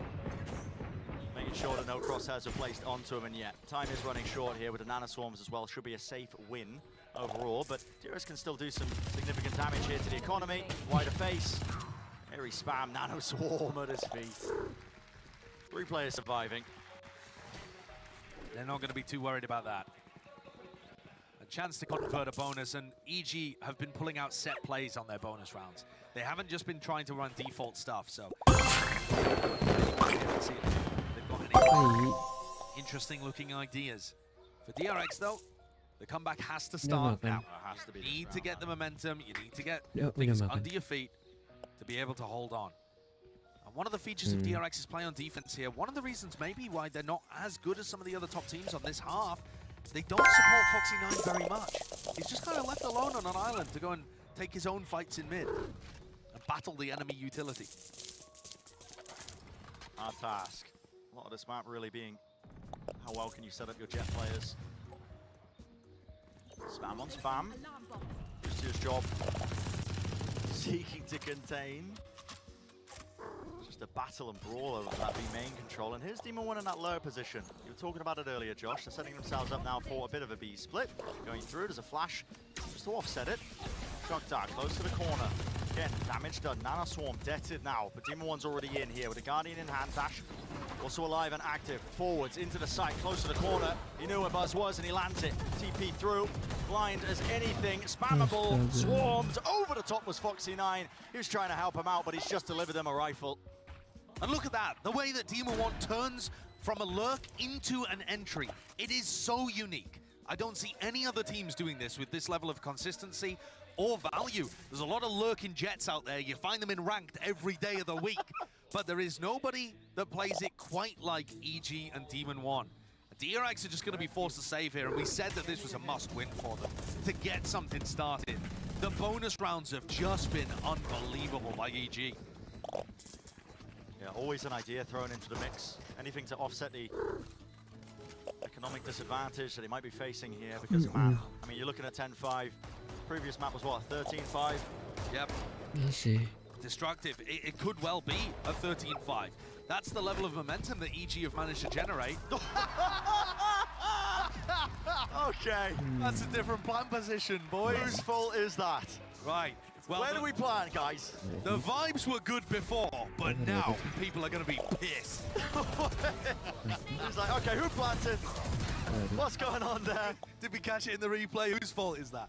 Whose fault is that? Not even sure, man. That's I think so it was Ya Ian. baru nggak That apa-apa is sih. so Cuman kan 11. It's not going to hurt. Oh, It's not going to hurt their economy at all. I mean, not for the moment. We'll see. They take it in their stride. Turret, contact, buzz. Okay. Only the sheriff. We've talked a little bit about the vibes of this Gak team, mati, Brad. tetap But nyala. how could the vibes not be immaculate when replaynya ntar tetap they didn't expect to be in America's playoffs? 12 They jam got doang. that out of a miracle upset that occurred. They were like, okay, Terima right, well, mas, that's just free for us. Why not? And then they go through. They're playing in Tokyo. What? How have we managed that? That's phenomenal. They think they're not playing with Demon One. Oh, that's unfortunate. Never mind though. We'll have a nice trip. What? Demon One can play? I mean, it's just incredible if it we ball kind of attitude with this team. Like everything that could have gone well has gone well for EG on this run. It's superb. Twists and turns in the tail of EG, and they are making the most of it. At times it feels like they're playing with house money, but they've got preparation behind them. Absolutely. A clear desire to make strides here at Tokyo. Here we go though. Foxy9 could actually be a bit of a wrench in the machine here. Hit him, barreling up towards Cat there. They make a tremendous amount of noise. Spike dropped down, he's still got the rifle. Tap needs some help. There's the rest of his team as well to supplement. Aiming still held here by Mako. Adjustments necessary with the aim. Let's collect that second one. Moving their way up though, now towards Heaven. There's 14 seconds left into this. What is going on, man? It's ludicrous. 7 seconds remaining. They can't even get themselves onto the site. It's all over the place. No chance to win the round now for EG. Time was really split out of them. And it was Foxy9 to be the difference maker. Yeah, the two players with rifles, him and Mako. Foxy from mid, Mako from site. We were telling a bedtime story. The tale of EG. But that's another thrifty that DRX get online. And they've had tons of those. Really found a lot of their success through getting those thrifty round wins. I think this is their third in the map. And it's helped them a lot. And listen, here's where 3 players dying to the spike from EG actually might end up being important. Because either this one or the next could well be an economic swing round. Good play a part. Operators there for Foxy9. Flash repeat Mako. Disrespectful. That's how he's playing his A main control. Take the fight straight to them. It's a bit of a different approach actually. Usually on the defensive setup at DRX, they are quite passive. They tend to wait for people to come towards them. So them playing more actively towards A main is a difference. Drone now towards mid. See if they can take out the alarm bot. It's dealt with. A minute left in the round. This reposition by Foxy9 could be everything. Vital. Operators here. Are they going to walk right into it? It's a paranoia, man. They've got layers. Levels to it. Offset this way, that way. Pivot. RB pushed into mid. Ready for the spray transfer. It's beautiful. 2 targets found. The spike dropped into the middle of nowhere. Giacomo. Well, how's he done that? Towards A, but RB still needs to contain. A shock dart at his back. He's brought down. It's 2 versus 2. Giacomo's got the spike. He's on A. He needs help though. Boostio's got to get here as quickly as possible. Is that free plant smoke towards door? TP's back away. Foxy9 still creeping across into Heaven. Doubled up. Him and Buzz. Time has been bought. Boostio is there, but they don't actually know really where these players are. Finding the positioning now, though. How does this get played? Jumping down, trying to bait a swing or something. Fight is there. Boostio still alive, but Foxy9! He responds, and he lands it. Got to see the replay of how Giacomo even made that one possible, but it's RB that opens things up. RB did so much work in mid there to make things possible for DRX, and that's the second round in a row where DRX have found value by reactively pushing mid. That's what Foxy9 did on the eco round, and now you see the Sova, just a raw Sova in mid, making a push in order to catch the EG players off as they rotate around the map. So whatever it takes. Yeah, and it's working really nicely right now. DRX have identified an issue with how EG rotate around the map. Maybe the fact that they are less thoughtful of the reclears. Because it's not some kind of big elaborate utility reclear. It's just one quiet contacting player up mid. There's a lot of risk to doing that, but it's working out very well for DRX. Let's force this timeout. EG taking a bit of a backseat here. Potter going to be dishing out some advice, adjustments that need to be made. But you are right, it's these little reclears that are happening. Maybe they've just got the read as well. When the mid default gets used, smoke drop down, alarm bot's broken. There's not really too much bite behind it. I mean, sometimes they're leaving Demon 1 pushed up in that position. Right, but even in those instances, it's only Demon 1 there. Against the way that EG like to play, where they push and insert Demon 1 into spots, doing big reclears with utility is actually a very good counterplay from the defense. Because not only do you gain that map control back, there's also a serious chance that you catch Demon 1 in those positions and end up getting map control and a pick out of it. So I love that idea conceptually as a way that DRX could approach Ascent defense. They haven't really been going for that though. They haven't been going for these big utility reclears. It's just been, you know, Foxy9 walking up mid, seeing if he can find what's going on. And it's all based off the information that other DRX players are feeding those mid players. Nice waited out and an old man's there. Speed it up, why not? Foxy9, what a shot to hit still. On any of the targets is Ethan, so he can be brought back up. A warbag attempt. Good try. On his body, a lovely attempt. Doesn't quite land it though, and now you're still feeling it all the way through. No one's watching lane. Paranoia is there. Hunter's Fury. It's all coupled together. A dodge, a dash to disengage and avoid all of this coming your way, but EG are so fast with it, man. They've taken this space, but the spike has dropped down into the open. Yeah, that's reclaim this. Player advantage and good post plant positions, but the problem is you're not in a post plant. Mako, he's holding. That's the Paranoia off the face of the contact. The fights are being won out. Wow. 2v3. Spike has been picked up, and guess what, Com? He's running out of days. He's like, I want nothing to do with this. Do your best, Ethan. I'm leaving you, mate. Com in a 1v3. We've seen this guy close out before. Side, yeah. 6 and 11 right now. He has had some incredibly hot moments. That's cheeky. Okay. Don't know what. Yeah. I mean, what's he going for there? But I mean, that kind of recon dart would only be used if you were playing towards main, for example, right? So he's trying to bait you based on the positioning. How hard is this clearance? Very hard. RB. Nice idea. Yeah. Not sure if you heard a footstep or what, but incredible awareness. Yeah, very good awareness. And the whole point of that recon dart is to make you think that he couldn't be in heaven. Yeah. That the recon was for information instead. So, we were talking a lot about how good EG's set plays were and how much they were tactically outplaying DRX on the first map. DRX managing to take that one off Mako's Paranoia and contact. I mean, first of all, the spike being down was the major problem, right? Because otherwise they're in a nice spot. But it's this play, look. They take contact off Buzz, and that forces a Paranoia out, and then Buzz and RB are able to collect kills. It's a really nice setup that they've just strung together on the fly to be able to get this back within 2. And this is where the outside descent becomes really sticky. It feels like you're so close to the finish line. We only need 3 more, but... Nah, gini baru boleh. Maybe underestimating how difficult it can be. Yeah, they can be some of the hardest rounds to really get over the finish line.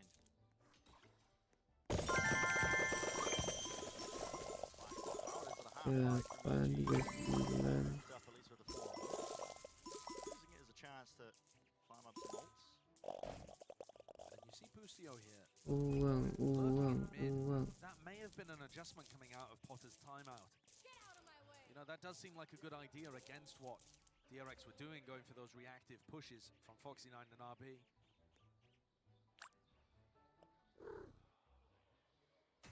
Knife over the top, that's going to be a drone tagging. Boostio doesn't see too much else though. Grouped up still. It's going to be being turned up, I think, for DRX. Foxy9 narrowly avoiding it. Flash over. Smoke dropped down as well. Another tag. Really just lit up entirely. Foxy9 can't take a clean fight. They're into the back of the site towards it this way, that way. Running and gunning. Ethan, he's removed them. He's found a second, not two. Still all the way through. Foxy9 and just he gets three. A knife as well, pushing them all the way back into the site. There you go. Lockdown, ready and waiting. There are tools. T-Rex could offset this. They have the Hunter's Fury. They want to choose to use it. They want to try and play for it. And Boostio's going to push. Yep, pushing off of this. Buzz was watching. So the lockdown, it's removed. Now Buzz with a lockdown of his own, and Com has repositioned to try and anticipate that. He's watching it. Lockdown's there. Buzz, he's low. Brought down. I like this. Com isn't rushing it. He knows that there's going to be a second player here. This is just a game of chicken. Darby waiting it. Lands it. Force it into a 1 versus 1. Necessary for DRX. Time is short. You can hear the spike ticking away. A tap onto it. Sticking it through now. Jiggling with the fire. The shot. Ooh. That is just spectacular. Ada hal yang harus dilakukan. Oke, silakan. What an incredible play towards the end there from RB. Ethan going for the pre-aims, just missing the head on his little jiggle peaks. But he made it very predictable what he was going for, and RB knew there was no wide swing coming. Ethan had done so much. I mean, those 3 kills just come out of nowhere. It felt like he was destined to close the round in the same way that he'd opened it up. You can see he's heartbroken about it, because that drags the map with 1 round separating these two. So much credit. I got to give it to RB there in that clutch scenario. A lot of pro players, even if they are pro players, they get flustered in spots like that.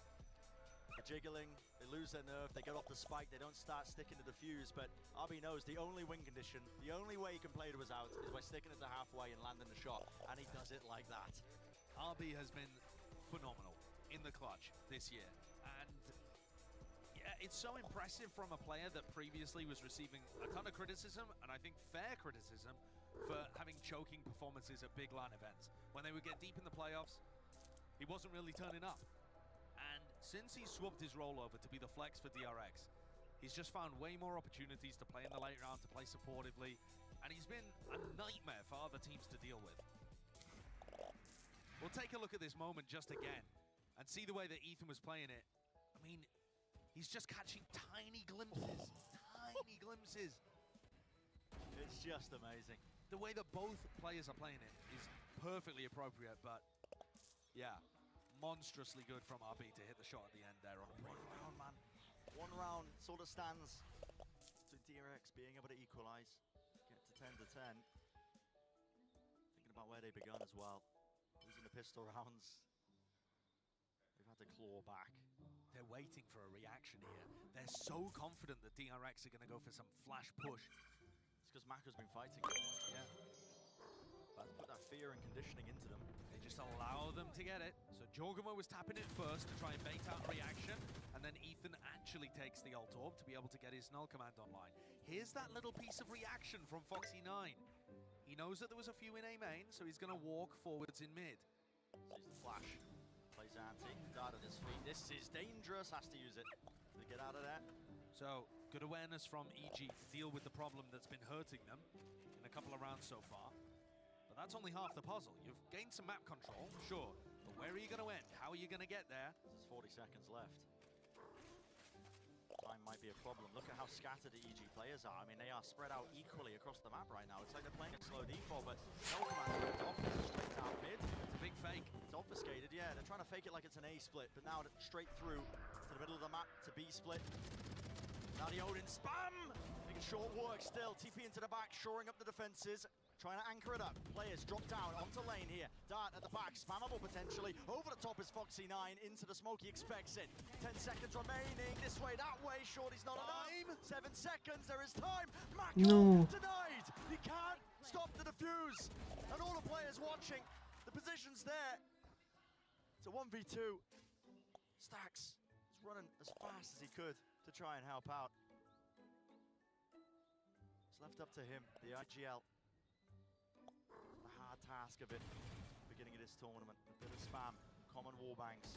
He's got to force these fights out. Players are low, but Demon 1. Never never lacks the confidence, so eager to take the fight there. And they still had that second layer of comm hiding behind, ready to trade him if it failed. So another very good setup. That round, though, was on a razor-thin edge. The timing being the biggest issue. And you can completely see why Mako would try and sacrifice his own life to stop the plan. If he manages to get a wide swing off there, he's won the round. Oh, he wins the round, yeah, easily. But EG are just able to get that one by a thread, by the tiniest margin. And it forces another timeout. I feel like the coaches have had so much impact in these games.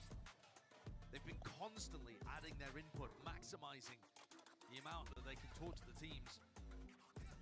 I think both coaches are really going to want to talk to try and both get their, get EG over the line and get DRX straight back into things. Yeah, I think this is... I mean, you get tested here. It's nothing quite like it on the international stage. You're playing in front of all these people. Pushed to your limits. And that's what makes it even more impressive to me that EG are turning up. We've seen so many teams that do very well domestically, regionally, and then they turn up to the global events and they're not ready. Or, even though they felt like they were ready, it just got to them. The moment, the pressure, overwhelming. And yet EG, for all of the inexperience on this roster, they're still here, they're still performing. And something we haven't seen from them, tactically, is Demon 1 attack opping very much. And as you can see, he's going to pick it up in this round. 19 kills, attack side op, not necessarily going toe-to-toe with Foxy9, but looking, I would imagine, more to get posted up in an area and see if he can generate a pick with it. Change in the setup. Oh, Foxy9, this is so brave, man. Dash isn't even active. It's being watched for. Demon 1! How has he got the read? How is he expecting it? That's ludicrous. I mean, we know that DRX have been going for mid-pushes occasionally, but to predict it exactly coming out of the timeout? Yeah, I mean... What is that read? That's just different. Yeah. Someone's been doing their homework, that's for sure. EG known VOD watchers. And thinkers. Oh, man. So yeah, there's the pick that they're looking for. And often Demon 1 will swap weapons with Boostio in order to entry for them too. So that off doesn't necessarily slow him down on the attack. Some util. Smoke dropped down at a choke point just to fake like he could be walking through. Well, he's crossing onto the other side. Remember that the time was an issue for EG in the previous round. It almost lost them it. And there you go, there's that weapon swap I was talking about. Demon 1 picks up the Vandal, Boostio off in. 30 seconds, not even. It's running short. Buzz has to be the difference, doesn't he? Recon dart to the side, that's dealt with. Over the top, he's being supported. Has to deal with it, and he does break it. Smoke to dash through into it. Can Buzz get anything done here? Has to anchor it as the player. Adjust with the aim, only the one. Inside, the nade, RB holds his ground, waits it out through the smoke, deals with Demon 1. Off to the side, he just can't survive. Enough time. Plant's going to be stuck now into the post. 3 players, though, grouped up towards the back of the side for EG. It's not the greatest post plant in the world, but they do have that player advantage. Mako and Stacks against the world. Nate is close to the corner. Flash and Paranoia is used together. Blinded back and forth, this way, that way, behind Dice as well, not watching. Dart is there, and Lucio watches. The sightline set. It's EG who find themselves on series point. And playoffs point. 1 round and EG have instantly accomplished their goal of being able to make playoffs. What a read that was. And EG, even with time pressure, able to bait out a wave of defensive utility before they committed. Very impressive stuff. 1 round away from making top 8 in this tournament. Going through the groups in 2-0 fashion, proving all of the EG doubters wrong. It comes down to this. Keep yourselves into it if you're DRX. This is heavy aggression into A main. Very passive position by Jogamo that he's holding. Are they going to try and flash repeak into main here? Yeah, it looks like there was an attempt. And Jogamo's taking contact though. He knows that this is happening and might accelerate the B push. It should give them options to try and B split. But they're waiting for Com to clear it with the drone. So mid's there, shock dart will be landing, I think, into mid. You think about this too though, EG don't actually want to react quickly into areas because they're still trying to attack up with Demon 1. It does slow them down. Minute. finisher. The weaponry's not good. We've actually having to scrape at the bottom of the barrel for this fight. Yeah, but the bad weaponry hasn't stopped them before. We've seen 3, 4 thrifties in this map so far. Or at least low eco wins. Can they turn it around yet again?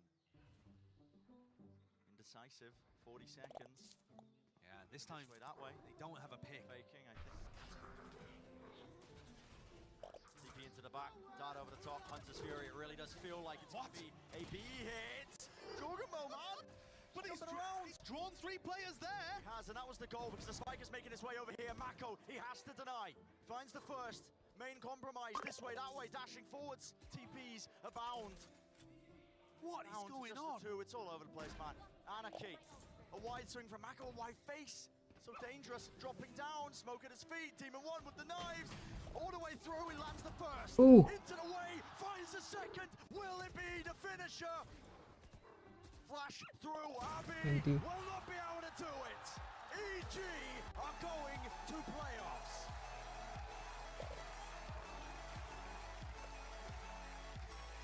Off the back of an insane Demon 1 finisher. We were waiting for this guy to turn up. Yesterday, not really required. Map 1 playing Brimstone, but the Jet head-to-head hyped up, savored, and delivered. 23 kills to end that, and what a finish. He pops knives in a 1v3 on the site with Ethan unable to help him and takes his team through to playoffs. What a performance, individually and as a team. And what a Cinderella run this has been. But it doesn't feel like it's form that's taking them in. It doesn't feel like some of the prior runs that we've seen in Valorant where it's all based on hitting their shots and finding those timings.